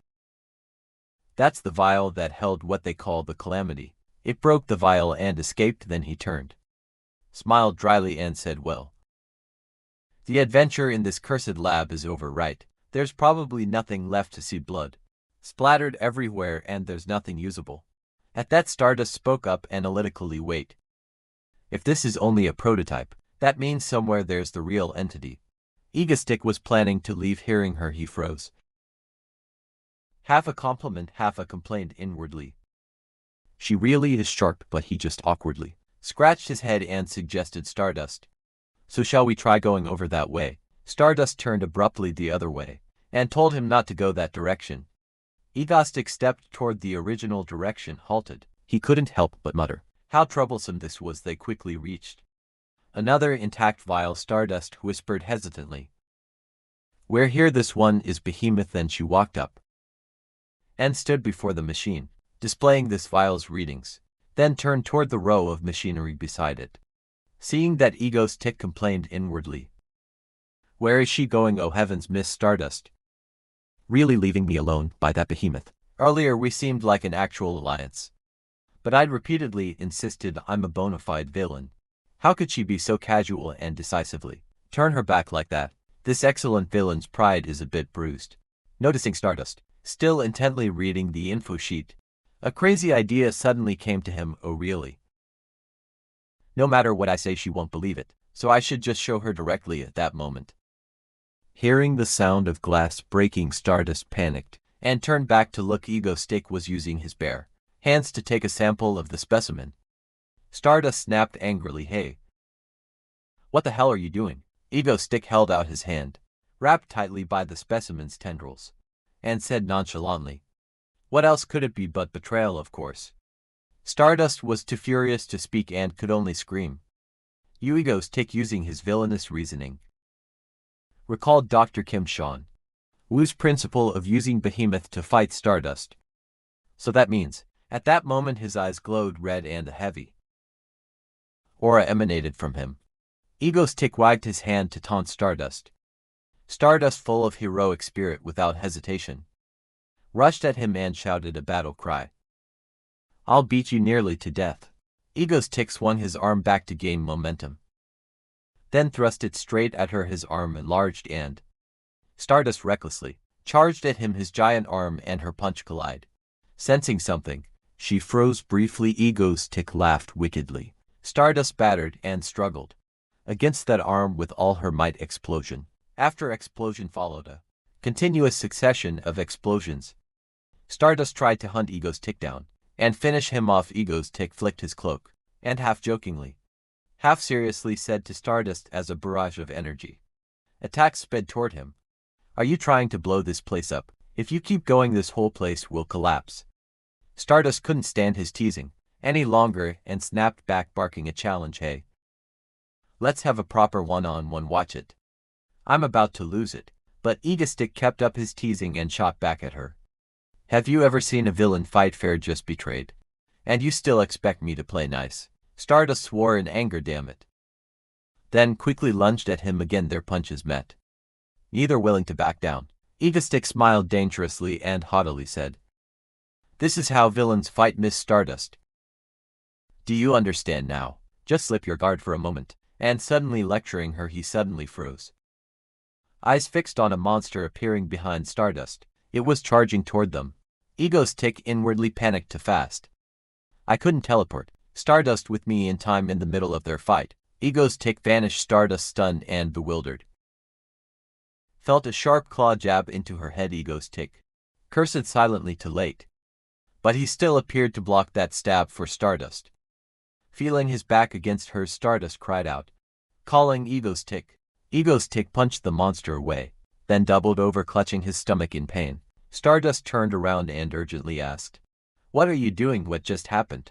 Her eyes fell on the bleeding wound and she went silent. Ego Stick tilted his head and said coolly, "I only said one thing this time, you owe me." Then he turned into light and vanished in an instant, leaving Stardust staring after him in daze. Meanwhile at home, three people fretted over him. Seo Yoon kept sighing. "He always disappears without contacting anyone. Do you know how worried we are? I think I'm getting a wrinkle between my brows." Suddenly there was a loud bang as the door flew open. Catching their attention, Seo Yoon jumped up and said, "He must be back." She hurried outside, still scolding him. "Honestly, where have you been so long? Why would you disappear without telling us?" Suddenly they saw him collapse on the floor, soaked and slumped, and Seo Yoon's face froze. "Oh no," she screamed, "Hi y'all." And Subin inside the house stood up at once and rushed out worriedly, seeing Ego Stick lying motionless on the ground. Seo Yoon sat beside him in a daze.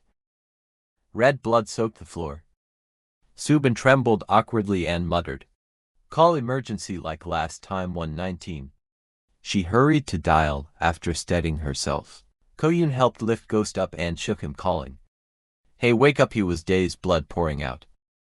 She panicked more and asked, "What should we do? He's bleeding so much." Hayo, calmer than the others, finally spoke up with a suggestion. "Let me take a look." Seo Yoon stepped back for a moment. Seo Yoon, face streaked with tears and snot, looked at her. Hayo used her healing ability, placing her hand on a gossip's abdomen. A beam of light flashed through the room. At that moment Stardust was still sitting in the lab, dazedly touching the dark red bloodstain on the floor. Her mind was a mess, worried and puzzled.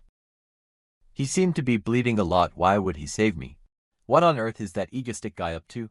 Looking at the spoonful of porridge coming to his mouth, Dane lowered his voice and said, Subin, please let me feed myself, okay? Spare me a little dignity. Although he was annoyed, his hands were cuffed so he couldn't resist. Subin just smiled, fed him a spoonful, and fussed over him like a child. Good job. At that moment Hyo arrived with Father Yun. Hello everyone, I'm off to school now, okay?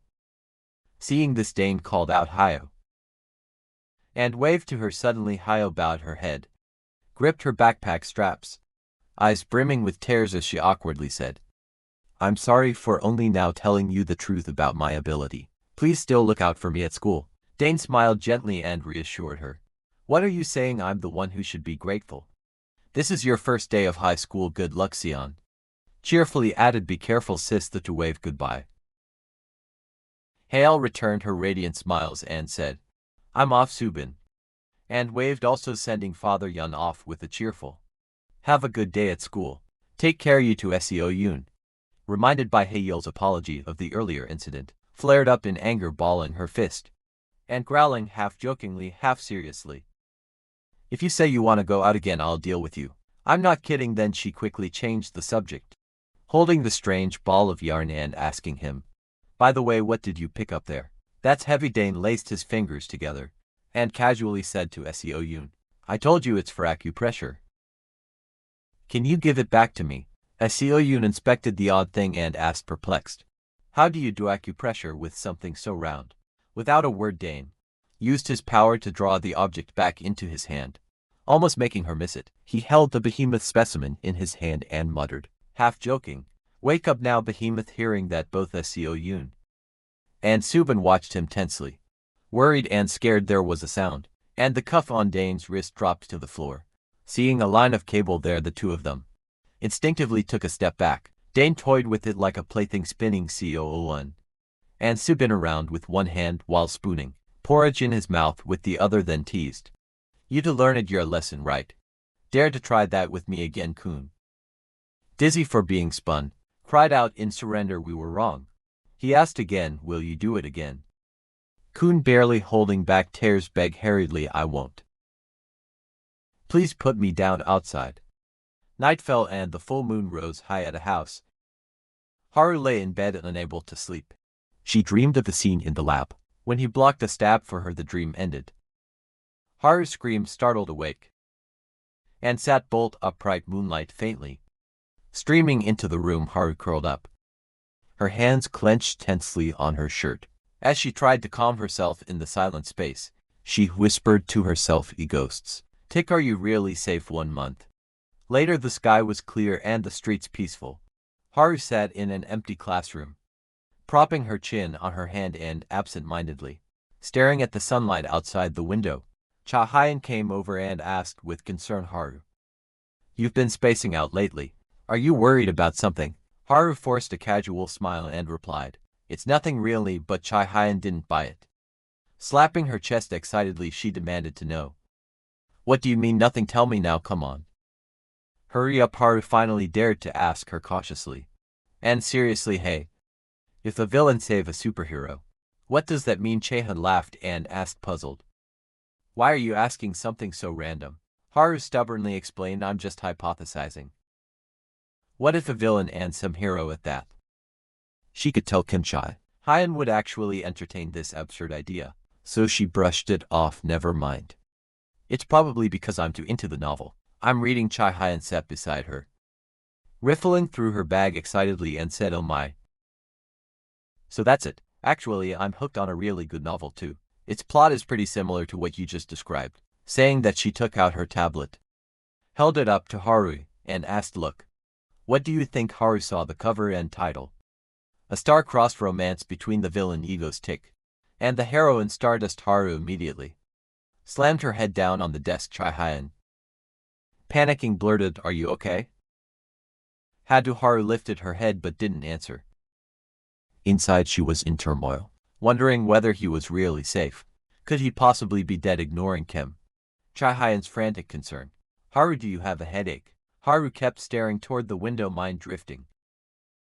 There was no way someone as scheming as him, who'd cause chaos across Korea, wouldn't be stubbornly alive. Even thinking that, she kept sighing, a small hope tucked inside. When will he strike again? Meanwhile, Dane seriously told everyone.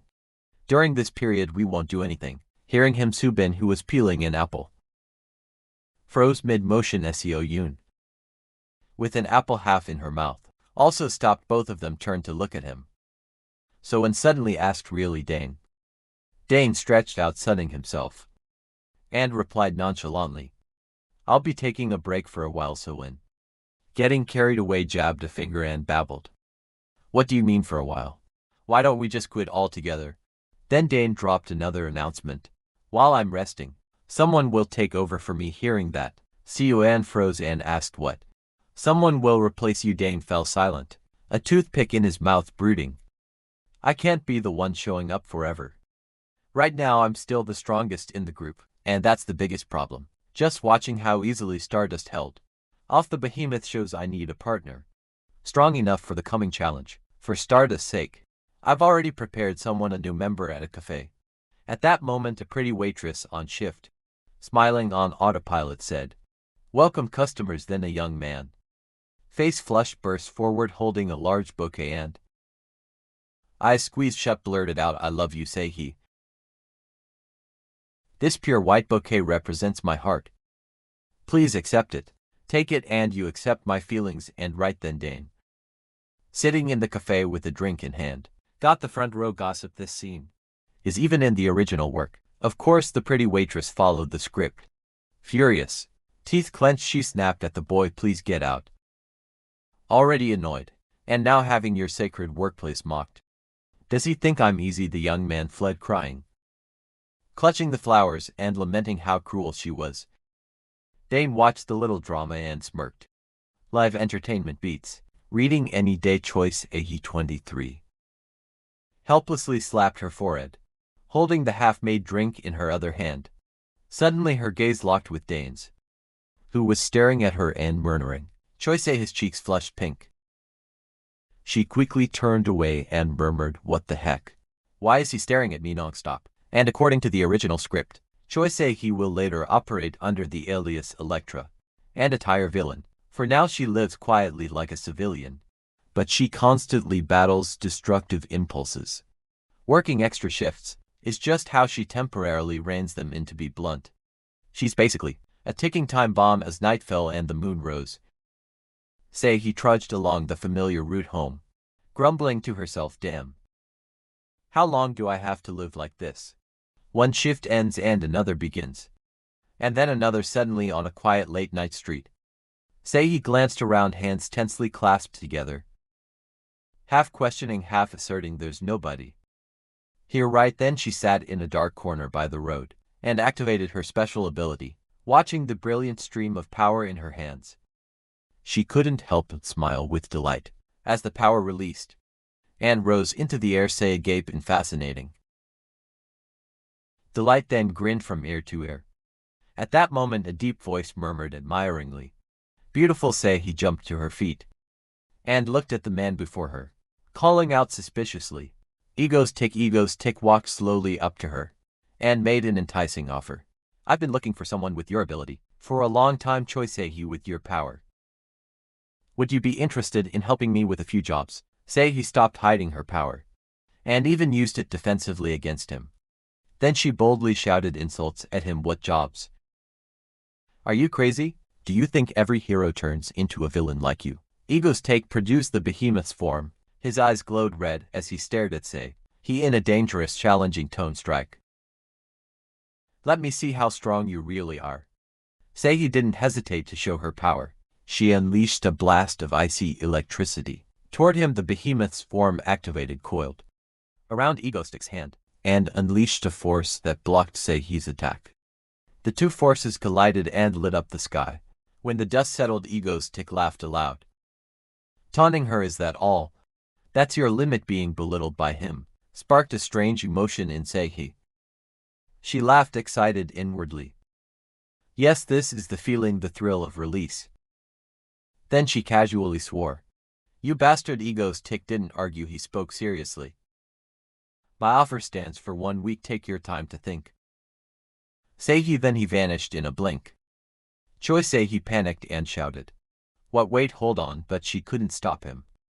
Watching the light he brought fate away with him, then glancing at the power still blazing in her hands. Say he let out an annoyed cry, inwardly complaining, "How lame, what a buzzkill."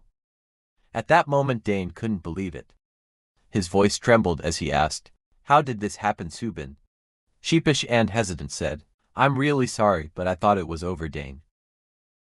"I'm sorry." Dane couldn't accept this and turned to Seo Yoon, urgently confronting her. Seo Yoon, "How could you do this to me? I raised you to be talented." Seo Yoon cried out. "Oh come on, hey," then cruelly told him to go show off his strength elsewhere. Seeing the chessboard on the table, Seo Yoon couldn't help but laugh with glee. One laughs, another cries. Dane, unwilling, tore his hair and groaned, "Oh my god," watching his pieces be trounced by Kun. Dane cried without tears, moaning, "Forgive me this time, Kun, I'm about to go bankrupt." Seo Yoon on the other hand chuckled smugly and teased, "Look how pathetic the villain Ego's Tick is saying that." She pointed at the pile of stinking dishes behind him and confidently told him, "Go wash the dishes, will you?" Dane, helpless, could do nothing but stand and head toward the sink, inwardly lamenting that he'd been raising a wasp in his sleeve. "I betrayer at home," suddenly remembering something. CEO Moon anxiously asked him, "All right, Dane. It's been 3 days since you said you were recruiting new members. Are we really okay?" "Just chilling like this." Dane didn't answer, only uttering a muffled CEO grew more puzzled and looked at him questioning. Dane put on gloves and, half asking, half asserting, said, "Surely the trap I set has started to work by now, right?" At the cafe where Choi Say he worked, customers came and went constantly. She moved like an emotionless machine, listlessly doing her job. "Yes, one iced Americano." "Yes, got it." Points. "No, not adding them." "Yes, yes." Noticing her unusual mood, the manager nearby was about to check on her when he spotted an upside-down cup of coffee, so he swallowed his anger and walked over with a concerned smile. "Say, you look a bit tired. Do you want to step outside and rest?" Say he recognized her mistake and obediently replied, "Ah, I'm sorry, thank you so much, sister." Outside, she plopped down on the break stool. Say he stayed tense, staring at her phone. She thought to herself that she kept hearing about Mango everywhere, so she was curious what kind of person he was. As she scrolled for news about Egostick, headlines announced him as South Korea's most influential criminal, the only villain with an official fan club, a villain more famous than superheroes. But was Egostick really a villain? Reading the striking headlines, Say he couldn't help but exclaim inwardly. She hadn't realized he was that formidable. Then she accidentally came across an article titled, "Are Egostick Terror Acts Really Terrorism? Aside from property damage, there are always zero casualties." Say his feelings became complicated as she murmured in doubt, "No casualties at all? Well, then he's not so bad, right? Say he who can control electricity." Surprisingly, before meeting Egostick, she had never once used her power properly, because her parents hated that ability. They controlled all of Sei's capacities. The electrical energy, built up like an overcharged battery, and unable to be released, stressed her until a destructive instinct gradually formed inside her. Since receiving a Gnostic's invitation, my offer stands for 1 week. Take your time to think. Say he, day after day, she lived in anticipation, distracted from her daily duties. For years and 6 days had passed. Say he, half afraid and half anxious, kept murmuring the name Egostick over and over. Finally, on the 7th day, on the dark road home, Say he walked hopefully, glancing around as she went. Suddenly a strange noise sounded. Say he spun around in a panic and blurted, "Why are you late?" Words stuck in her throat. Turns out it was just a ginger cat. It puffed up at her in fright, then quietly slinked away.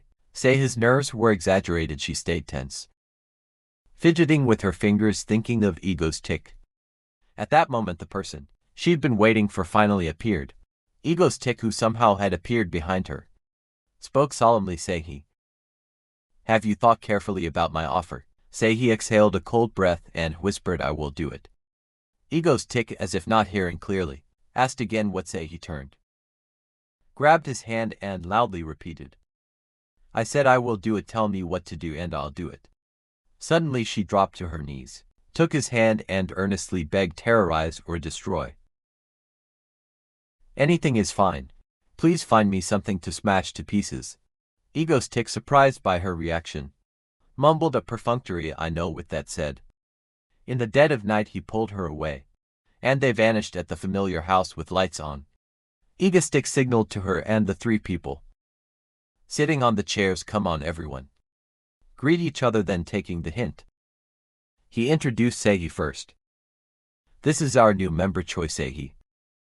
Standing before strangers, Choi Seihi was awkward and tense and simply said, Nice to meet you, I am Choi Seihi. Subin spoke first, waving and smiling. Hi, I'm Subin. Hi y'all, next her added. Hello, I'm Hi y'all CEO, and wasn't very enthusiastic. Bored, she muttered. Oh great, another girl. Seeing CEO Yuan never introduced herself, Egoistic had to do it. That girl is Sion.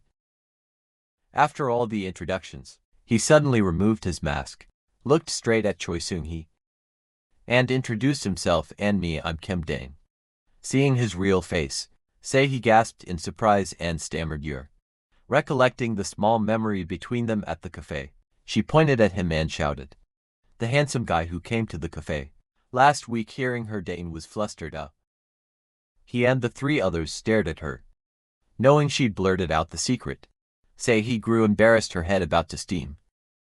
Unsure how to explain, she covered her face and emitted a surge of electricity. Dante immediately reassured her. Seihi, wait. Suddenly the whole house plunged into darkness, and everyone cried out. The power's out, Dane loudly ordered everyone. Someone, please turn on the lights. Phone, switch on your flashlight, hurry-kun. Holding a dead phone said helplessly. The phone's dead too. Must be her electricity blast was too strong. Subin babbled, can you feel it? My whole body is numb. Hyo, uninterested in that, was just excited and curious. Wow, her power is intense. Suddenly a flash of light streaked toward the group. Seihi was hit in the face by the light and squinted. Wei Chien came over holding a flashlight, face cold as ice, and asked them, hey everyone, what are you doing? I still have homework to finish. Can you turn the lights back on? Late at night under a hazy moon, another house was lit up. Haru stared intently at the computer screen. The official fan club of Mango's. Congratulations. You've been promoted to Mango member. Staring at the confirmation words, Haru dared not click. She screamed in shock, oh my god. No way. She was exasperated with herself. Slapped the desk, imagining Ciala teasing her. Haru ranked up in Mangastic's fan club. You're such a hardcore fan. She blushed all over. After some mental wrestling, she decided she should just go to sleep. She flopped onto her beloved bed, face down on the pillow, and kept worrying to herself. Is he okay? What did he mean by that? Her mind had been replaying the moment. He said it for days. I only said one sentence. This time you owe me. Her heart grew troubled. Haru whispered a mild curse under her breath. Damn you. Egoistic, a flashlight shone onto the fuse box. Yahello was on light duty. Subin held the toolbox. Sioyu nimbly repaired the fuse, and Seihi stood beside them, feeling guilty, constantly apologizing. I'm sorry I caused you trouble. CEO casually said, it's fine, you came a good time. I was bored anyway. Suddenly Dane lightly poked Seihi on the shoulder. He whispered in her ear, Seihi, come with me for a bit. The night was pitch black and the moon hung high. Seihi followed his steps out into the yard, looking around in confusion. Suddenly Dane stopped and smiled. There's no one here, just the two of us. Seihi couldn't help scanning the area and asked dryly. So Dane earnestly suggested to her, go on, give it your all, blow all your energy out. Turn up the output. Hearing him say, he froze in surprise and stared at him. After a few seconds, a powerful surge of electricity radiated from her. Excited, she told him, then you better dodge. Dane wasn't annoyed. He was pleased with her attitude. Without a word, he simply disappeared, giving her the space. Seihi laughed, then unleashed a cold bolt of electricity. Dane stepped to one side and felt the true extent of her power. Unable to stop himself from mentally taking note, Sure enough, she was terrifyingly strong. Say he continued to vent all her power. Dust and smoke filled the air. Rocks cracked and scattered across the ground. And satisfied she sat, motionless on the earth when Dane saw no more movement. He walked over and handed her a bottle of water, cheerfully saying, "Got your wish. If you want to join me, feel free to use your power, as much as you like." Say he snatched the bottle from his hand, eyes weary as she asked, "The terrorism you mentioned. You're not talking about harming people, right?" Dane, a bit helpless at her suspicion, still answered honestly, "Of course not. I follow a non-violent principle." Hearing that, she chuckled and, half joking, half serious, asked, "So not injuring anyone counts as non-violent, huh?" As she finished the water, she then asked seriously, "By the way, how old are you?" Dane held up his hand to count for a moment and replied, "Let me remember, I think 21. No.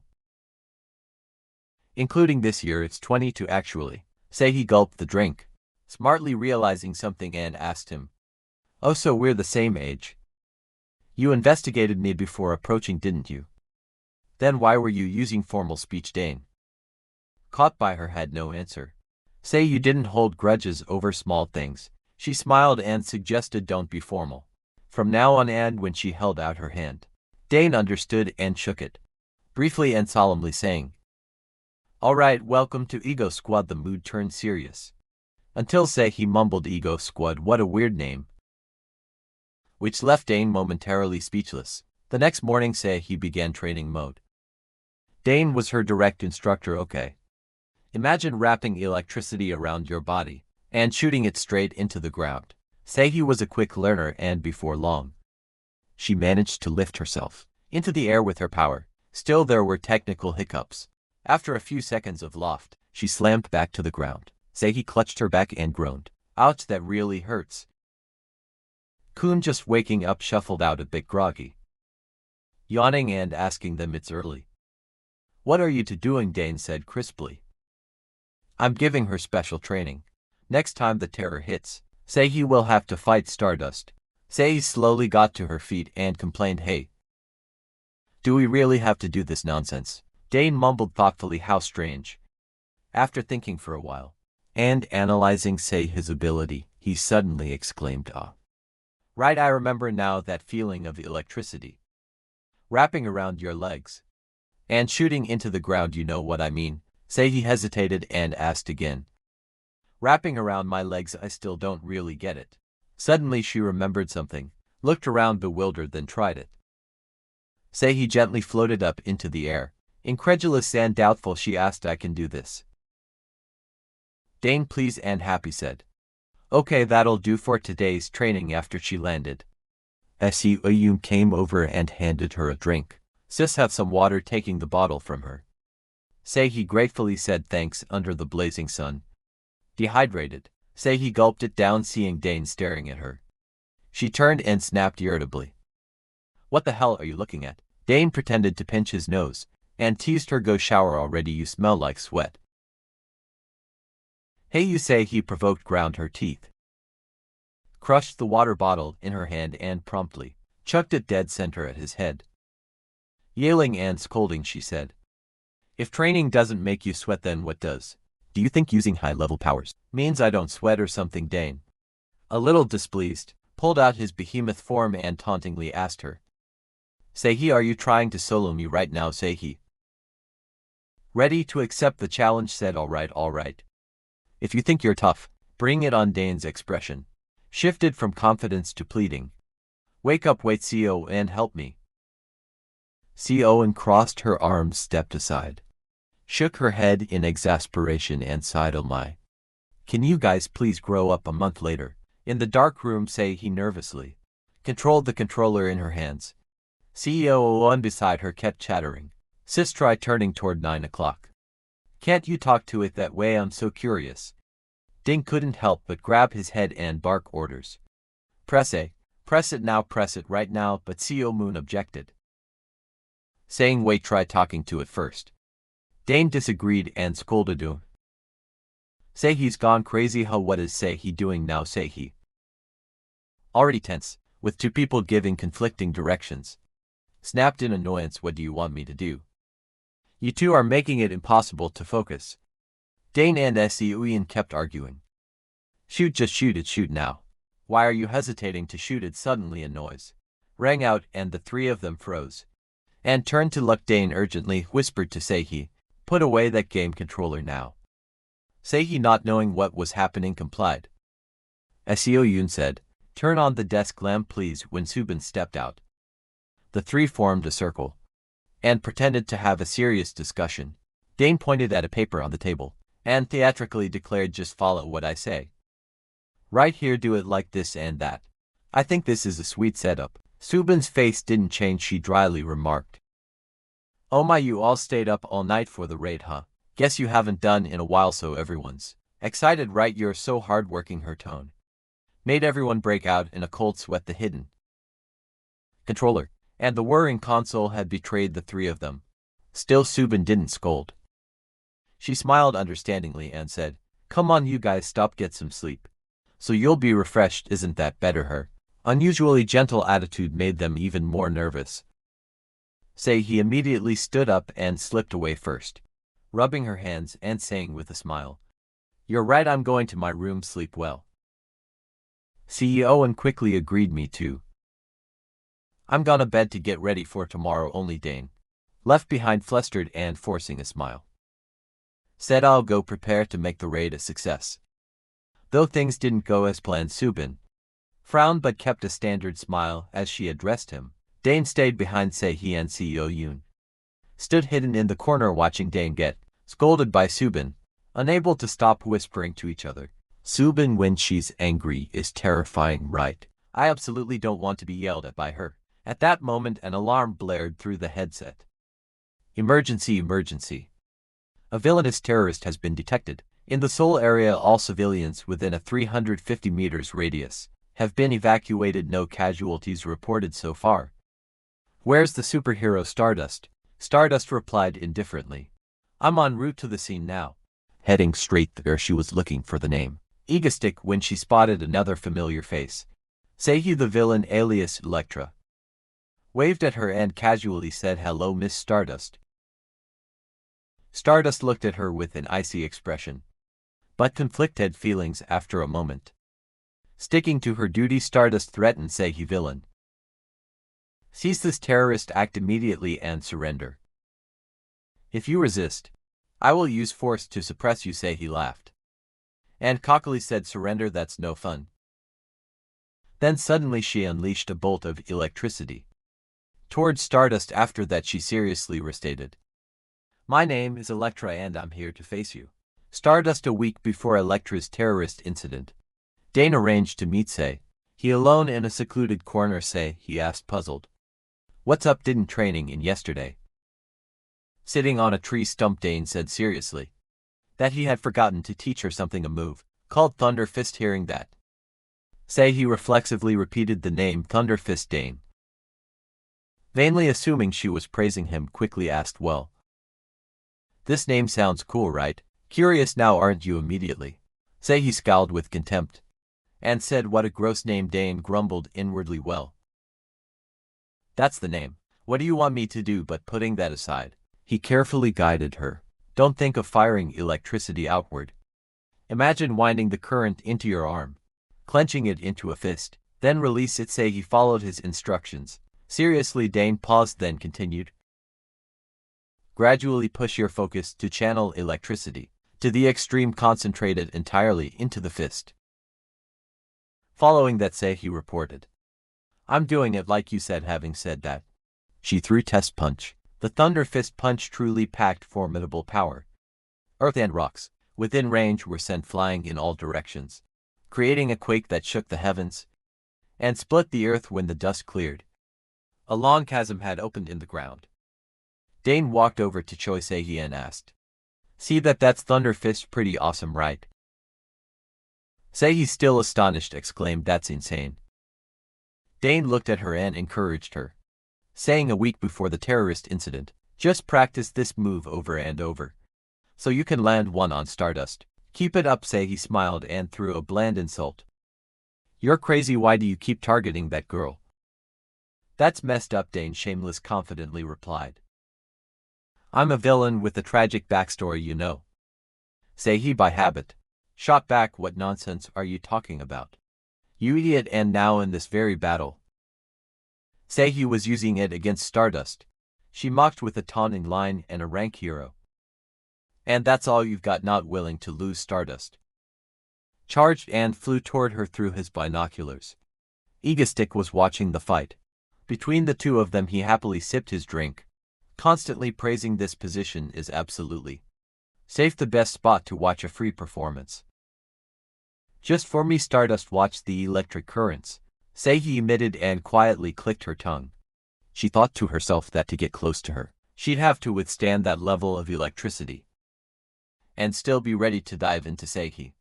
Seeing that, Seihi couldn't help but feel impressed. Oh, she can get through it, to her saying that. Seihi swung a leg out and mumbled, "How about this then?" Each of her kicks set off an explosion in the city. Stardust screamed in pain from the electric shock. Seihi nimbly landed and, looking towards Stardust, confidently muttered, "She's easier to take down than I thought." At that moment, Stardust pushed through Seihi's bolts of electricity and slowly closed the distance. Stardust generated a gust of force that blew away the choking dust and advanced steadily. Seihi's confident mood was immediately extinguished. She stared at Stardust in astonishment, as Stardust prepared to strike but hadn't yet. Seihi popped up and stepped to the side, stared at Stardust and gave a cold laugh. The two stood facing each other, neither making the first move. Seihi tensely wondered to herself if that girl was some kind of monster ego. Stick, I've been playing with this monster all along, huh? Stardust glared directly at Seihi. It seemed she was gradually adapting to Elektra's attacks. Stardust. The reason I trained Seihi so hard was to increase her endurance against Stardust strikes, compared to the original who used to get pummeled. This is probably just a scratch for Seihi. Ego's Tick watched from afar, noting every move with a sardonic inner comment. Back in the fight, Seihi prepared to unleash her move when Stardust cut in coldly with an ultimatum. "You're Elektra, right? It's still not too late to surrender. I'll take you in without leaving a mark." Seemed like her words had offended Seihi. Seihi angrily shouted, "What, damn it?" Stardust, radiating deadly intent, said curtly, "It's something you brought on yourself." Then she powered up like a rocket and flew at Seihi. Seihi immediately assumed a fighting stance. The two fists collided, creating a thunderous explosion. Earth and rocks and dust flew everywhere, and Egostick's binoculars were caught up in the chaos blown by the shockwave. He had to use a shield to stay standing safely there. The whole city was filled with thunderous blasts. Stick didn't know whether to be upset or elated, so he opened a portal, took out his camera, and filmed the brutal showdown up close. As the dust gradually cleared, Stardust's expressionless face stared down at the person before her. A long scorch mark appeared on the ground behind them. The city was sinking into a sea of dust and fire. While Stardust was unharmed, Seihi was badly injured, clutching her bleeding arm in pain. Only then did Stardust ask coldly, "What did you say earlier? Who are you talking about?" When they first met, Seihi had casually said, "I'm here to confront you in their place."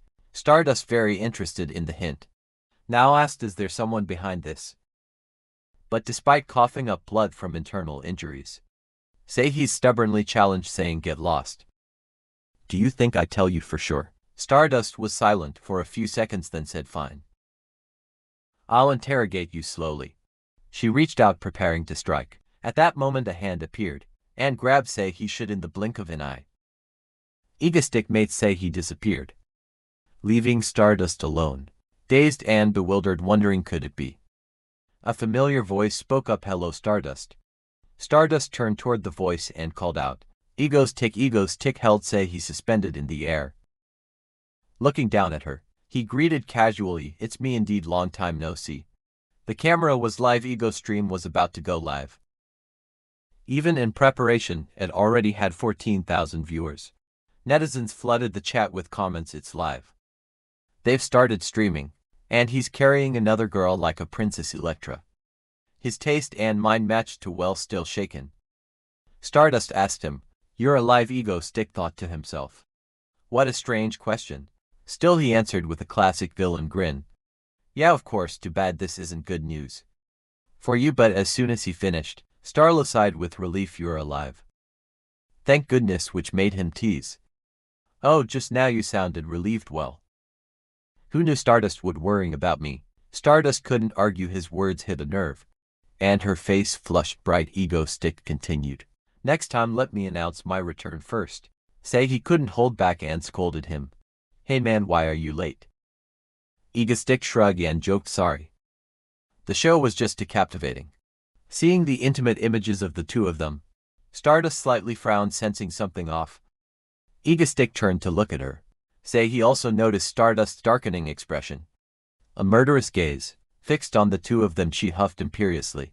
Hey, what's wrong with that girl? Why the sudden mood flip? Ego Stick remained calm and rational, guessing she's probably itching to tear. These two villains apart right now. Has a superhero's fury been roused? After a brief silence, Stardust looked up and shouted. What reason do you have for being here, Ego Tick? Cradling Say. He smiled and said, me. I'm here to rescue my associate. That statement turned Stardust's face dark. An associate? Before she could process it, he continued. Allow me to introduce them properly. Ego Stream is actually an association of villains. Stardust couldn't believe her eyes. A league of villains. Ego's Tick confirmed once more without a hint of doubt. With me now are comrades whose powers rival the Electro you're facing. That meant that from this moment on, I will no longer carry out terrorist acts alone. Prepare yourselves to worrying. Starting with Stardust. No, for the entire nation. Attack. Ego's Tick part. Electro only show million-volt bless, say he, angrily snapping. I told you not to do that. Still hurled a surge of electricity towards Stardust. The moment she launched herself back to dodge, the two of them vanished immediately. See, Stardust, you're still too weak to catch us. Try harder next time. Stardust was furious to the brink of madness. Stop right there, you two. Don't you dare run. Her anger got the better of her, and she punched the nearby wall, shattering it to pieces. What is this awful, unpleasant feeling, Electra? Ego Stick. Inside her head, the image of Ego Stick laughing echoed. I have so many lovely teammates. Of course, Electra is still my favorite. Say he, embarrassed, snuggled into his arms. Oh, what a weird thing to say. I told you not to do that, but in truth, this event had never been recorded before. Rage fully consumed Stardust now. In our next rematch, I swear I will annihilate you completely. Meanwhile, on a gothic side, he stood before a perfectly ordinary wall. This is the place, isn't it? Suddenly he shouted. Is anyone present here? Then he punched the wall to pieces. In an instant, a hidden passage revealed itself. Right on cue, the 30th floor belonged to a stairwell of no particular note. To the right of the camouflaged wall, a passage exuded an ancient vibe, lit by blazing blue candles, and there was a massive gate carved from black obsidian stone, as if expecting his arrival. The gate opened and Ego Stick stepped through, offering a greeting. Hello. The person inside puffed a cigar and asked, a rather unfamiliar childlike face, what brings you to this place? She was the vine witch standing before her. Ego's Tick made a straightforward request. I hope you can use your magic to seal this item for me, he thought to himself. First, a journal that records all the world's events since ancient times, and second, a notebook that documents things about to happen in the future. Seeing these novel objects, the vine witch couldn't hide her surprise. This stone looks splendid, I accept. How long do you want the enchantment to last? He replied. For both items, seal them until my last breath.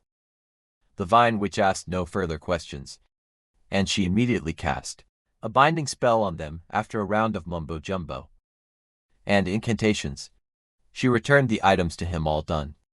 Henceforth, except for the book's owner, no one could peep at its contents. Ego Tick left coldly. Thank you, Madam Witch. Then he immediately turned his back and walked away, leaving the vine witch speechless. She couldn't help but warn him. You're choosing to step onto a path full of hardships. Acknowledging her concern, Ego's Tick gratefully turned back and replied, because it's the path I must take. He teleported to the roof of a building and sat there, looking out toward the distant horizon. This place was also the starting point for his ideals and purpose in this world. Suddenly he saw Stardust's image projected across a large building. After thinking for a moment, he stood, stretched, and said, "Oh my, from this moment on, terrible catastrophes will begin to descend. Stardust, you must believe me, I absolutely." Well, suddenly his phone rang. As soon as he picked up, a shrill voice from CEO Owen stabbed at his eardrums. "Dinner's ready. Where are you, and why won't you come home? The whole family is waiting on you alone." Ego Stick replied helplessly.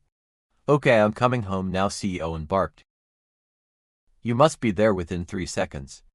After hanging up, he lingered there a while longer, sighing. And now the final milestone of the first chapter. The moment had finally drawn near. On a certain highway, a truck was speeding along. Unaware that it had become the target of a certain agency, suddenly a drill attached to a mechanical arm burst up from the middle of the road. Following that, a whole robot climbed up from beneath the ground, frightening the driver. "What the heck is that?" Punctuated with a small comedic yell, the Mad Doctor grinned maniacally. All the soldiers obeyed orders. "Toward the nation of Korea that once oppressed us, the time has come for us to wipe it off the map." Inside the classroom, 2 students were giggling together. They watched the video of Sehee and praised her. "Electra is truly stunningly beautiful. She must be dating Ego's Tick." The other replied immediately, "Look, you can tell at a glance. She's just egoistic." Comrade Haru, sitting behind them, smiled faintly. Meanwhile, they were still arguing. "Ooh, what nonsense are they spouting? Don't know, can't you see them?" Whispering intimately in front of the camera. "Besides, who carries a female friend like a princess?" The other disagreed with that take seriously. "Is that the perspective of lonely single guys?" His friend said, "No, it's precisely because there's no romantic involvement that they're comfortable hugging in front of the camera. If one were secretly in love, they'd never dare to do that." So the other guy began to be convinced. "It does sound plausible." "All right, keep talking then," the first continued. "Oh my, it's not just reasonable all along. Ego Stick's attitude has always been just one way. In his eyes there's only Stardust." "That's how I see it," the friend exclaimed. "Oh, I see, maybe that's why Stardust seems pitiful. I watched the live stream and almost cried." The friend analyzed from her position. Even if Ego Stick is just one criminal among many, he can't help but care about that, seeing him embrace another woman right before her. Who could stand that? His friend burst out laughing. "Goodness, this guy is deep in delusion. As for me, I'm fully supporting the Ego LX ship. They seem more in sync." After all, before he could finish, he caught Haru's fiery glare from the back. "Huh, did I just say something wrong?" His friend trembled too. Seems he's a hardcore fan of Ego's Tick and Stardust, also both blonde. Interestingly, just then the lecturer entered the classroom. "All right, let's begin the lesson. The theoretical topic we'll explore today is..." While listening to the lecture, Haru's phone sounded an emergency alert, forcing her to leave immediately. Running down the emergency exit, she asked, "Is headquarters a villain?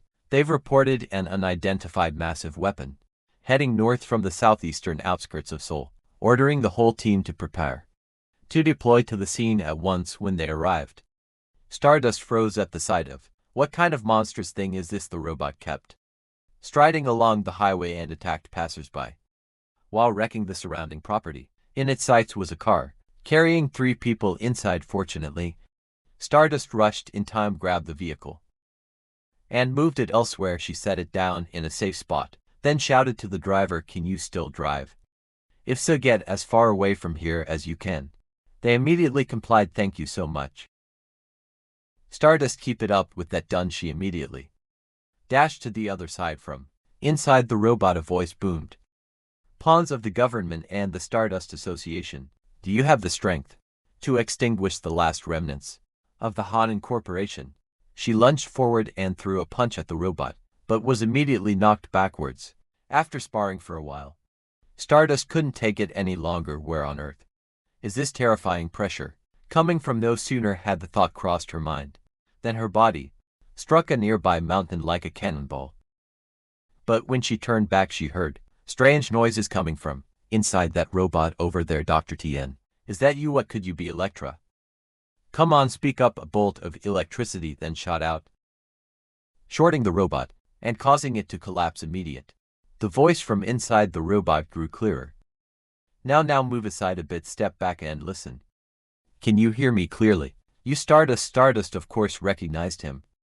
Ego's tick, he had managed to grab the mad doctor, and replied to her, yes, it's me. Ego's tick, my friends at the Hanan Corporation built this magnificent giant machine. It would be a shame if a bona fide villain like me, Ego's tick, didn't put it to use, wouldn't it? Say he watched the scene and got goosebumps, remarking, when he gets in a character, he really looks like a true lunatic. Sion found it completely normal. She get used to it soon through the earpiece. He kept up the act. Hey Stardust, I'm in the mood to use this beautiful giant toy to flatten the city.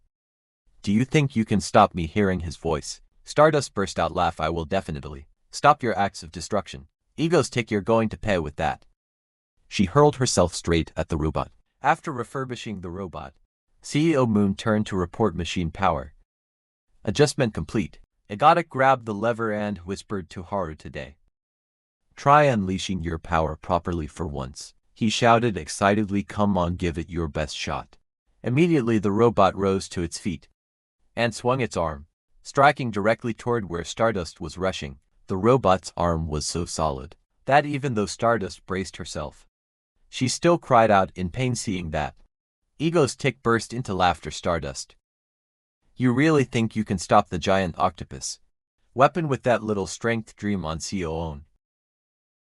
Push the machine's output speed up a bit more, then I'll make this thorough. Go for it. The robot's arm chased after Stardust with uncanny agility, forcing her to keep flying away as she dodged. She told herself she had to be even faster. Suddenly, two robotic arms shot up simultaneously. Stardust sensed the danger and quickly sprang back to evade through the screen. Ego's tick watcher slipped from its grasp and felt secretly pleased. That's it. That's how it should be. Today I can finally return home intact and safe at the same time. In the National Assembly building, when an aide reported, "Sir, everything is ready," a glowing red button was also activated. Sitting there was the president of South Korea, his face set with determination to destroy that giant weapon. We have only this one option left. Having said that, he decisively pressed the button. The whole assembly shook as if struck by a tremor. On this end, Egostick softly called CEO Yoon, and immediately the speed energy level hit maximum. Surprisingly, Stardust was still able to successfully dodge every attack perfect. Contrary to her earlier scowl facing the Mad Doctor, she now flew with a smile. Suddenly, a series of explosions erupted from who knows where. Egostick flinched and ordered Kun, crank the energy up higher. Kun shouted excitedly, command acknowledged. Stardust lunged into the attack once more. The mechanical arms slammed into her, sparks flying. Instantly watching the scene, Ego's tick held fast. Ego's tick held fast to one belief. I believe she make it through. After holding on briefly, Stardust launched another punch and blew that mechanical arm apart. The impact sending the people inside the robot into open mouth screams. Only Ego's tick was brimming with enthusiasm, yelling, "Don't be delusional." He stomped the gas pedal hard, and the robot surged forward. He jabbed frantically at the keyboard while taunting, "Wanna see my elite piloting skills? Like at an arcade? Come on then." Stardust, as if doped, felt a rush of exhilaration. I can feel the power inside me slowly erupting. Come at me, Ego's tick. She flew straight into the robot's pincers, used its force to vault herself, and flipped away to evade the strike casually, like playing cat and mouse. Now I've completely mastered this machine's movements. So prepare yourself to meet your doom, Ego stick. But that confidence made her momentarily careless, and she paid for it by being knocked to the ground. Ego stick laughed heartily. She really thought she'd adapted to the machine's movements. That's pure overconfidence. Stardust, furious, burst out from the dust. You talk too much. You're so loud I could lose my mind. Ego's tick kept babbling on. Actually, the octopus's capabilities are. Mid-sentence, Stardust charged and stabbed for the robot's right leg. Seeing the damaged location on the display, CEO shouted angrily, "What the hell are you doing?" Egostick kept up the act. Exactly, this is the excitement that fuels a fight. Stardust. I'll start giving it everything I've got. The Octopass activated to maximum power. But no matter how he pressed, it wouldn't move, so Egostick turned to Sion. Urging Violent increased the speed now. Sion was fed up but had to comply. After he'd fixed the technical glitch, he went back into character. Can you keep up with this terrifying speed of mine? Stardust still couldn't find the robot's weak point, so she could only weave through the air to dodge. Egostick mocked her. Is that the limit of your power? Watching the duel, a few people began to murmur. Is this level for real? Truly a clash of the planet's strongest. Could it be that Stardust had been holding back earlier? Goosebumps all over. Others wondered nervously whether Stardust would break through to S rank. This time just then, a chaotic burst of sound flooded Stardust's earpiece. And hey, big brother, focus on piloting properly now. Don't be sloppy. Just as a woman's voice inside the robot warned, Stardust now had an additional target to attack. Now I have one more reason and motive, to destroy that giant weapon. It's those girls next to Egostick who are too annoying. If Egostick hadn't been making that machine act all haywire like this, then taking down that giant machine would have been impossible. But right now I can totally do it. With that thought, she lunged up and slammed a powerful punch into the flailing mechanical arm. Egostick grit his teeth and commanded from inside. Say, he clung to her seat, grinding her teeth and commenting. Why do I feel like she's even stronger than before? CEO unhurriedly reported. The machine's energy is almost depleted. Big brother, we have to finish this fight within the next 10 minutes. Contrary to their worrying, Egostick cheerfully applauded and said, then we must enjoy this fun until the very last minute. Say, he furious. Smack him on the head. Enjoy what? You lunatic, at this rate, everything's going to blow up. Egostick was still hyped charge. Poor Subin had to sit on the ground holding her mouth. It's really sickening outside. Stardust followed the arc of the robot's arm, slowly approaching the control center, gnashing her teeth as she peered inside. He's still in that machine. Just as she was about to dive straight in, a voice came through her earpiece. Get out of there immediately, Stardust. She was stunned and couldn't believe it, hurriedly backing away, and asking why she was suddenly being told to leave. The operator on the other end replied, the president has ordered a small-range nuclear missile to be fired at the giant weapon. If you stay there, you'll die. Status couldn't help but shout, have you all gone mad? If that missile explodes here, will civilians' lives be endangered? Besides, I can take it down. Why are you doing this? The operator answered. That they're sure it's because they're worried the government's image would suffer if they just stood by. We can't predict political calculations, Stardust. Stardust still couldn't believe it was true. Even so, the action was utterly irrational. The operator tried to urge her. Stop arguing and withdraw immediately. Stardust, how long do you intend to stand there? My octopus punch is itching to make a move. Stardust saw the robot standing still, without actively attacking, and realized it had paused to wait for her.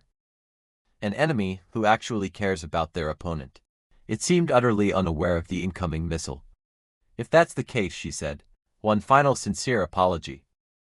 Then she pulled out her earpiece, to the astonishment of the operator. What, Stardust? Gritting her teeth, she shot off in another direction.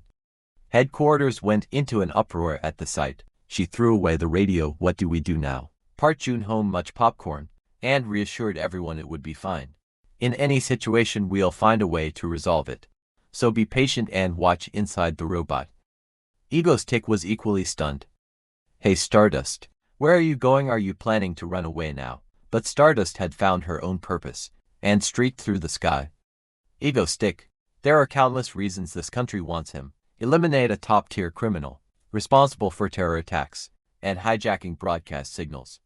If for some reason I can't bring myself to hate him, this time I'll save him. She shot straight up into the air. She quickly found the target she needed, the small-range missile the government had launched. An image of Egostick flashed through her mind. A light, and she no longer hesitated. She drove straight into that small missile. The pain made Stardust grit her teeth and endure. The people inside Egostick's robot witnessed the scene, and gaped, murmuring. Something's coming over there. What is that? Isn't that a missile, though? Stardust. Egostick stood dumbfounded, unable to believe his eyes.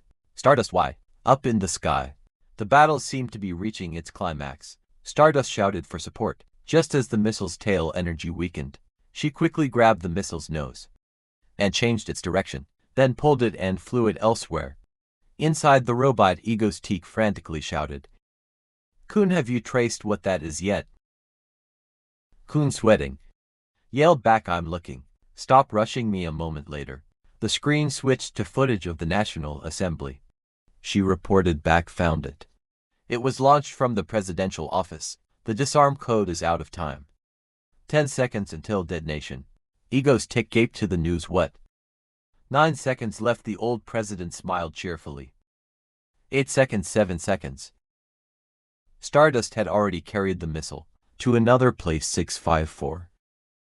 Ice was still out shopping with his bodyguard. 3 seconds. Ego's-Teak stared at the screen in a daze.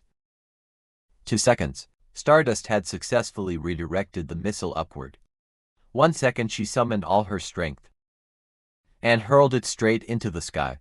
The moment the timer hit 0, an earth-shattering explosion occurred. The sky was dyed a blazing red, causing the students to stare out in bewilderment. The sight even made old Park Jun-ho stop eating his popcorn. The smile on the South Korean president's face froze. Seo-yoon hesitated, then say. He sprang up wondering, "Where's Stardust?" Ego's-Teak charged off, yelling, "Stardust! Over here!" Stardust fell unconscious and plummeted, when immediately a hand shot out and caught her. He held her in his arms, baffled as to what on earth was going on. Suddenly Stardust weakly opened her eyes. Before she could speak, he questioned her. "Who told you to stop that missile? What if you had died because of it?" But she didn't answer. She closed her eyes again. Seeing this, Ego's-Teak felt the pang. She had unleashed such overwhelming power, and now her body was so weak. "She looks like she might get mad at me." While he was still pondering, Stardust opened her eyes again. That look confused him. Why was she looking at me like that? After all, she's being held in the arms of a villain. Now realizing this, he began to act. "Stardust, I thought you were only worried about running away. You're that quick at creating a diversion. Even stopping a missile, it looks like. You might have been aiming for something else too." Saying that, he became aware that the giant weapon was right on the verge of detonation.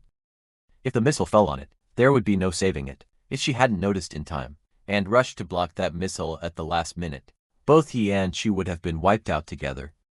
So why on earth did she stop that missile? As if reading his thoughts, Stardust murmured, "I just wanted to do it. And besides, this counts as paying back that debt."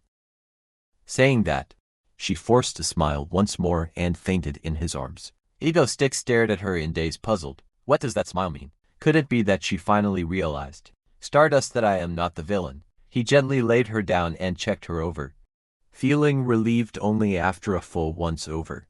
Luckily, it seemed her life wasn't in danger. She was always a tough one. Suddenly someone called on the earpiece. Ego's-Teak pressed it. "Seo-yoon." On the other end, Seo-yoon replied, "Sir, I've checked. It was launched directly from the president's office." He had already guessed and just nodded silently. Truly an unpredictable world. Obviously, the whole world had seen Stardust stop the missile. Even now, people still couldn't understand the connection between the two of them. This situation can't continue. With that thought, he decided, "CEO and start the broadcast." Kun, who'd been waiting and cracking her knuckles, replied, "I've been waiting for you to say that immediately." Ego's-Teak's live stream began. "Hello everyone, I'm Ego's-Teak." Instantly 67,000 people joined. Comments popping up your live all of a sudden.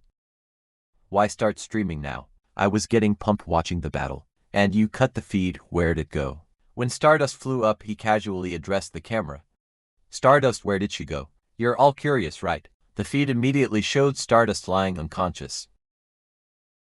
Viewers erupted. "What did Stardust lose?" "Ego's-Teak is awful, oh my god. That's crazy," he quickly fired back. "I didn't make her like that. The presidential office said they would arrest me. They launched a nuclear missile at Seoul, the president of the Republic of Korea himself, just to wipe out a villain like me, to capture me. They sacrificed the entire population of Seoul." Immediately comments flooded in non-stop. Even the South Korean president was left speechless. A hail of bullets then began to tear into the building where his live was streaming. The noisy gunfire also caused Stardust to open her eyes and regained consciousness after the incident. Countless news outlets began reporting. Since the new government took office, we were facing the worst crisis in history. Amid calls to impeach the president, another news bulletin continued. It's a rapid report. Folks at the International Heroes Association, foreign media reported, they were discussing promoting the hero, Stardust to S-rank Ciala. Relaxing her office heard the report and exclaimed, "Our heart really is something." The bulletin continued, word has it. The villain Ego Stick is also being considered for promotion to S-rank, unlike Stardust who is only just being discussed. Ego Stick's case had been under consideration for months, association officials said. An official announcement might come at the end of the month. At that moment a voice called from outside. "Miss Ciala, may I come in?" She grabbed the remote to turn off the TV, and replied in a composed tone.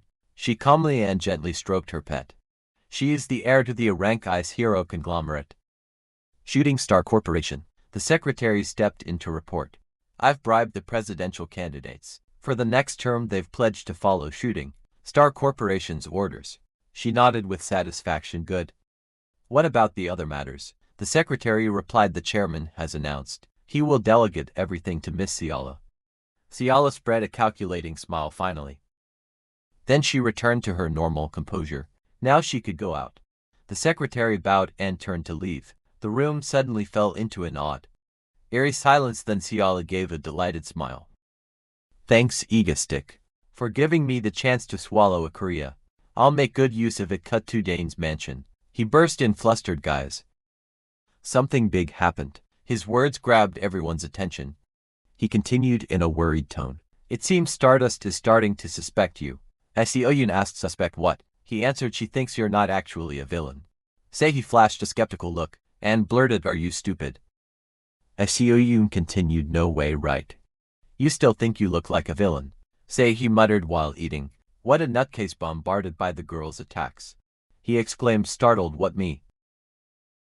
What about me? Bored. So I go terrorize people. The number of hostages I've taken lately is countless. Subin cut him off. You released them all, didn't you? He blurted out. I kidnap people, sure. And I've killed a lot of villains to say. He curled her lip. You literally brag about killing so many villains. CEO chimed in sarcastically. Thanks so much, a rank hero egos. Tip went on to explain. Anyway, I've been trying hard to live right, whether as a villain or as an individual. This made say he puzzled.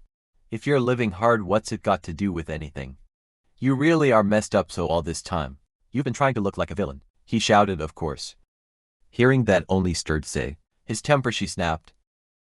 The moment you try to act like a villain was a mistake. It's obvious at a glance, there's no mistaking it. She pressed on. Why do you think I accepted your invitation to join? Look at last time. If that giant machine had been left to barrel in his soul, what would have happened to you? If it attacked with full force from the start, could little Stardust have stopped it? Sion shook her head and added, how could she stop it? Not a chance. Slubin, peeling an apple, wondered. But Dane had intercepted it for her. He even fought while adjusting the firepower. Sion sneered. If you didn't notice that, you're an idiot. He was left tongue-tied, but tried to explain. It's not just about that one thing. Maybe you don't get it. Stardust is the embodiment of justice.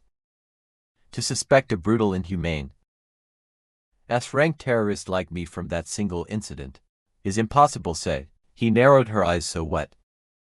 Embodiment of justice, my foot. You think Stardust stupid? No matter how you look at it, you're not a villain. That remark hit Dane like a punch to the face, leaving him dumbfounded. Then she turned to Seoyun. You're right, aren't you? Seoyun played along. Of course. Didn't someone say it? What a relief. They all breathed, he thought. If she knew his villainous acts weren't madness, but a way to protect her in the world, then if Stardust ever learned the truth, she wouldn't be able to go all out against. That would mean she couldn't grow properly, and in that state the apocalypse couldn't be prevented. He clenched his fist and shouted, that can't happen. His shout made little CEO jump in surprise. He struck a confident pose. Right. Stardust needs someone to constantly remind her that he's an utterly terrible person. With that thought, he immediately dashed off to remind them. You all stay here, I'm heading to Bizen. Cut to Shinharu. She was now standing in front of a high-rise building. She was delighted by the sights around her. Just as she stepped in, a receptionist came forward and bowed hello. "Are you Shin Haru?" She nodded gently and replied yes. The receptionist moved to take her backpack.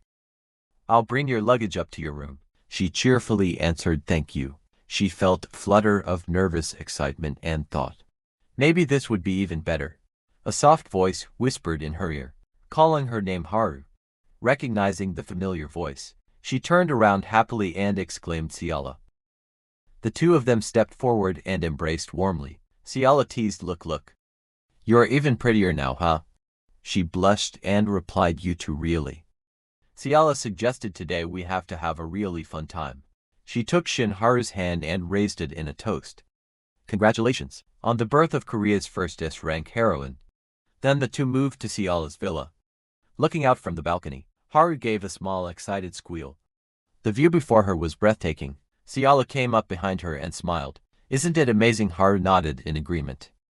Ciala pointed inside and invited her in. Inside the dining room, chefs were laying out an array of delicious dishes. Haru's eyes landed on one item and she cried, "Mango! Mango snow smoothie!" She immediately popped a piece of mango into her mouth. She chewed with delight across from her. Ciala teased, "You like mango that much? How cute," she wondered aloud. "Mango reminds me of Iga Stick, doesn't it?" Hearing that familiar name made Haru jump a little. "Huh, what?" Ciala continued, "Actually, I want a dedicated villain like you have. Everyone here gets their own little perk.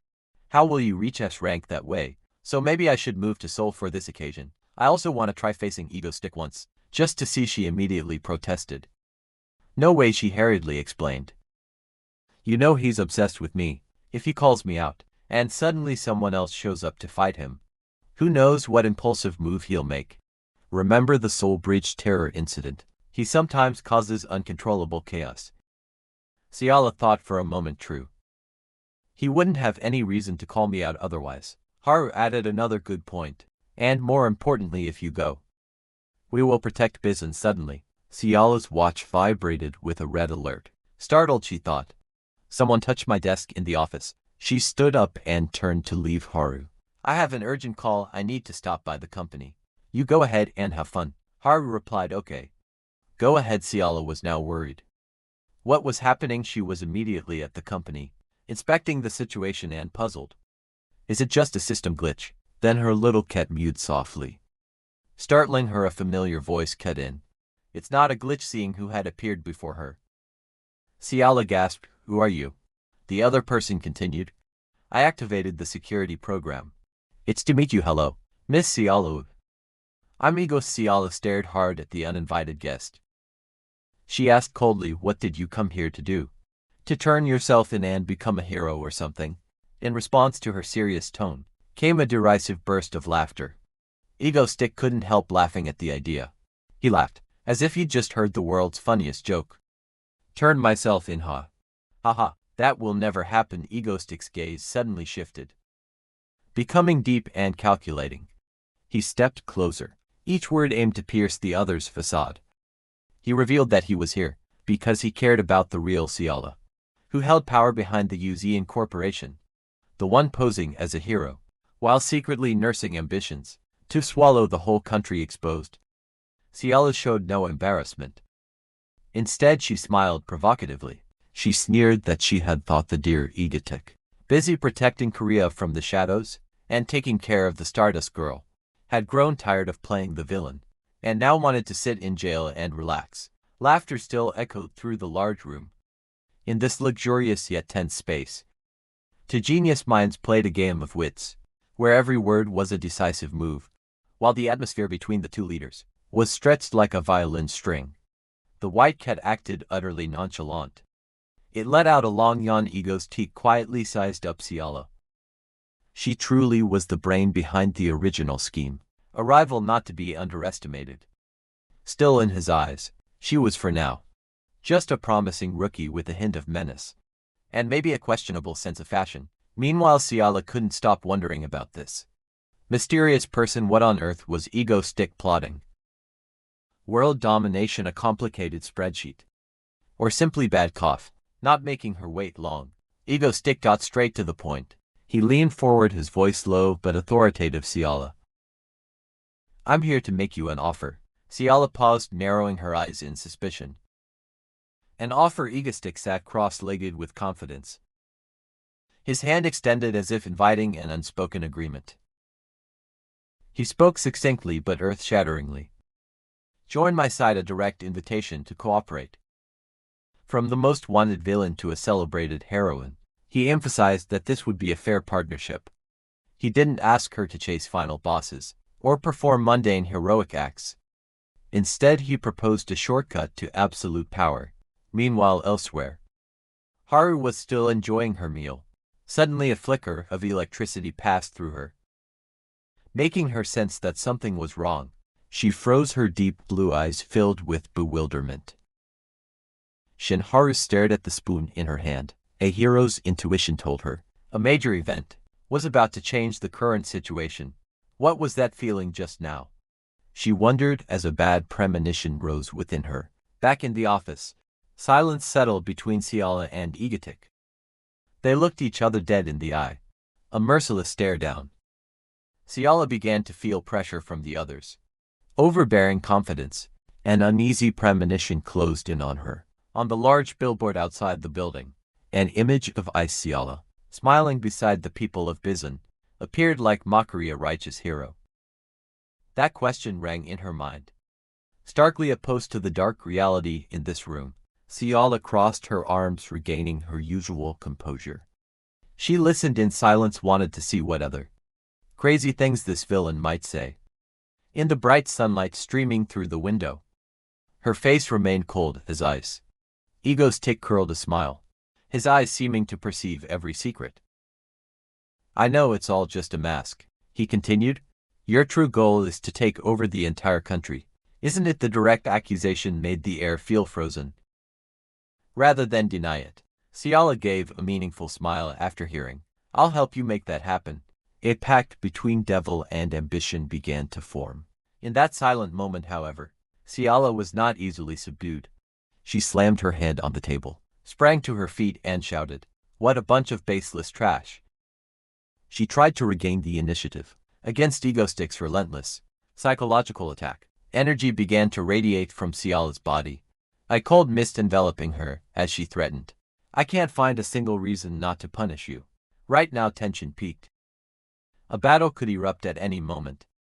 Ignoring the threat, Ego Stick casually produced a small USB and placed it gently on the table. This was the capital he brought to the deal. The thing containing information, enough to shake South Korea's political and economic foundations. He turned his back and walked away, his cloak billowing romantically. You must be very busy, snapping up the remaining companies after the collapse of the Hanan conglomerate, and pulling the strings of the new government. He tossed out words that left Ciala speechless. Before disappearing, Ego Stick's eyes flared with a mystical purple light. Beneath the mask, he murmured, consider this a small gift showing my sincerity. A suave gesture, from someone who always holds all the cards. In a blaze of purple light, Ego's Tick gradually dissolved into the air, leaving one last message. Well then, I'll return in a week. Ciala could only watch the villain's figure. That had completely appended her mind. As a ghostie's cloak vanished from sight, Ciala's calm mask immediately crumbled. She clenched her fist on the tabletop, her whole body trembling violently. With each quick breath, Ciala slumped down, sweating as if she'd been bathed, her heart still pounding wildly in her chest. My heart nearly stopped, she muttered, her eyes still stunned. Behind the facade of top-tier heroine was an extreme fear, yet from his calculating trembling, a peculiar alliance had officially begun to sprout. Ego's static silhouette lingered in Ciala's mind. Even after he left, the gleam beneath that mask seemed to see through her soul, forcing the usually confident toe to lean on the table to steady her trembling body.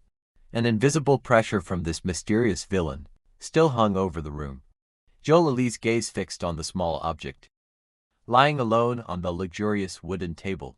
It was a USB Ego Stick had left, a gift containing enough power to change her fate and that of the country. A heavy silence closed in as she stared at it. The name Ego Stick now rang in Ciala's mind.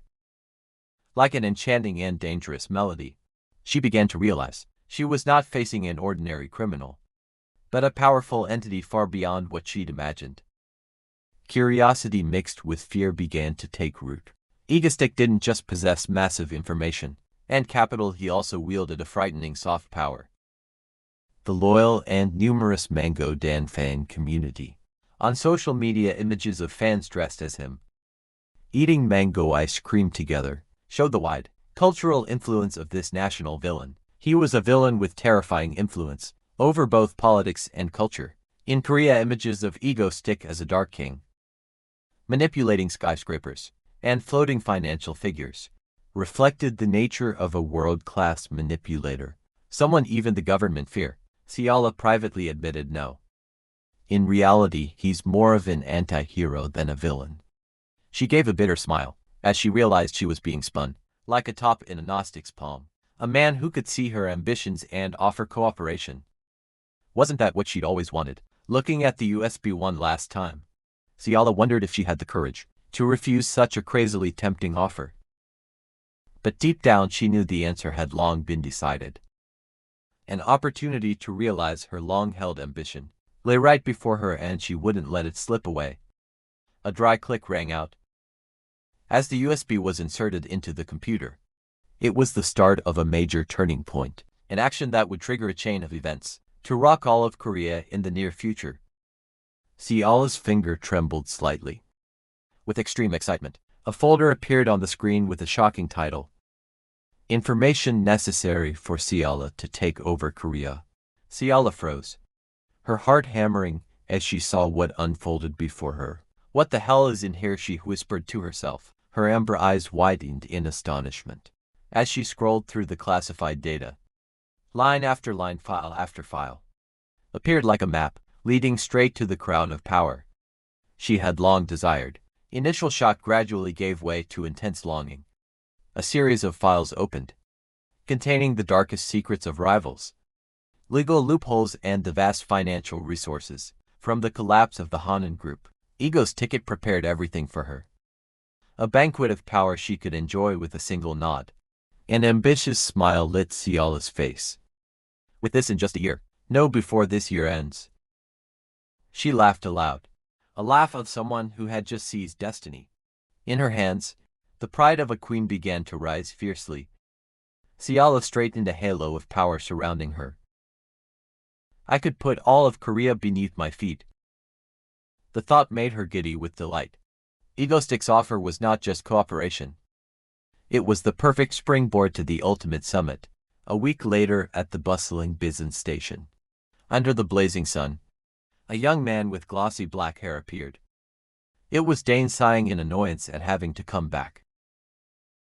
I have to do this again, he muttered about the nuisance of his schedule. Time flew, exactly 1 week since that fateful meeting. Ego Stick stood before the Yujong building, ready to begin a new chapter of his plan.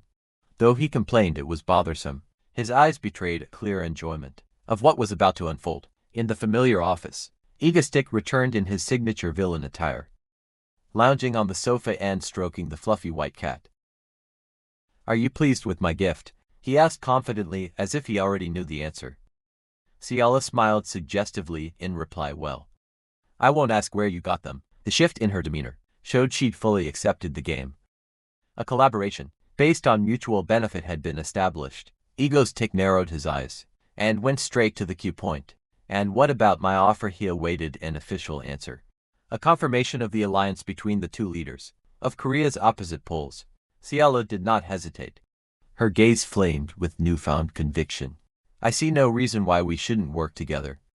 That declaration marked a milestone, officially birthing the strangest alliance in the history of heroes and villains.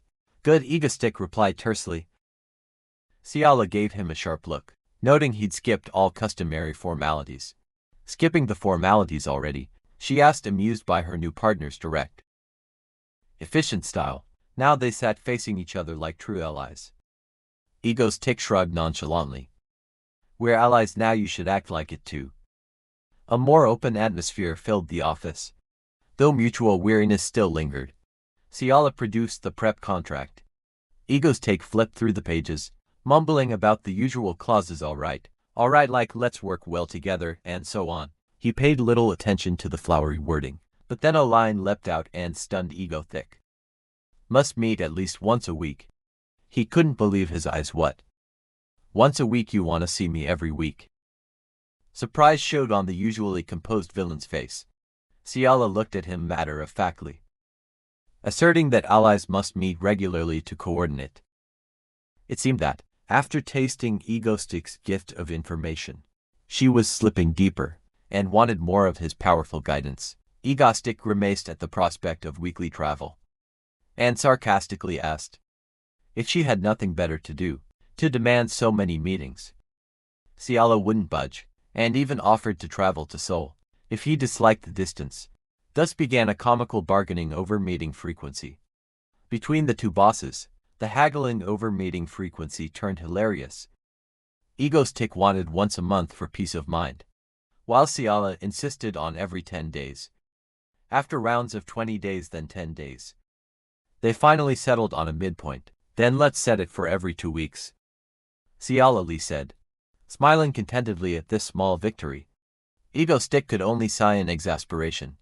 In a tiny chibi shadow above, he still thought it was too frequent for a villain. A lie relationship. Suddenly, Ciala's expression shifted. She fired a question that made Ego Stick flinch. By the way, why are you so obsessed with Haru?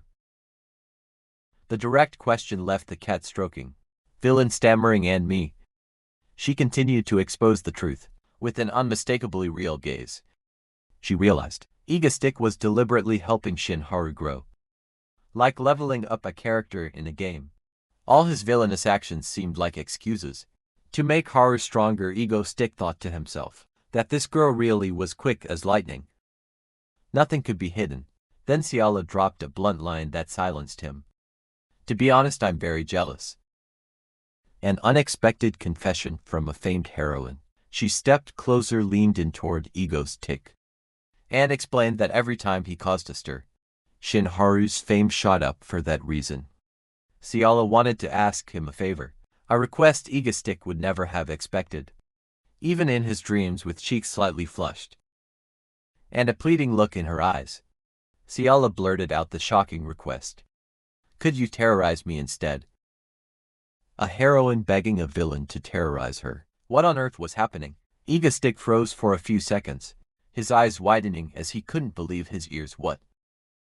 His astonishment was plain at such a perverted and insane demand from his new partner. And the first act of terrorizing happened in the most painfully literal way. Ego Stick flicked Ciala hard on the forehead, making her scream in pain. You crazy heroine, what do you think I'm doing? He snapped, irritated. Despite clutching her head in pain, Ciala didn't give up and continued to plead. Please terrorize me. Ego Stick was speechless and sighed long and exasperated. Is that something one should say to a villain? Ciala began to argue stubbornly, insisting Ego Stick wasn't even a real villain. Why is Stardust the only one who gets that special treatment? She cried out in resentment, her forehead still red from the flick. Ego Stick pondered and realized she had a point. Since he eliminated the Black Calamity, Ciala hadn't had a chance to level up her powers, as in the original storyline. At this rate she'd always fall behind the other heroes. Alright, I'll do it. Ego Stick finally nodded in agreement. Ciala immediately perked up. Really when? But Ego Stick didn't forget to attach a condition. I'll do it soon, but you have to do one thing for me. Ego Stick's hand lazily stroked the white cat, adding to the mysterious air. Ciala held her breath, wondering what exchange the great director would demand. One thing to help you, she asked curiously. Whenever you meet or call Stardust. I mean Shin Haru. Ego Stick began to lay out instructions. He was preparing a more complex psychological manipulation plan, involving a righteous heroine. His condition was oddly simple. Make sure you badmouth me frequently. Meanwhile, elsewhere, Shin Haru was staring at her phone in utter confusion, as if she'd just read something shocking. Ego Stick repeated himself to ensure Ciala understood. I want you to speak ill of me to her regularly. Seoli looked at him with outright contempt, and asked bluntly, "What kind of pervert are you?" A hilariously fitting end to chapter 39. For this bizarre alliance, at her office Seoli looked at Egostick with suspicion, when she heard his odd request.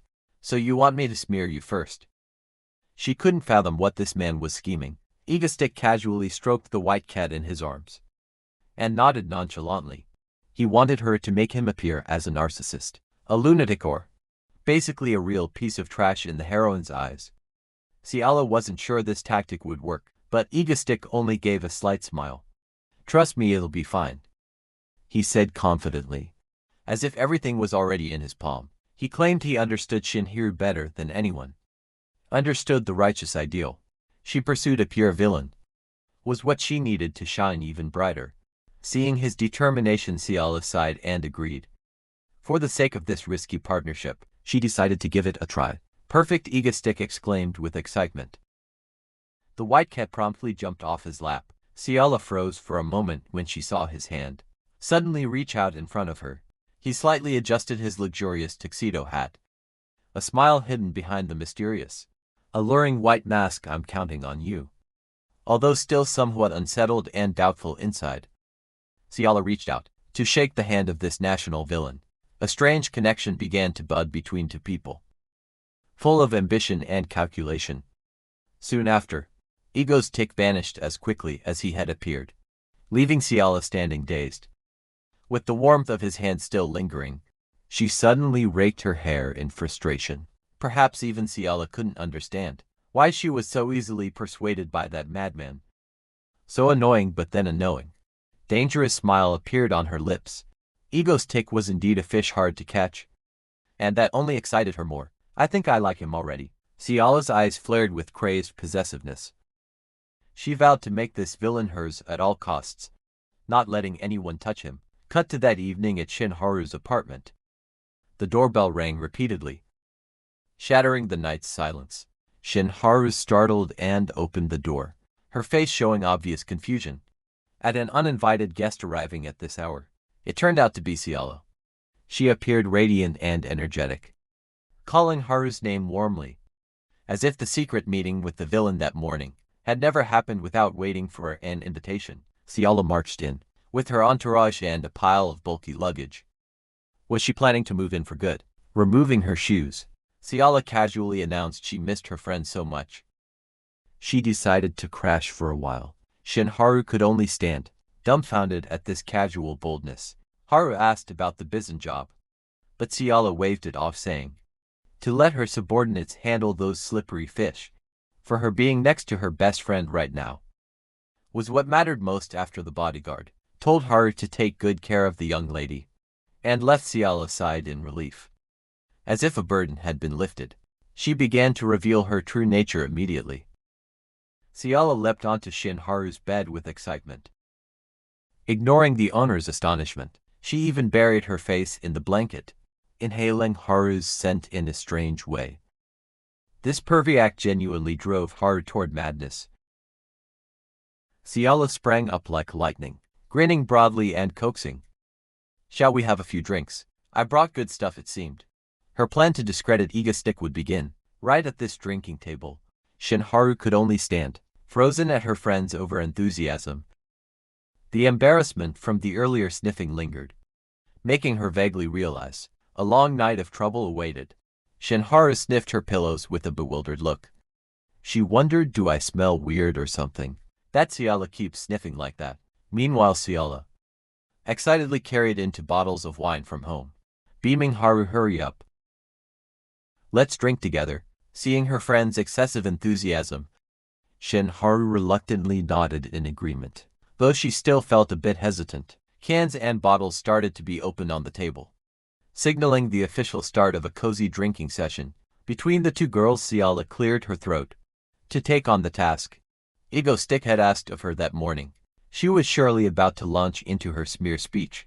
"You know that guy Egostick is such a nuisance," Seoli began, incredulous that a weirdo like him could have fan cafes and such odd supporters. Shinharu stared at the drink in her hand, her expression shifting slightly at the mention of her nemesis's name. They sat across from each other, In the apartment's cozy space, Ciala argued that Ego's tick kept staging attacks, simply because he craved attention from everyone.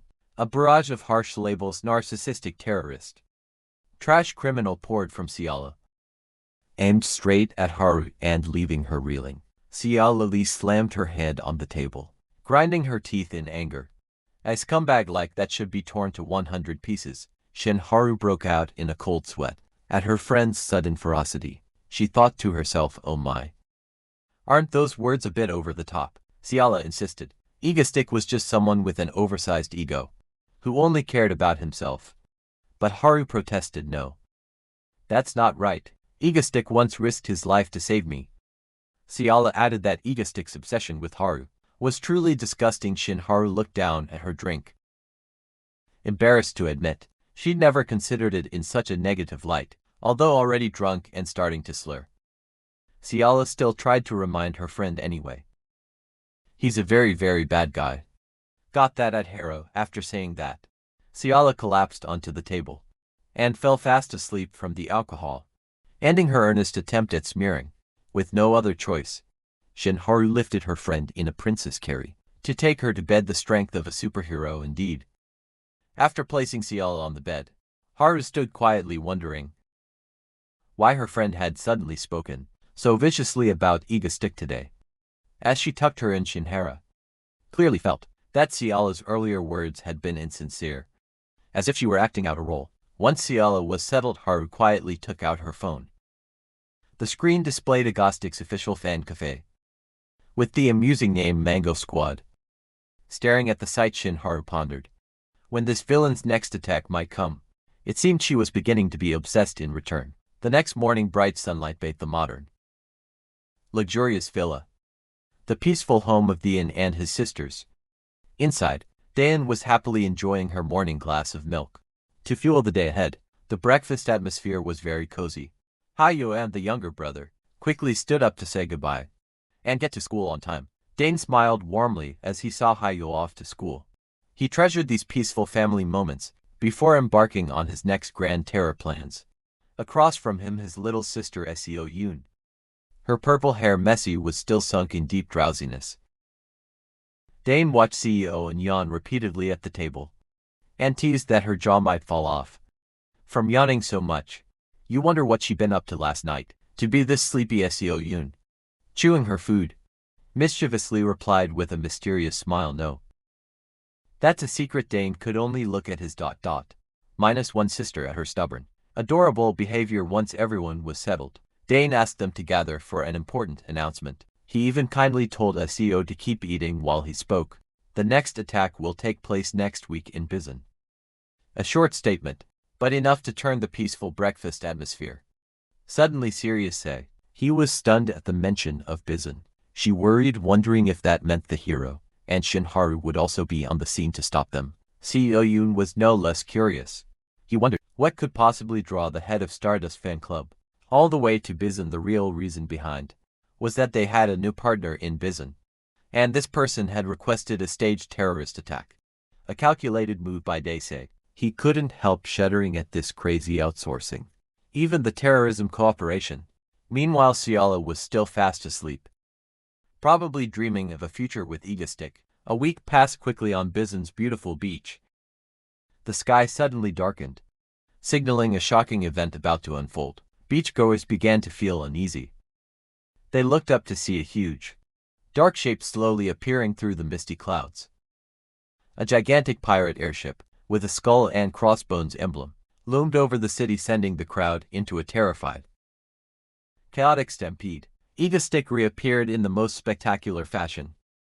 Standing on the deck with a mic, he boomed greetings to the people of Bizon and declared his official landing. Like a director orchestrating a stage, Egoistic waved his hand and called the opponent he'd arranged.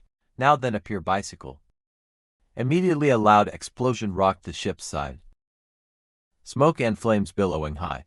As a prelude to a fierce battle, a barrage of pitch-black cannon fire began to pour from the pirate ship, tearing the air and hurtling straight toward the city.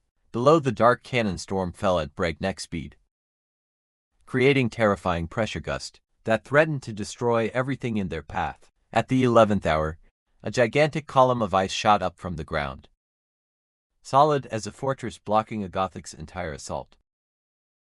Yahello had entered the fray. The sound of cracking ice and exploding shells rang across the sea. The clash of fire and ice created a chaotic, yet awe-inspiring scene. Icicle stood proudly atop the ice column, pointed at Egostick and shouted, "You villain!" A heroic entrance straight out of the script. Egostick, finally showing yourself beneath the angry facade. Yahello was actually thrilled to finally, publicly challenge her beloved. News of the attack reached the Hero Association headquarters. Shinharu was stunned to learn Egostick and Icicle were confronting each other. "In Bizon, I'll be right back," she shouted, transforming into a blazing streak. Shinharu shot out the building window, tearing through the air toward the south, at terrifying speed to intervene in the battle. Shinharu gritted her teeth in fury, her eyes blazing as she witnessed Egostick's rampage. "What the hell is going on in Bizon?" she demanded, seething with rage. In the Bizon sky, a pirate-flagged airship slowly materialized out of the mist. It was Alice, the flagship of the Lapistan crew. On deck, a member in yellow with rabbit ear helmet muttered that he still couldn't believe what had happened. The guy in green with the frog ear cap, arms crossed and looking cold, asked back, "Can't believe what?" The yellow-clad man excitedly explained that he couldn't believe they'd actually built such a cool ship, pulled off a real bomb. The green-clad man sheepishly admitted his heart was pounding with excitement too. Standing high above Lapistan Red, the red-clad captain shouted with exhilaration, declaring they'd finally become the pirates of their dreams, and rallying everyone to pillage Bizon. The two lackeys enthusiastically responded in unison. A captain, Lapistan Red, continued his fiery speech, roaring looting and thievery. "That is the way of," but his words were cut off by the sudden appearance of a shadow. Egotick with Yahello and Subin suddenly materialized at the ship's prow, leaving Lapistan Red stunned. Seeing this, the two lackeys panicked and ran to their captain. Egostick smiled smugly and calmly declared, "From now on, this ship belongs to me."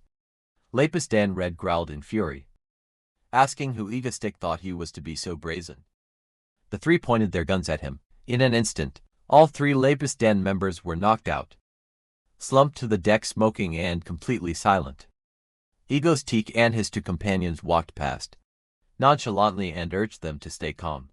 He smiled and announced that for now on, they would be allies of Ego Stream, an offer they couldn't refuse. The captain of Lapistan could only stand speechless, his face a mix of indignation and helplessness. Yet contrary to expectations, the three pirates screamed with joy. They cheered at being recruited by Egostick. Feeling utterly elated, Egostick began issuing orders, assigning positions to each person.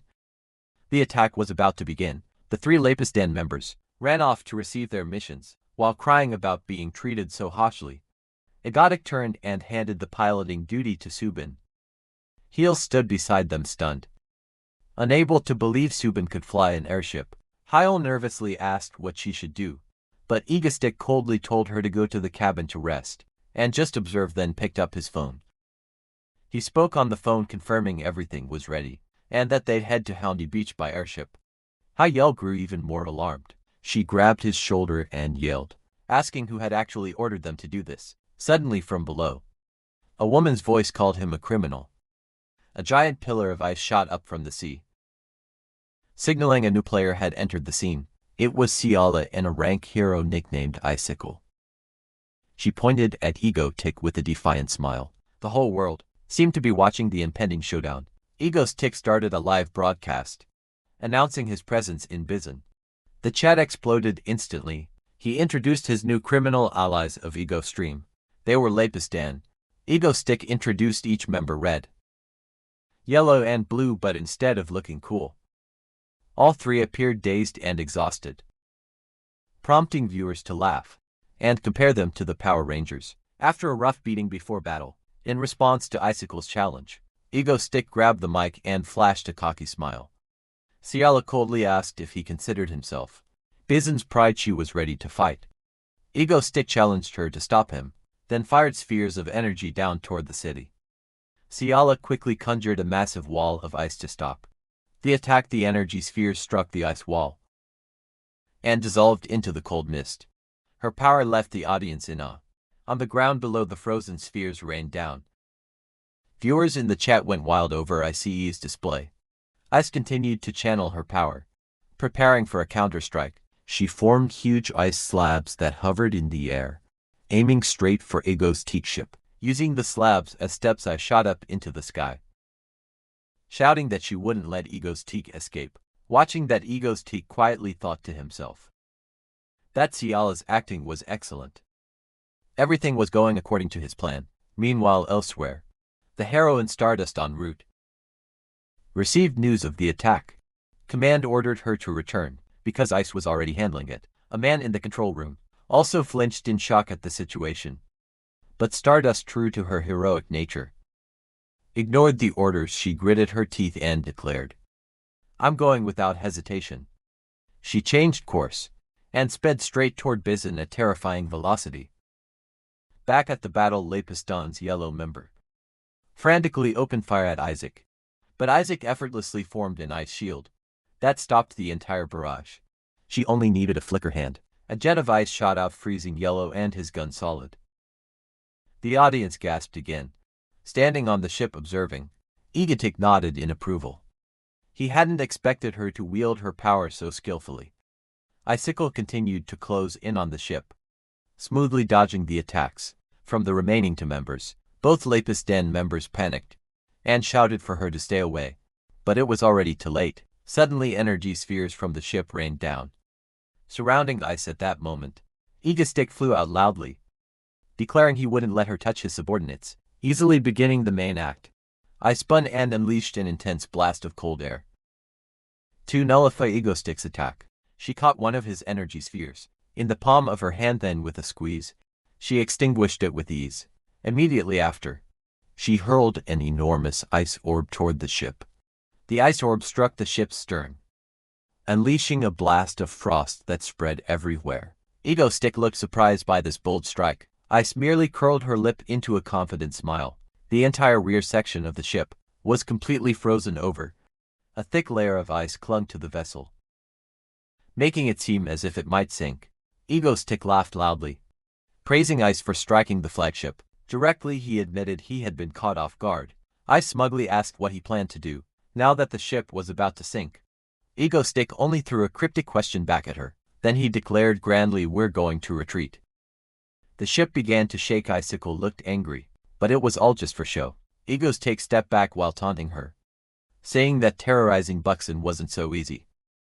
Then he waved and announced the end of today's broadcast. As soon as the performance ended, Ice landed on the ship's deck and exhaled in relief. Egostick praised her acting as excellent today as well. He pointed at Yellow, frozen solid, joking that if she had thawed the ship's stern, she might as well defrost this guy too. They both burst out laughing, but then Egostick's expression shifted. It seemed something was wrong. He suddenly called out to Ice, his face turning serious. She looked baffled. Not understanding, Egostick's smugness vanished, replaced by panic. He muttered, "No way." Icicle still didn't get it, but Egostick placed a hand on her head, as if to reassure her from afar. A blazing streak of golden light hurtled in. At breakneck speed, it was Stardust. Then a thunderous collision occurred. Stardust's face was set with determination, while Egostick and Ice could only scream in horror. Their plan had been completely wrecked by an uninvited guest in the midst of battle. Chola tried to stay calm. I see energy welling up around her. She told herself to act cautiously, even though turmoil churned inside her. But then a dazzling golden light exploded, drowning out everything. Stardust had appeared. With sharp eyes, she focused all her power. Ready to move, Haru looked up at the sky, watching Egoistic ship slowly vanish into the clouds. Just then Ciala came running over cheerfully, asking why Haru was here. Haru's expression immediately turned cold. Without a word, she stepped down toward the sea. Ciala stayed behind her, muttering that she could handle everything on her own. Haru suddenly spun around, eyes probing, and bluntly asked what Ciala had said to Egoistic. Ciala just shrugged and laughed, explaining that the guy kept taunting her while fleeing. So she fired back a few lines to vent nothing serious. But Haru didn't believe her. She lowered her voice and said she'd seen both of them smiling. Hit in a soft spot. Ciala flinched. She hurriedly tried to patch things up, claiming those were just mocking smiles, not because she was enjoying anything. Haru was silent, but her eyes remained suspicious. Ciala began to feel anxious at her reaction. Suddenly golden energy surrounded Haru again. She decided to pursue egoistic.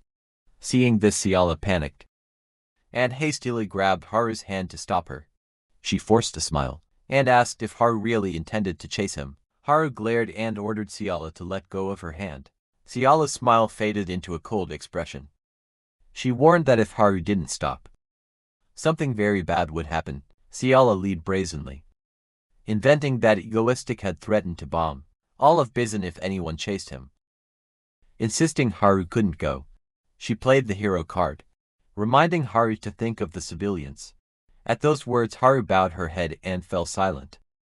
The two stood facing each other on the beach, the air unbearably tense. Finally, Haru decided to return to Seoul. She said goodbye to Ciala and turned to walk away.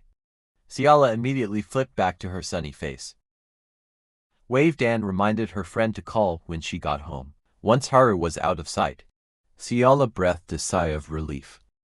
She felt as if the tense confrontation had aged her 10 years. Then a thought suddenly flashed through her mind. She recalled the image of Egoistic's flying ship. In a moment he smiled at Haru.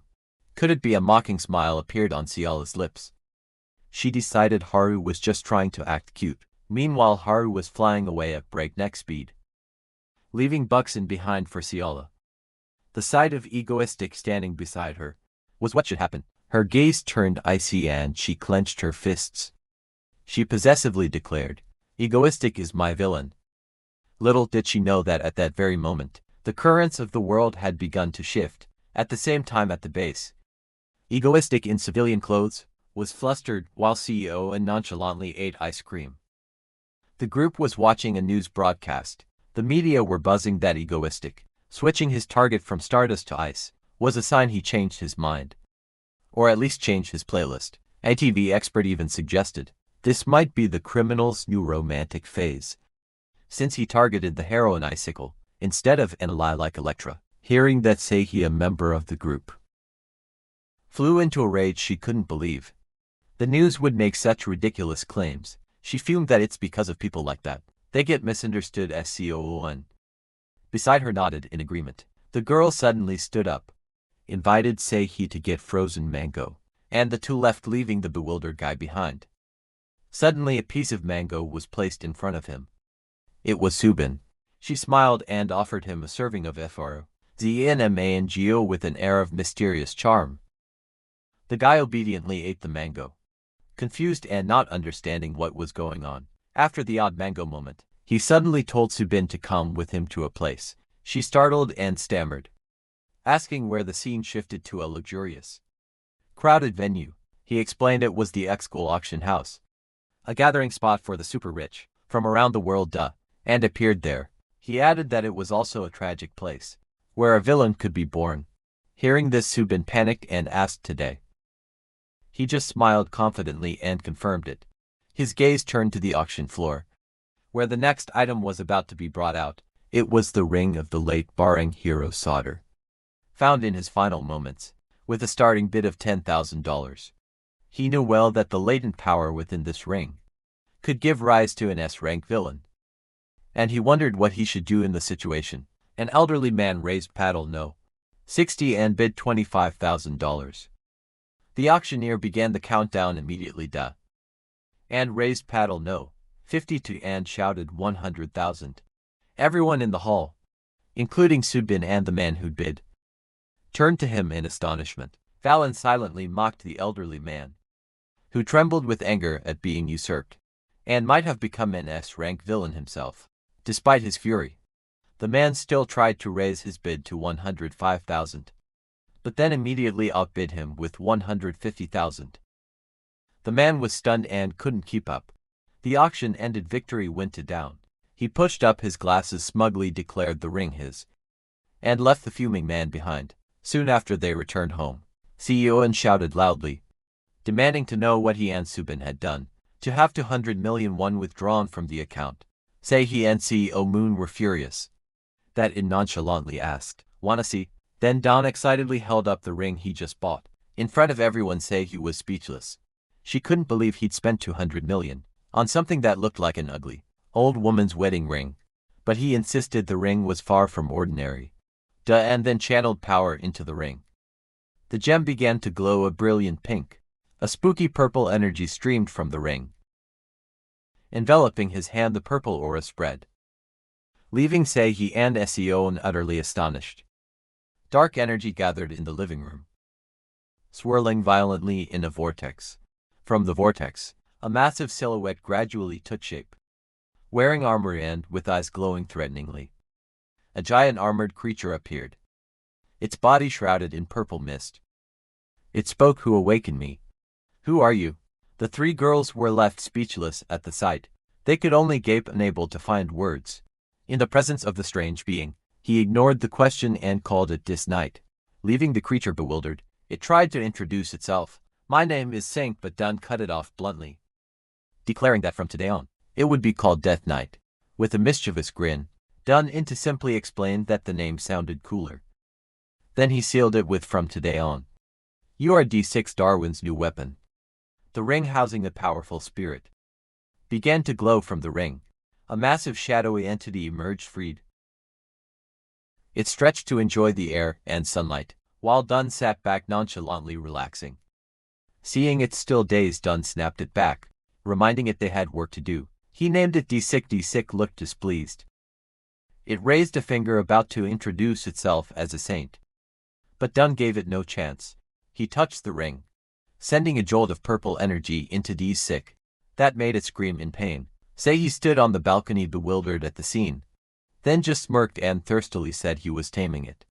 The punishment proved extremely effective. The sick immediately changed its tone, begging its master never to lock it back in the ring. It miserably described how cramped and dark it had been inside, but then only hummed in dismissal after the warning, "Duh," and shifted his tone. He said Sick must be itching to move, and promised to give it an opponent to fight to its heart's content. At that Sick's eyes lit up. Dane green DSLYN. LYSYN. He confirmed his promise, but emphasized that Sick would have to do some heavy lifting for him. Seihi heard this and panicked. She couldn't believe Dwayne planned to pit this ghost against Stardust. She thought Stardust was freakishly strong, and that this smoke-armored ghost wouldn't last long. Then only smiled. He turned to Sick and said that's what the girl thought. Challenging it to show its mettle provoked Sick eagerly accepted it, summoned a massive battle axe. It gripped the axe handle tightly as dark energy surged forth. Then D6 swung an incredibly powerful axe blow. The energy from the slash generated a terrifying gust of wind. Its force plowed through a wide yard, leaving a long trail of destruction. Sia gaped in astonishment. D6, on the other hand, laughed gleefully and boasted this was only its basic power they made. It is mute after all. D6 was originally an S-tier villain. Just then a shrill scream rang from the balcony. Both Tuan and Seihi startled and turned. Hayo, the owner of the house, trembled as she saw her backyard once again in ruins. She angrily shouted at both of them, asking if they knew how much effort it took her to replant the trees they had destroyed during the previous training. Diane immediately denied it and pointed the blame at D6. The Sick, still pumped, mistook it for praise and cheerfully offered to do it again. This enthusiastic offer only put the mighty warrior spirit in an even more awkward position. Scolded soundly by the homeowner, the three had to accept punishment. The Sick was made to hold its hands up straight, while the Ant had to sit and cry apologetically. Meanwhile, elsewhere in the city, on a community forum, new posts kept appearing, buzzing with discussion about heroes and villains. A post titled "Out with the Old, In with the New" quickly caught attention. It was about a rising villain duo, Egoistic and Ice. A collage of the two posing closely together received countless praises. Netizens went wild over the pair's chemistry. The one reading those comments was none other than Haru. She ground her teeth in irritation, furious that the classic pair should be egoistic in her.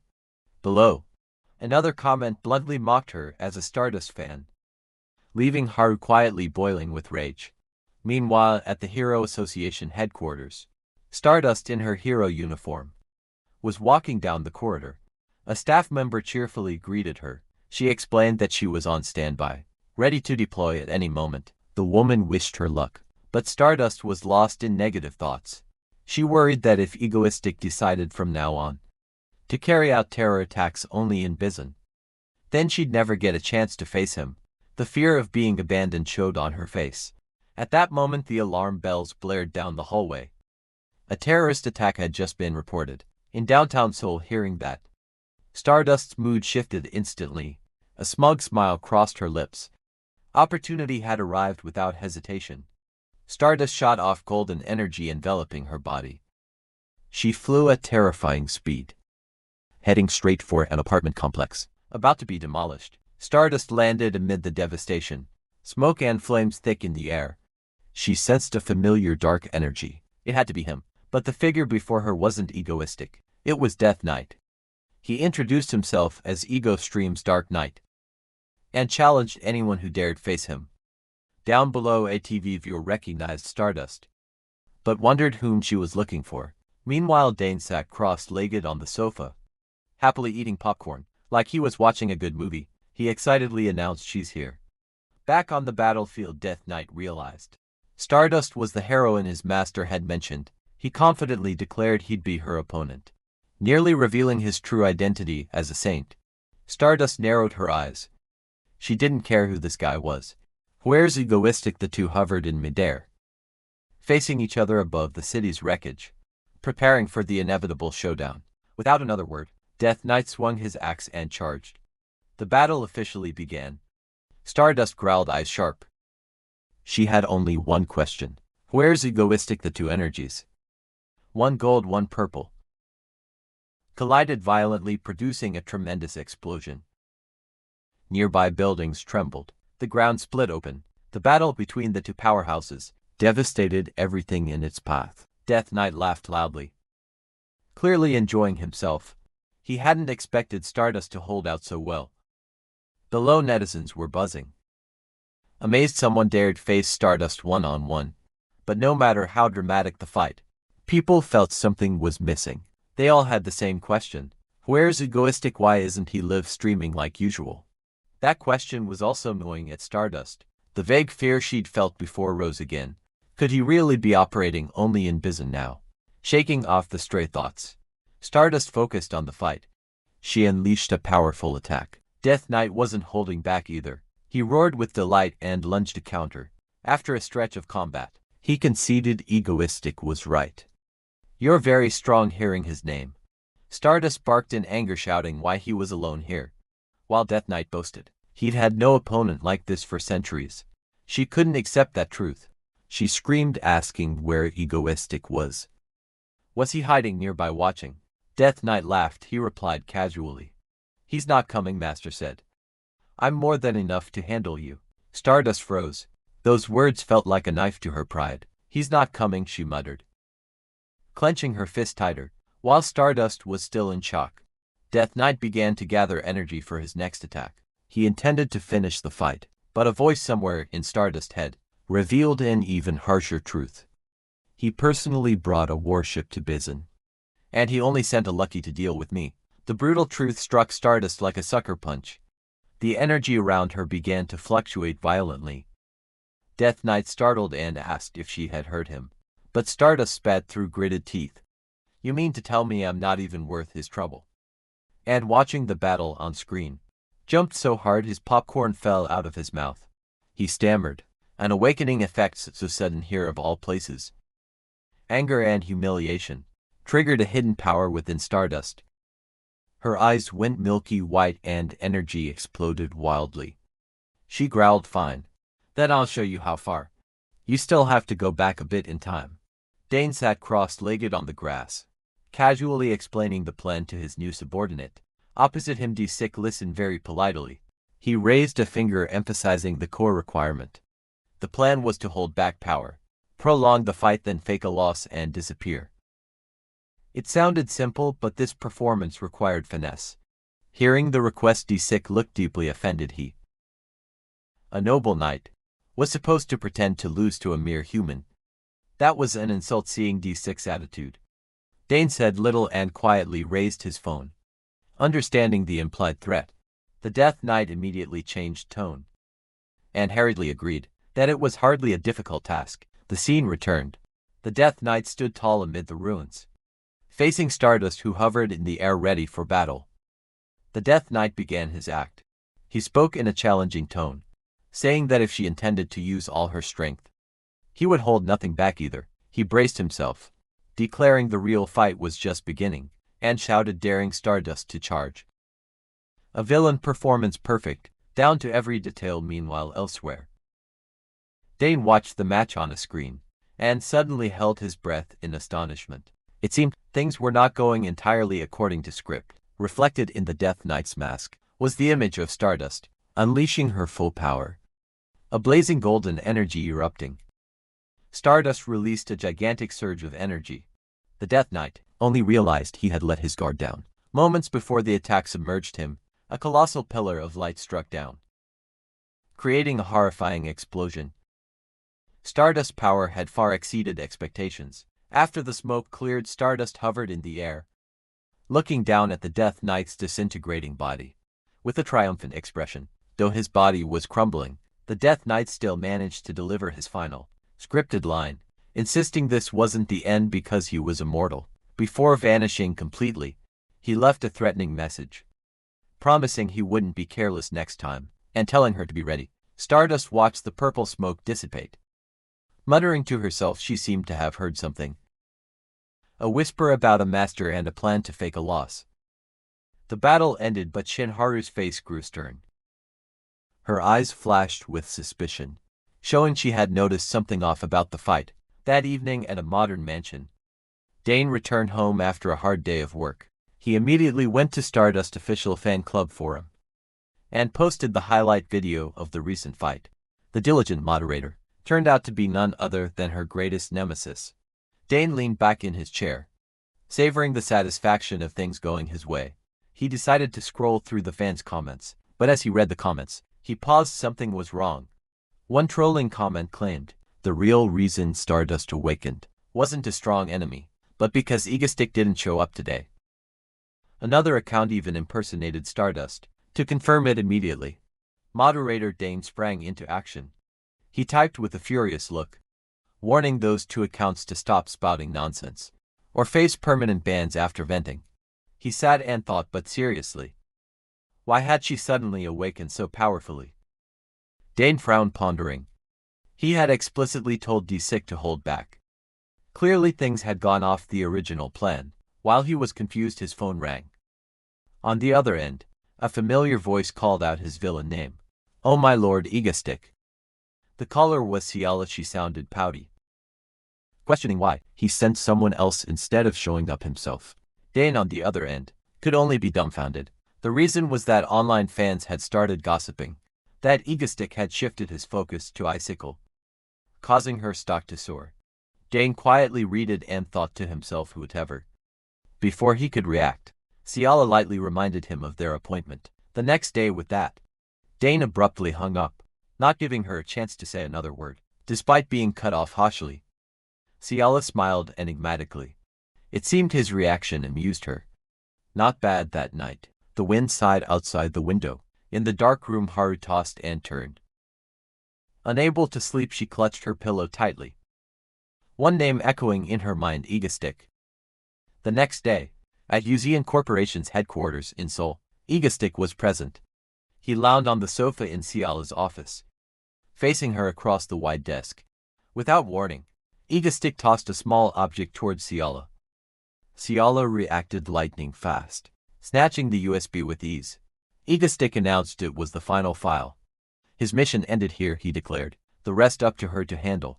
From across the room, Ciala merely smiled and replied, "Oh my, you really didn't have to do that."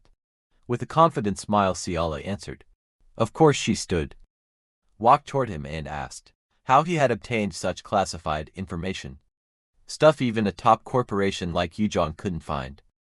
Egostick only retorted teasingly, Curiosity killed the cat. Ciala moved closer and began a new question. Ego. Iga Stick fell silent and listened. Suddenly she made a bold proposal, asking if she could come by his house sometime. No, his blunt reaction made La clutch her head in frustration, yelling, "Hey, are you serious? Not giving up?" She pushed on, demanding to know his real name. "At least tell me your name," she said. Iga Stick glanced away, feigning complete indifference. He refused again, saying he'd skipped that request as well. At this point Ciala asked him to remove his mask, because it was uncomfortable. Iga Stick finally lost patience and called her by name. Ciala. He looked at her. His gaze sharpened, as if weighing something caught in his stare. Ciala felt a bit uneasy, and asked if he thought she would betray him. Meanwhile Iga Stick thought it over. He knew that, if she were like the character in the original story, she'd be a loyal ally to the end. But he still hesitated. Revealing his identity wasn't a big deal, but the problem was she was far too close to Stardust. Seeing his silence, Ciala gave up. She said, "All right. Forget it," taking his silence as the answer. Iga Stick stood up, preparing to leave. Ciala changed the subject, asking him about his next plan. Iga Stick seemed flustered, replying that he didn't know either, which surprised her. How could someone like him have no plan? He explained he would rest until the end of the year. Until that event happens, a cryptic remark suggesting he knew the future. Ciala was stunned. He intended to be inactive for such a long time. Iga Stick began to teleport, saying he was leaving, and reminded her to visit Stardust regularly. But just as he was about to vanish completely, he suddenly stopped to wait. Ciala turned back in surprise. Then he made an unexpected decision. He stepped forward, tipped an invisible hat, and said, "From now on, call me Dane." Ciala was stunned. "What?" "That's my name," he confirmed. Ciala was utterly shocked, speechless at this earth-shattering revelation.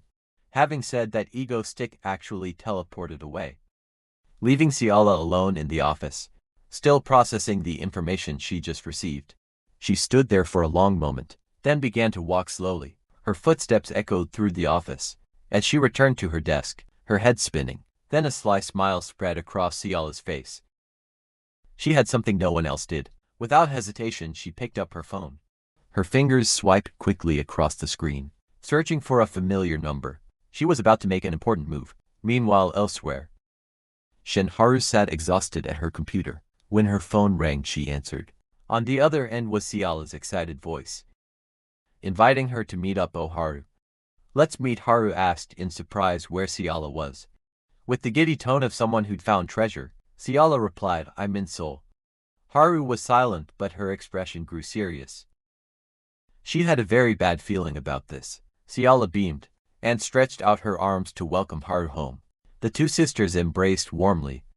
After so many days apart, Ciala excitedly invited Haru to get mango shaved ice. To blow off some steam, Ciala opened a fridge and wondered aloud, when Haru suddenly apologized.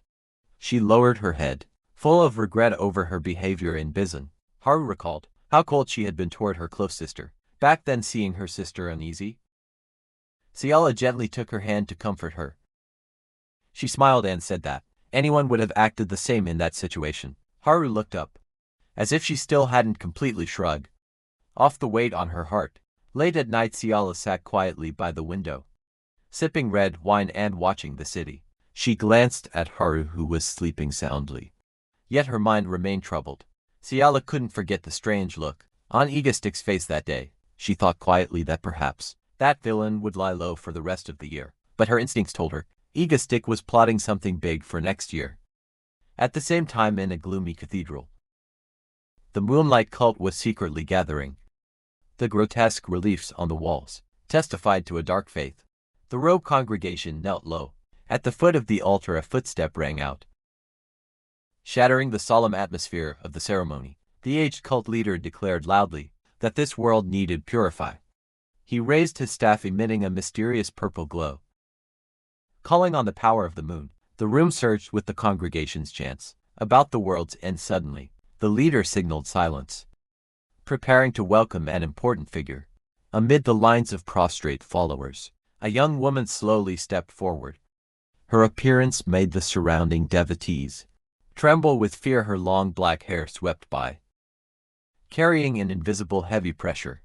She walked straight up to the elderly leader, waiting on the high days once in position.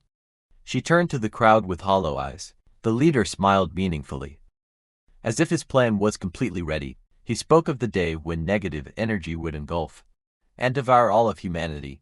Moon Priestess Chaeyeon opened her blazing red eyes, signaling a merciless punishment about to begin. Cut to the next morning. Dun stepped outside and shivered because it was so cold. At the breakfast table, he didn't see Chaeyeon and curiously asked about her. Subin said the girl had gone to clean early, while Choi Sigi was struggling to pick beans out of her bowl. Housekeeper. Subin turned to scold Suwon for being picky, and made her finish the beans. Sigi was also reminded not to rest her elbows on the table, and to eat properly. Don't eat, while feeling that the family scene was somehow very familiar. Seeing him eat heartily, Subin smiled, making Dan feel like he was being lectured by a mother. Still, he was quietly proud that his current teammates were all tremendously reliable. First there was Cyan, an S-rank intellect genius, who was battling hard with a few black beans. Next was Lee Hale, the only person in Korea with healing powers, an extremely important asset. Choi Si-hee may now be only a rank, but she has huge potential to become an S-class heavy hitter, and not to forget Death Knight D-Sick, a true S-rank warrior, who is currently humming as he sweeps the courtyard. Dallin felt quietly proud of his powerhouse lineup, while Cyan remained sulky next to her bowl.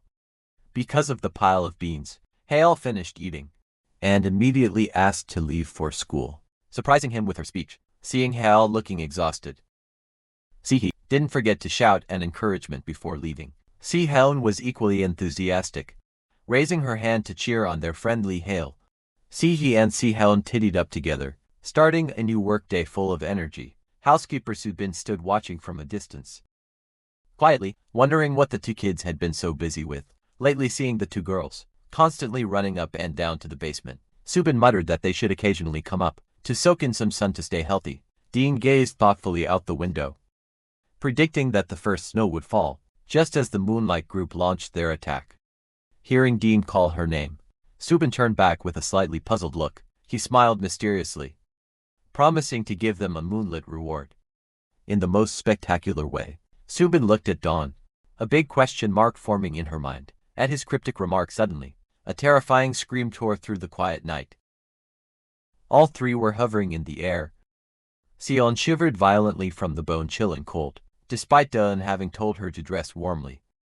Si-hee crackled with powerful electricity, wondering why he had summoned the group in the middle of the night just to look at the street lights. Dawn calmly asked if they had ever heard of the name Moonlight Cult, leaving the two girls bewildered. He explained that they were a bunch of bizarre cultists, plotting to destroy the country in the near future. And asserted confidently that right now, no one in Korea had the strength to stop.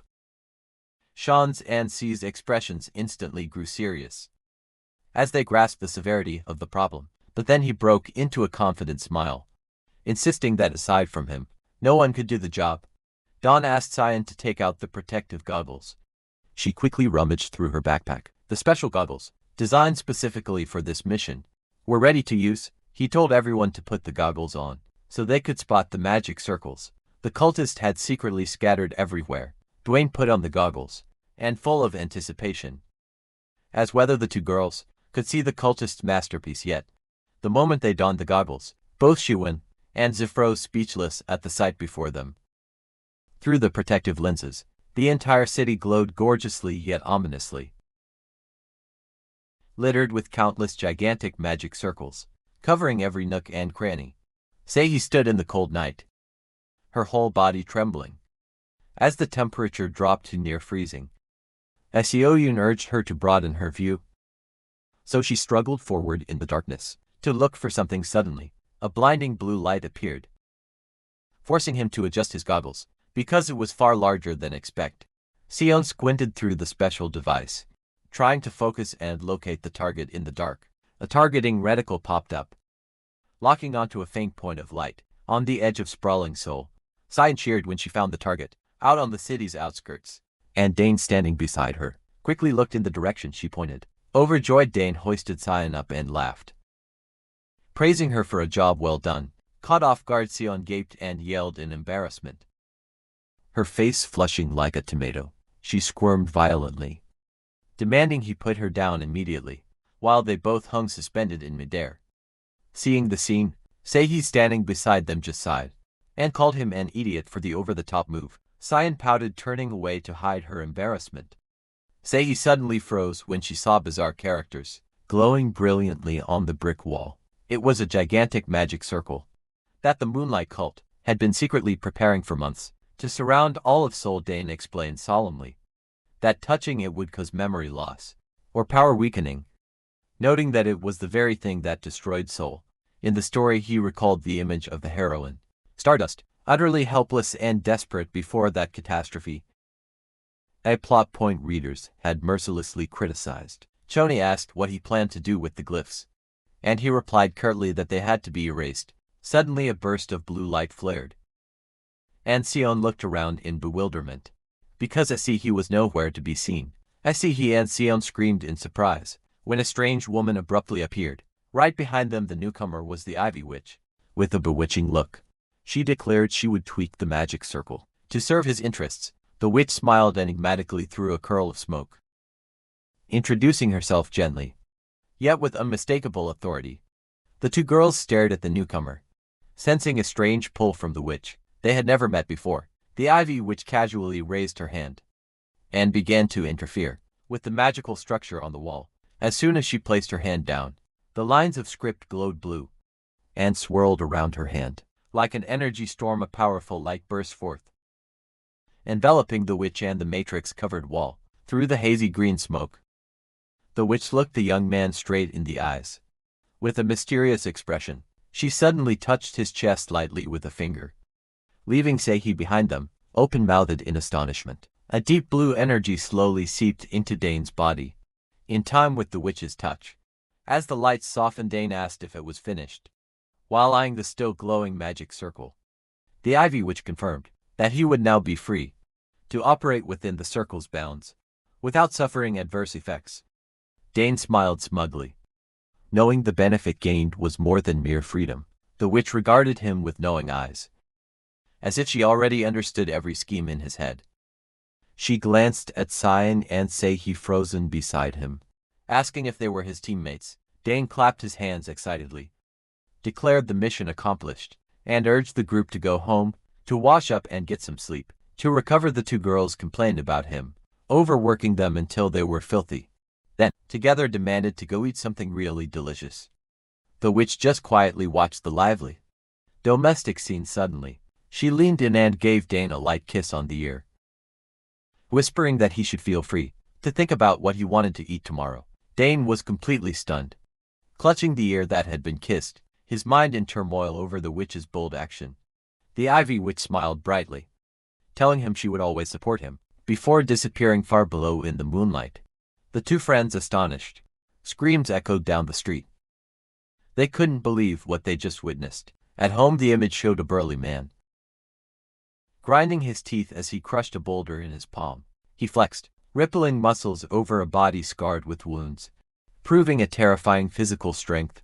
This A-class criminal laughed triumphantly, declaring that his body augmentation had finally succeeded spectacularly. The villain roared in anger, swearing to wipe out anyone who dared provoke. Dane's voice rang out, wondering if everything was truly over. Watching the video, he yelled in panic as he saw the heroine defeat the opponent with a single blow, while Sion calmly handed him the phone to watch. On the screen, the villain from earlier now lay flat on the ground, utterly defeated in an instant. The group sat on the sofa. Dane sighed heavily over a new worrying that had arisen. He was concerned that Stardust becoming too powerful would make her lose the vigilance she needed. Dane watched intently, a straw still in his mouth but his gaze grown serious. He muttered about needing to reinforce the durability of the suit's gloves, prompting Sion to curiously ask what he was doing. Sion glanced at him with suspicion, while he tried to avoid her eyes, startled. He flatly denied it, trying to act as normal as possible in front of her. Sion proudly showed off the Mango Squad website, the fan group for the villain Egostick, and introduced herself as the group's hack. Cyan shouted excitedly, then ran off, telling him to wait just a little longer. He jumped out teasingly, leaving Dane baffled and unable to understand what was happening. He clicked his tongue, assuming she was crafting something useful again, then bent back down to continue writing. Dane focused on writing a letter to the Hero Association president, warning of a terror attack on the first snowy day. Subin looked at him in surprise, asking if he was getting sentimental with Autumn's arrival. Outside on the street, people were bustling, congratulating Hale for finishing an important exam. At the evening banquet, Hale awkwardly scratched her head and thanked everyone for their congratulations. Dane asked about her scores, causing her to fly into a rage and call him crazy for bringing up exams right after she finished. Sion asked which department Hale had applied to. Since she hadn't mentioned it before, Hale blushed and hesitantly revealed that she had applied to medical school. Dane couldn't believe why someone with healing abilities like hers would want to enter medical school. Besieged by questions, Hale yelled in embarrassment, telling him to shut up and eat his portion. Dane sighed and slumped into a chair, feeling like he was always the one picked on in this group. A little later, Ciala called Dane to invite him to dinner, since she happened to be in Seoul, and it had started to snow. At the mention of snowfall, Dane jumped and screamed in panic outside the window. The season's first snowflakes fell against the sky, blazing with an ethereal pink energy. Dane gripped his phone tightly, a scheming smile appearing as he realized that everything had truly begun at that moment. A female mage appeared magnificently in a burst of radiant pink light mid-air. Her glowing red eyes looked down at the city with steely determination. Shadow Walker was swept away in a dazzling pink whirlwind. Bricks and stone exploded around him. Things looked extremely bad for this S-class hero. His streams of dark power were dissipating. Unable to coalesce to fight back, Shadow Walker looked visibly desperate, his mouth uttering bitterly why he screamed in helplessness, as his powers suddenly became useless at that moment. Ciala appeared on an ice slide to support her teammate. Shadow Walker told Ciala that he didn't understand what was happening, but his abilities weren't working at all. Ciala looked at the puddle of black shadows melting at her feet. With a worried expression, a pink blast of energy swept through, destroying the surrounding buildings. As if they were made of paper, Shadow Walker was flung away again, like a leaf. In the raging pink storm, Ciala held her ground, trying to stay clear-headed to observe the source of this horrific attack. Shadow Walker screamed in agony and fury. Why on earth? Ciala suddenly felt an immense pressure bearing down amid the brilliant pink vortex. Something even more terrible was about to be revealed. She only had time to gasp. A dazzling bolt of golden lightning split the sky and struck straight down into the devastated battlefield. Ciala was overjoyed to see a savior appear. Stardust Haru landed, her face badly scraped as soon as she touched down. Haru had to brace herself against the terrible pressure from the energy storm while the battlefield raged. Dun's group was casually slurping black noodles at a restaurant on the TV. Netizens were buzzing that Korea was about to be doomed. Sion anxiously asked and if they should step in, since all three heroes were getting their butt handed to them. Daen just nonchalantly slurped his noodles. The group sat around the table, unconcerned by the explosions blaring on the TV behind them. Truly the demeanor of those behind the scenes. Daen leisurely told everyone to keep eating, since it wasn't their turn to appear. Yet he was scheming to recruit the Moon Priestess after this, but for now he wanted the girl to cause a bit more karma, to make her easier to entice. Dwayne calmly assumed this was good for Stardust. She needed to face a truly strong enemy at least once. He even used his chopsticks to illustrate his philosophy. If kids only walk a smooth road, they'll become lazy. Give them a rough path, and they'll grow wiser. The others looked at Dane with disdain, silently thinking this guy was a certified lunatic. Back at the scene, Ciala was skating through the pink vortex, trying to find an opening to counterattack. She focused energy into her palms to prepare for a large-scale attack. Golden ice.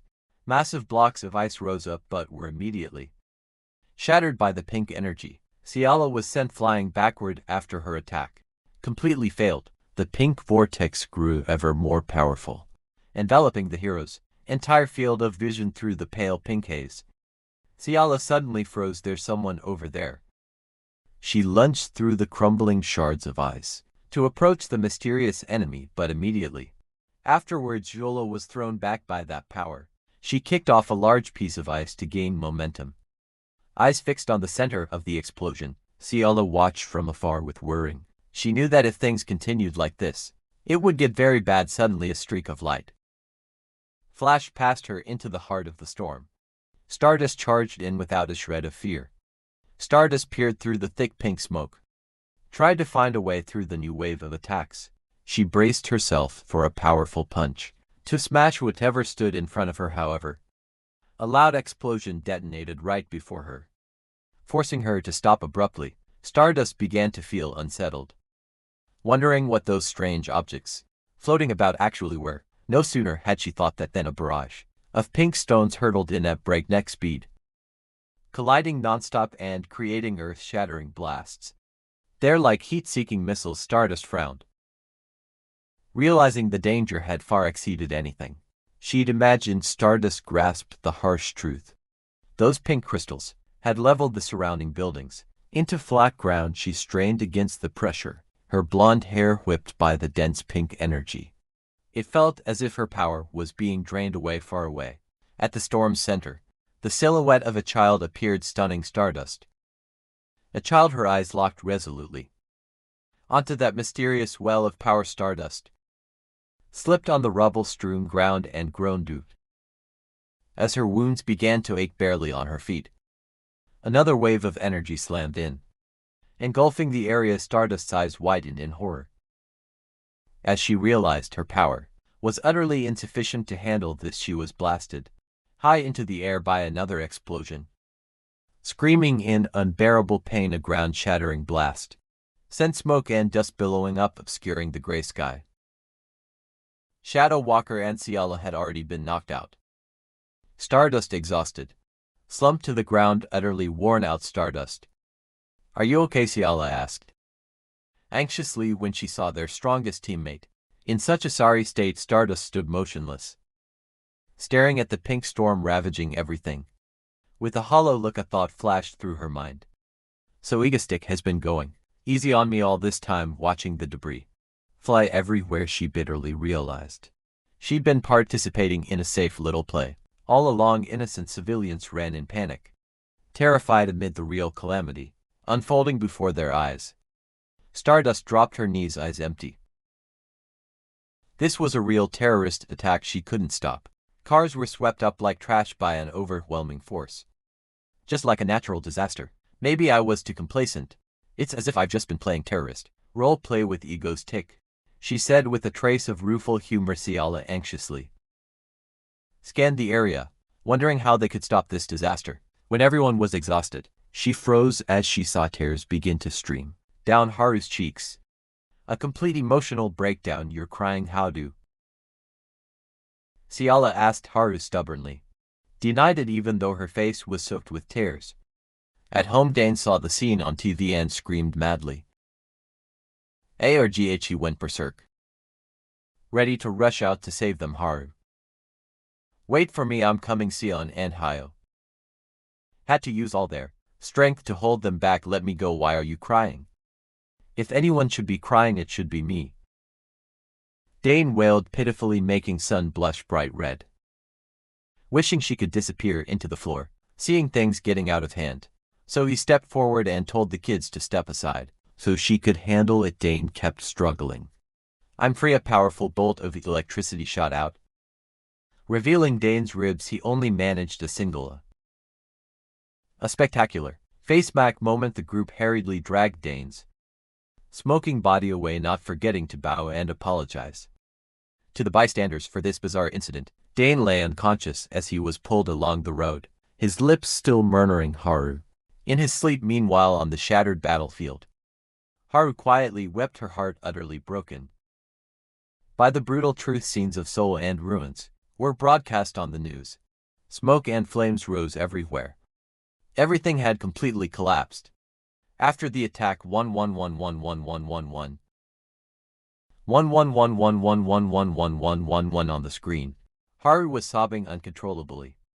The rare weakness of the country's top heroine was setting the public abuzz. Kim Da-eun and Seo Yoon were strolling among the wreckage and looked around, remarking that this was truly a terrible disaster. Seo and reminded him that that villain had declared he'd come back.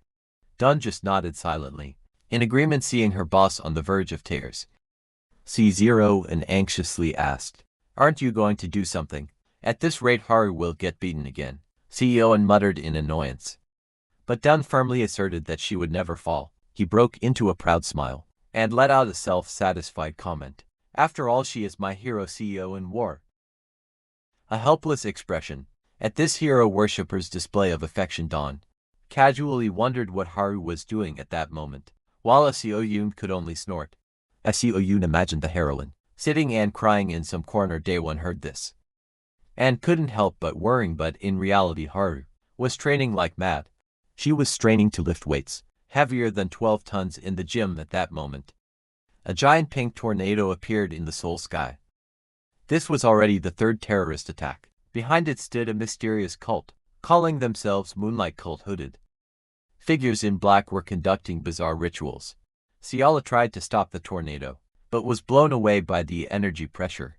Her teammates had also fallen on the floor. Ciala panted, feeling her strength drained just from being near that pink energy stream. Suddenly, a blinding light flared up.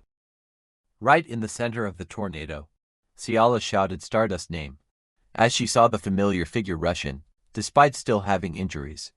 Haru charged into the battle with a determined look. Ciala yelled to stop her, knowing she'd reached her limit and couldn't endure more, but Haru didn't stop. She poured in all her strength, creating a dazzling golden light. Around her body the heroine shot forward like an arrow, straight into the heart of the pink vortex. Her eyes blazed with resolve, though her breathing was starting to falter. The moment she touched the strange energy, she was slammed back by a powerful, repulsive force. Haru landed with great difficulty, collapsing to her knees. As she tried to steady her breathing, she gritted her teeth, telling herself she was everyone's only hope right now. A radiant aura began to emanate from her. Haru vowed she would protect the people of Seoul. She bowed her head and concentrated all her will to trigger a new source of power with a steely gaze. She was determined to overcome this trial at any cost. A burst of golden energy exploded, flinging all the surrounding debris away at the end's apartment. He was jumping for joy seeing Stardust awaken again. Ego could only sigh at this power. Logic say he asked what would happen if Stardust beat that priestess. Kun was startled when she heard it. Kun was dumbstruck upon hearing there was a new member, and that it was another girl. She turned to scold Dawn for not giving a heads up about something this important. Kun squeezed her boss's shoulder threateningly, making Dawn tremble and stammer out an apology, saying he'd been too busy lately and forgot. Hayu pointed at the screen again, calling everyone to look. Stardust had moved right up to the heart of the tornado. Amid shattered stone and pink energy, Haru stood, watching her opponent. Before her floated a mysterious girl with long hair. She was the priestess of the moon. Say he panicked and screamed on the sofa, fearing the priestess would be taken. In was moved to tears, smiling with joy because his hero's opponent couldn't possibly be that weak. The priestess of the moon closed her eyes, radiating a strange sorrow.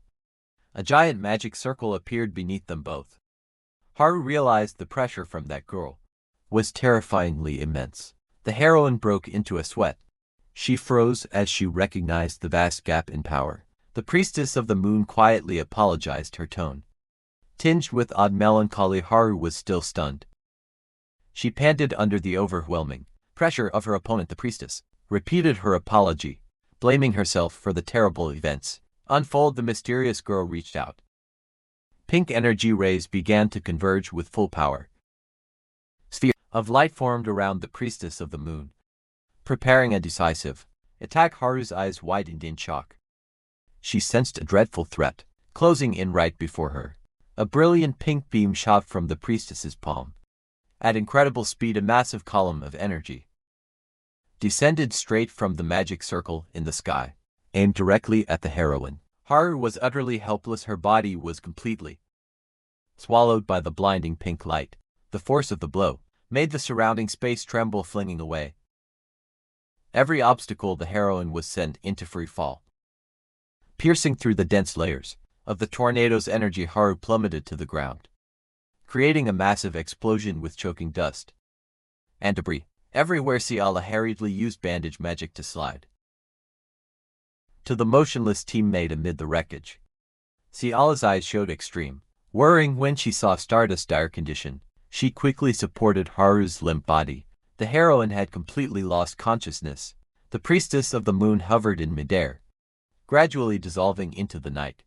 Along with the brilliant pink lights, one final flash of light flared before the tornado, and the priestess vanished entirely. From the city center, Haru lay still in Ciala's arms.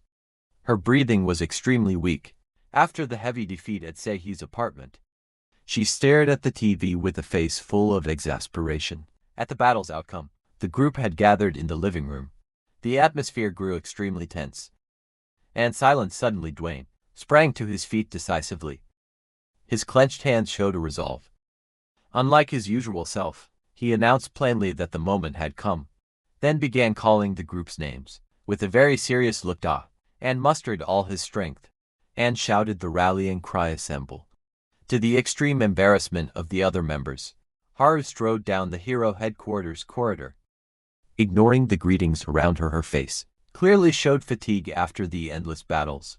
An employee chased after and checked on her, but she waved him off, signaling she was fine and needed some quiet. Haru walked in a daze, wondering where that madman ego stick was now and what the heck he planned to do next. She stood frozen in the quiet corridor as a sense of unease began to stir. Suddenly alarms blared repeatedly.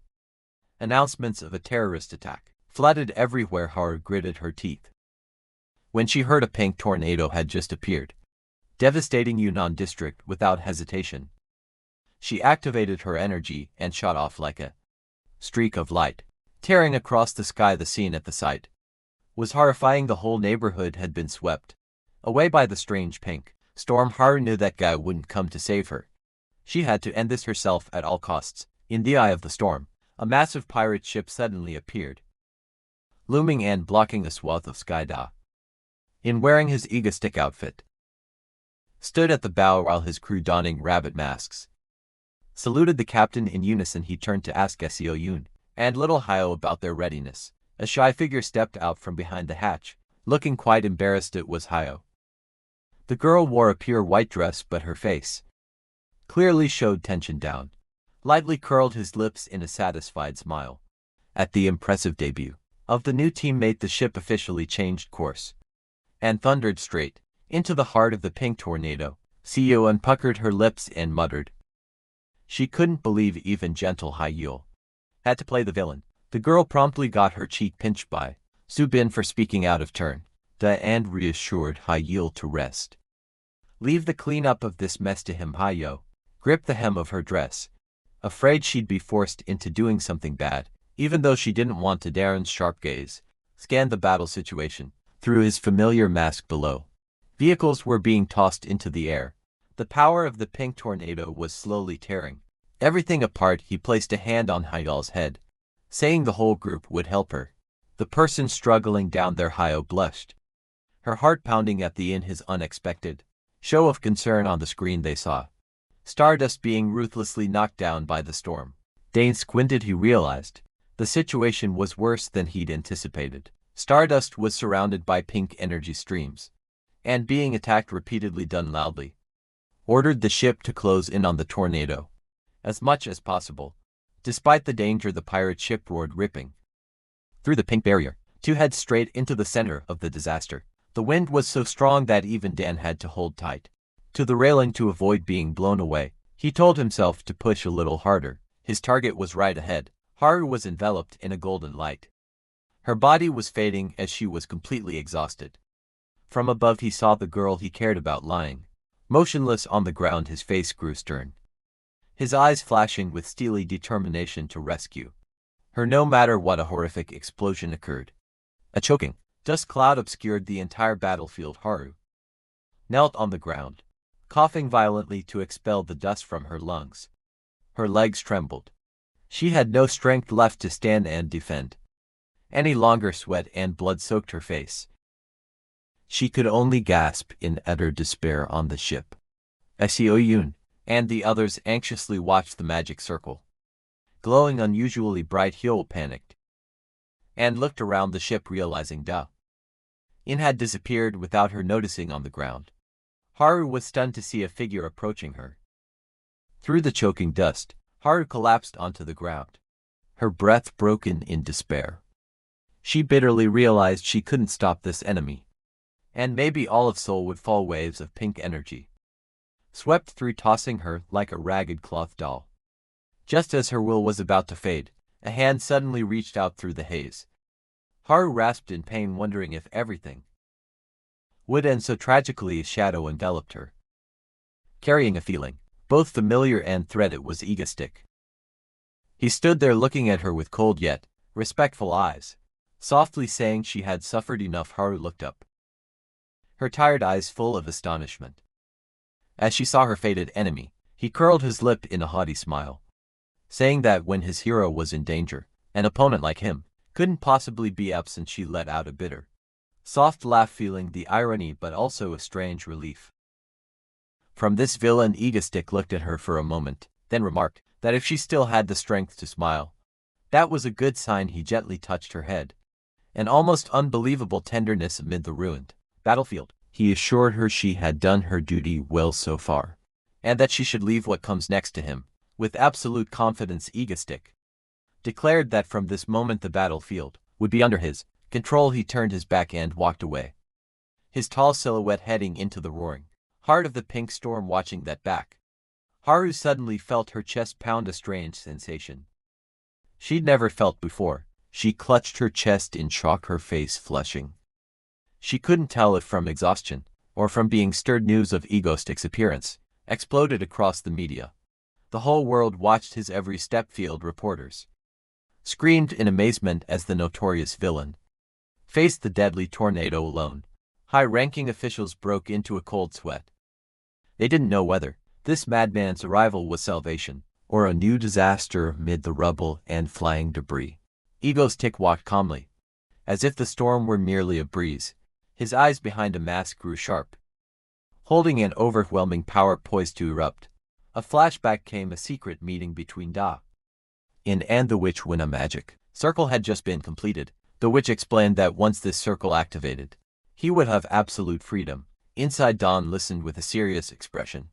He knew the price for this power would not be small. She smiled enigmatically, asserting that he already understood the limits of the power he was about to touch. Back in the present, a blaze of green-gold energy enveloped Egostick's body.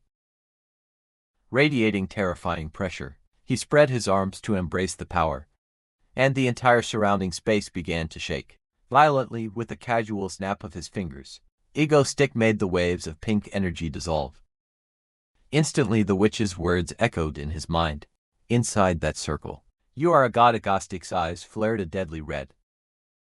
He smiled with contempt as he regarded the energies like annoying flies. Dane stood in the middle of the beam of light, surprised that Electra's spell worked so effectively. He remembered the witch's words. It turned out that once you step into the matrix, the spell automatically reverses completely, a super simple principle that he had quickly grasped. All the terrifying power of the enemy began to be sucked back and flow straight into Dane. He stood firm, his body blazing as he absorbed this enormous energy. Pink energy beams slashed across the sky, producing crisp explosions. Dane was suddenly struck by a bolt of lightning in the chest. He told himself that if he truly possessed Electra's energy, it would be terrifyingly powerful. A sense of unprecedented power made the guy involuntarily thrilled. You could tell from his face he was ecstatic about getting such a windfall. All right, straighten your outfit and get down to the real work. Now it's time to go meet the moon dancer. Right. Standing at a distance, Haru watched the beam of light with worrying, calling his name with unease. The vortex of energy was still raging fiercely. Among the rubble, the Hero Association was also in chaos. Not understanding what was happening, analysis showed that the energy that should have belonged to the enemy was being entirely transferred to Egostick. The leaders wiped their brows, wondering how much energy this kid was still hiding. Meanwhile, The old boss could only chuckle. Looks like he placed his trust in the right person. Back at the scene, Haru was kneeling in pain and remorse. The image of Beck and Wool appeared. Her eyes were empty, silently begging someone to kill her to set her free. She blamed herself for hurting so many people. Feeling she no longer deserved to live, tears ran down her face full of despair. Suddenly Wool sensed someone approaching. She guessed it was the hero from earlier, but no, this speed was much faster than that person. She was convinced it was an extremely powerful hero, coming to put out the attack, and also to finish off her life. While they're at it, Dane nonchalantly appeared, not forgetting to comment on the eerie quiet of the central area. Boonmul stared in astonishment at the stranger.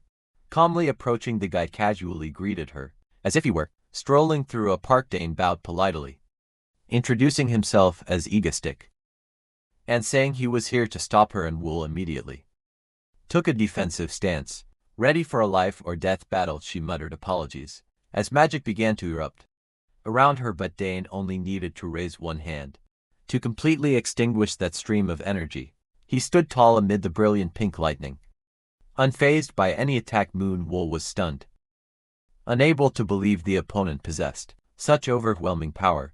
Dane glided through the magic formation, heading straight toward the girl. A supremely confident demeanor left her completely intimidated. He smiled faintly beneath his mask, seeing right through her heart. She panicked when he called her name, the Moon Dancer of the Moonlight Cult. Dane began to expose her past, from being raised by the cult leader to the magic that had been bestowed upon her. He knew she had always hated the cult, and had only been forced to cause the disaster.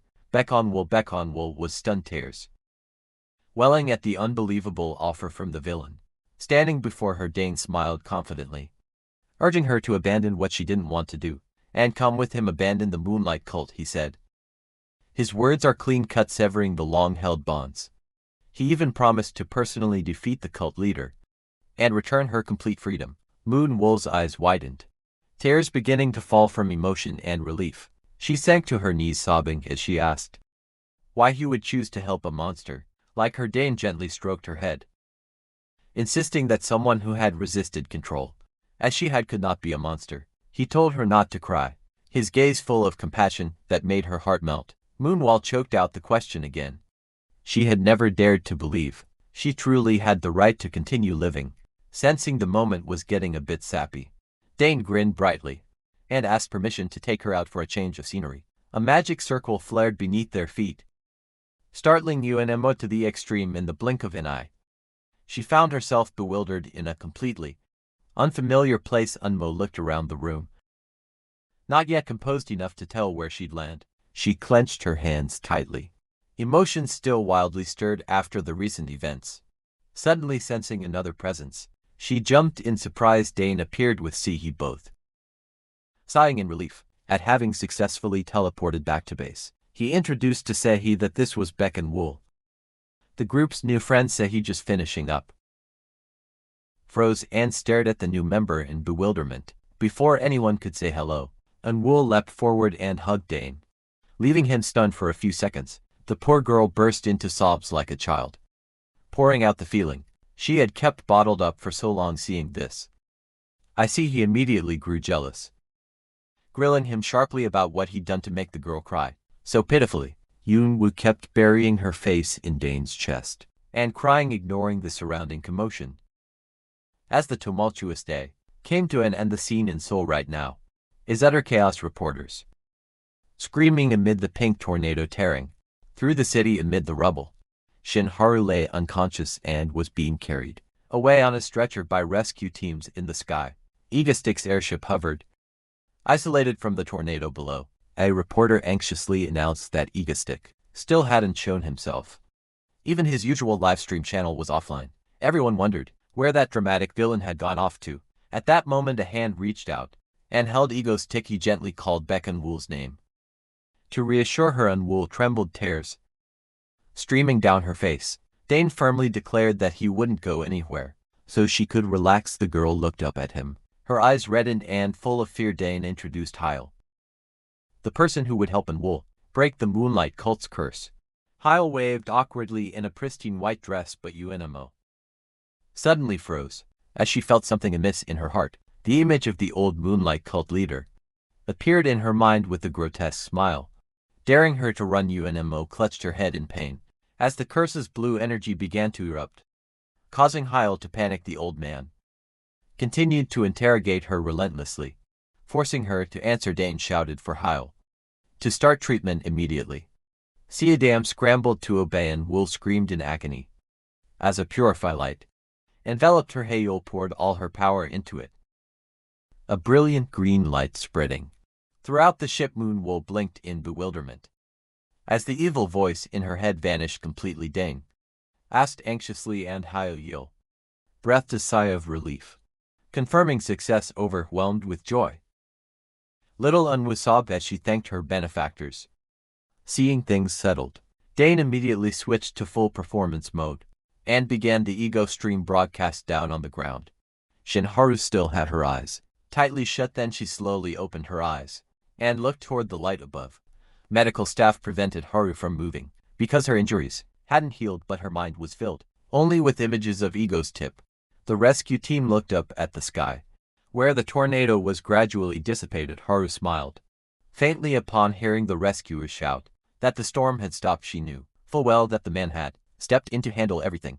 On the city's big screen, Ego's stick appeared in all his glamour. He greeted the audience confidently, one arm holding a frightened Oa involved. Haru watched the screen, grinding her teeth in anger, veins bulging on her forehead. At that moment, Ego's stick complained on stream that while he was away, some unsightly incidents had occurred. He insulted some third-rate villain who dared to attack and wreck the city.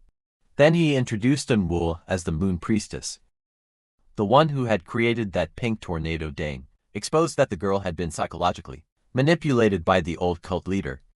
While the old man was hiding in the bushes, he scoffed, mocking that a real villain should stand tall and face things like him, not prey on children. At the base, Sion and Seihi were watching a live stream, wondering why their boss was so fired up today. Dane cleared his throat and then regained a serious expression. He placed his hand on Unwool's head and announced loudly to everyone, "From now on, this girl belongs to me." Agostic's eyes under the mask gleamed with triumph as he turned to ask the newcomer for their opinion. Enil nodded in embarrassed confirmation. At Dane's declaration, the broadcast ended shortly after, leaving the public buzzing. Cut to Mangden's secret base. Amid a snowstorm blanketing everything in white, the group gathered around a fragrant barbecue feast to welcome the new member. Moonwool was eating heartily. The girl sobbed with joy. She had never eaten so much meat in her life. The sight was both pitiful and amusing. Subin smiled brightly, urging her to eat more. Dane, dumbfounded, asked why she was crying at a happy moment. Seihi added a teasing jab at Dane, calling him dry and unable to understand a girl's feelings. Dane hit in the soft spot, could only yell everything went according to plan. Soul was protected. Stardust's path to corruption was blocked, and they even recruited quality personnel. Dane stroked Unwool's head. While thinking about the possible consequences of his actions, he suddenly felt uneasy, as if he'd forgotten something extremely important. Just then, Seoyun rushed in, breathless, announcing a phone call. Seoyun held out the phone, announcing a shocking number: 67 missed calls. Dane gaped in astonishment. The missed calls list was all from the name Seoluli. He was truly doomed. Dane clutched his head in panic. Realizing he had angered the most dangerous element, he immediately had to appear at the Yusen Corporation building to apologize to Ciala. She was extremely furious. Ciala harshly questioned why Dane intended to cover everything up and handle it himself. Without informing her, Dane could only flusteringly apologize, explaining that if she had known beforehand, Stardust would have grown suspicious. Ciala remained unforgiving. She felt hurt being treated like a tool for Dane. To deceive Haru, she covered her face in disappointment, while Dane broke into a cold sweat. Unsure how to appease this boss lady, Ciala suddenly made an unexpected request. She wanted him to take off that mask. She said she'd feel better only if she could see his face. Dane froze, but then shrugged and complied. He raised his hand to the rim of the mask with a click. The white mask was set down on the table. To Ciala's astonishment, Dane revealed his real face. Looking awkward, He asked if she was satisfied and feeling better. Seeing the face of her villain crush, Yahello blushed. Her heart racing, yet she tried to act composed. Dane scratched his head awkwardly, as she couldn't stop staring at him. Yahello inwardly gloated. After all, she was the first to see this face. Before that brat Haru, she propped her chin on her hand and looked at Dane with possessive eyes and utter bliss. A sweet victory for Icicle at Dane's base. Beck and Wool was tiptoeing behind the group's tech genius. Cyan led the way with a gleeful face, ready to show off something very special. Beck and Wool looked around with a strange expression. She still didn't seem quite used to this new place. Inside, Subin was leisurely preparing dinner, saving the rare, peaceful atmosphere, but the peace felt a bit off. When you glanced toward the corner by Seihi, Beck and Wool merely gave a knowing smile. She was probably too used to the strange sights here. Beck and Wool suddenly froze when she saw Sion open a secret door. Sion waved her hand, signaling for her to trust and follow her inside. The silver-haired girl started babbling excitedly, teasing and Wool to guess who the first member of Ego Stream was. Then she confidently pointed at herself firmly, claiming the position of the most powerful old hand. And Wool stared in amazement at the teleportation gate, emitting an intense blue-green energy. Sion asked with implication, reminding in Wool that she'd once run into that woman before. And here was the trump card, a giant jet-black robot with blazing red streaks. Very cool. And Wool blinked in bewilderment, still unable to picture who Sion meant by that person. Sion broke into an excited smile. She clearly couldn't wait for the showdown, and aim rang out challengingly. Stardust, the #1 target this robot was aiming for. Meanwhile, Shinharu, with sharp blue eyes, was observing something with a rather serious expression. The scene cut to a peaceful park under a deep blue sky. Though the leaves were swirling chaotically in the park, a couple was having a loud argument. The guy tried to explain and excuse his mistake. The girl wouldn't listen. Believing his apologies were just glossing things over, he dropped to his knees, begging for trust. And the atmosphere suddenly grew heavy at that moment. A giant bird cage fell from the sky, trapping him tightly inside. Both stood frozen, unable to understand what the heck was happening in broad daylight. Not just one, but dozens of cages hovered, capturing people throughout the park. Screams filled the air as the cages began to rise, separating people from the ground. The girl watched her boyfriend being taken away in a panic, tears streaming down her face. Suddenly, Ego's Tick appeared right behind her, holding out a handkerchief with impeccable manners. He casually told the girl to go find a new boyfriend, since the other guy was probably done for. The girl clutched her head in fear as Ego's Tick used his power to fling everything around. He flashed a sly half-smile through his mask, saying that if she didn't want to find someone new, it would be best to come along with him, so they have a pair inside that cage. Soon after, Ego's Tick's image appeared on giant screens across the city. With a taunting greeting, he introduced himself as the country's most beloved villain. Looking extremely smug, viewers watching on TV began to stir, and a child even showed a hint of admiration for him. Ego Stick continued his speech, mocking the public for loving a criminal life. He pointed at the crowd trapped in the bird cages on the screen, his voice turning colder. Modern weapons suddenly appeared hovering in the air, ready to fire at any moment. A blunt proclamation rang out: today all of them will die. A statement of his cruelty. Ego's Tick burst into a manic laugh at the camera lens, unconcerned by the panic of thousands at the base.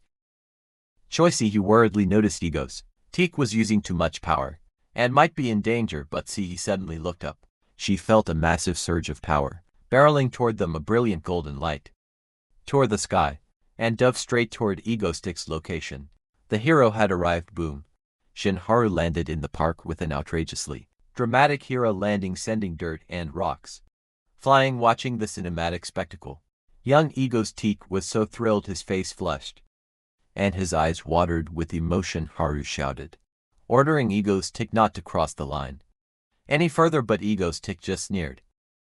He treated her appearance like an uninvited party crasher. Haru was furious. She demanded he immediately release the people trapped in the bird cages. Instead of alarm, he wore a smug grin and replied, What if I don't? Shinharu's gaze turned sharp. She truly had no patience left for this guy. She began to gather energy, preparing for an explosive attack. Haru dashed like a streak of golden lightning, heading straight for her target. A tremendously powerful punch was delivered, making the surrounding air tremble. Egoistic laughed loudly and declared that today he was no match for her. Behind him, a gigantic metallic mass began to emerge from the dust cloud. It was Starbuster, the ultimate weapon built specifically to confront the #1 hero. Egoistic called Scene's name, encouraging the girl to make her villainous debut. In the cockpit, Cyan looked a bit nervous, but her eyes were resolutely determined. She muttered the name Stardust to herself as reassurance. Before the big fight, the Starbuster began to power up. Its every step shook a whole area of the park. At the base, Choi Si-hee and Wool were glued to the screens, screaming encouragement for their teammate. Shinharu froze when she heard a voice coming from inside that machine. Realizing it was a young girl's voice, Haru grew even more irritated at another female. Siding with Egoistic, Cyan shouted with determination, piloting the robot straight into the attack. Starbuster's giant iron fist hurtled forward with immense force, aimed directly at Haru. Our hero remained unfazed. She focused all her power into her fist. With a determined look, Haru unleashed a punch wrapped in blazing golden energy. Bang! A terrifying explosion erupted as the two fists collided, creating a shockwave that blasted everything in sight. Stardust stood in the middle of a swirl of energy, clearly in a bad mood. Her gaze was fierce, as if she was about to explode. The first reason was that Egoistic had just caused a terror attack with those giant bird cages, and the second reason was the huge chunk of metal roaring right in front of her. The robot stomped its foot hard, making the ground tremble. Violent Stardust shot up into the air to dodge. From inside the cockpit, Cyan laughed triumphantly and taunted her for just dodging like that. She began to find the childish voice coming from the machine. Annoying. Stardust swung her arm to attack, sending a strong force toward the robot. The blow was strong enough to make it tumble and roll several times before flying away. Stardust was surprised to see the robot thrown against the cliff, even though she hadn't used half her strength. Hearing groans from inside, she realized the opponent was weaker than she thought. Inside the cockpit, Cyan ground her teeth in anger, calling Shinharu an old woman who only knows how to play dirty with brute force. Being called an old woman made Stardust veins bulge on her forehead with fury. She vowed that today she would definitely catch whoever was sitting inside. Energy began to gather around her, forming brilliant circles of light. Cyan shouted loudly and then crazily piloted the robot to attack. The mechanical arm lunged with extreme speed, tearing the air, but Stardust had vanished from the robot's sight. In the blink of an eye, she appeared high above, her body wrapped in a blazing orange light. Netizens were going crazy over the match, mostly saying Stardust was holding back. Sion kept mouthy, demanding she stop dodging and fight properly. The robot continuously fired, but not a single shot hit. Steel punches slammed into the concrete floor, leaving gaping cracks. Stardust moved nimbly like a ghost among the stray bullets. Sion suddenly changed her tone, wondering what was so special about Stardust that Undine paid so much attention to her. The unexpected question made Stardust pause for a beat. She began to think on the other side. Dane asked how this girl knew he cared, then quickly guessed she must be very close to him. Stardust believed that catching this girl would help her learn more about that villain. She spoke sarcastically, asking Cyan if she was just a miner hired by Egoistic to do dirty work. Cyan went berserk, shouting that she had been his partner since the very beginning. Seeing the bait taken, Stardust grinned triumphantly, ready to add another painful blow. She bluntly said everyone knew Cyan wasn't the first partner and doubted the skills of a child like Cyan. Cried and denied it, insisting all the hacks and signal hijacks so far were done by our own hands. Stardust curled a lip, saying she'd never believe a kid could help Egoistic pull off so many things. In her anger, Cyan slipped and said they even lived in the same house. Dane immediately appeared over the comm to tell her to shut her mouth. Hearing Dane speak, Cyan finally fell silent with a sullen face.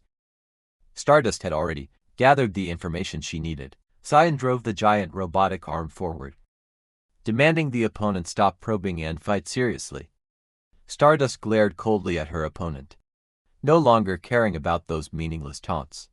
She lunged like an arrow of light, intent on yanking the person inside out to question them afterward. Her fist flared with light, ready to deliver a thunderous blow to the steel shell. A powerful kick drove straight into the robot's chest. The impact pressure was so strong the whole area shook. White smoke billowing up, Cyan lay crumpled in the wrecked cockpit. Groaning in pain, the machine was completely disabled. Stardust landed in a hero's pose, smoke from the explosion still clinging to her battlesuit. Cyan panicked and screamed, demanding someone pull that Andy out of her immediately. Stardust was livid, finding it ridiculous that the kid kept calling her an old woman every time she opened her mouth at that moment. A strange surge of energy suddenly erupted from behind. The force of the energy blast pushed Stardust back as she tried to keep her balance. From within a blazing pink aura, an unfamiliar girl with long black hair appeared. It was Baek-on-wool. Stardust squinted at the newcomer. Sensing a considerable pressure, Baek-on-wool coldly declared that Stardust's little playtime was over. Unfazed, Stardust charged in, intending to take them all down at once. She concentrated energy into her arm, readying a decisive strike, but an intense beam of pink light shot out, blocking her advance amid the rubble. Egoistic appeared with his usual polished look, offering a phony apology.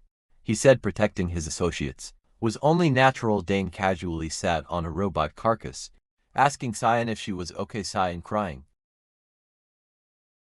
berated him to get her out of there. Looking around the ravaged park, Dane nodded approvingly, calling it quite a dramatic terror attack. He turned to Stardust, growling why she dared touch his people.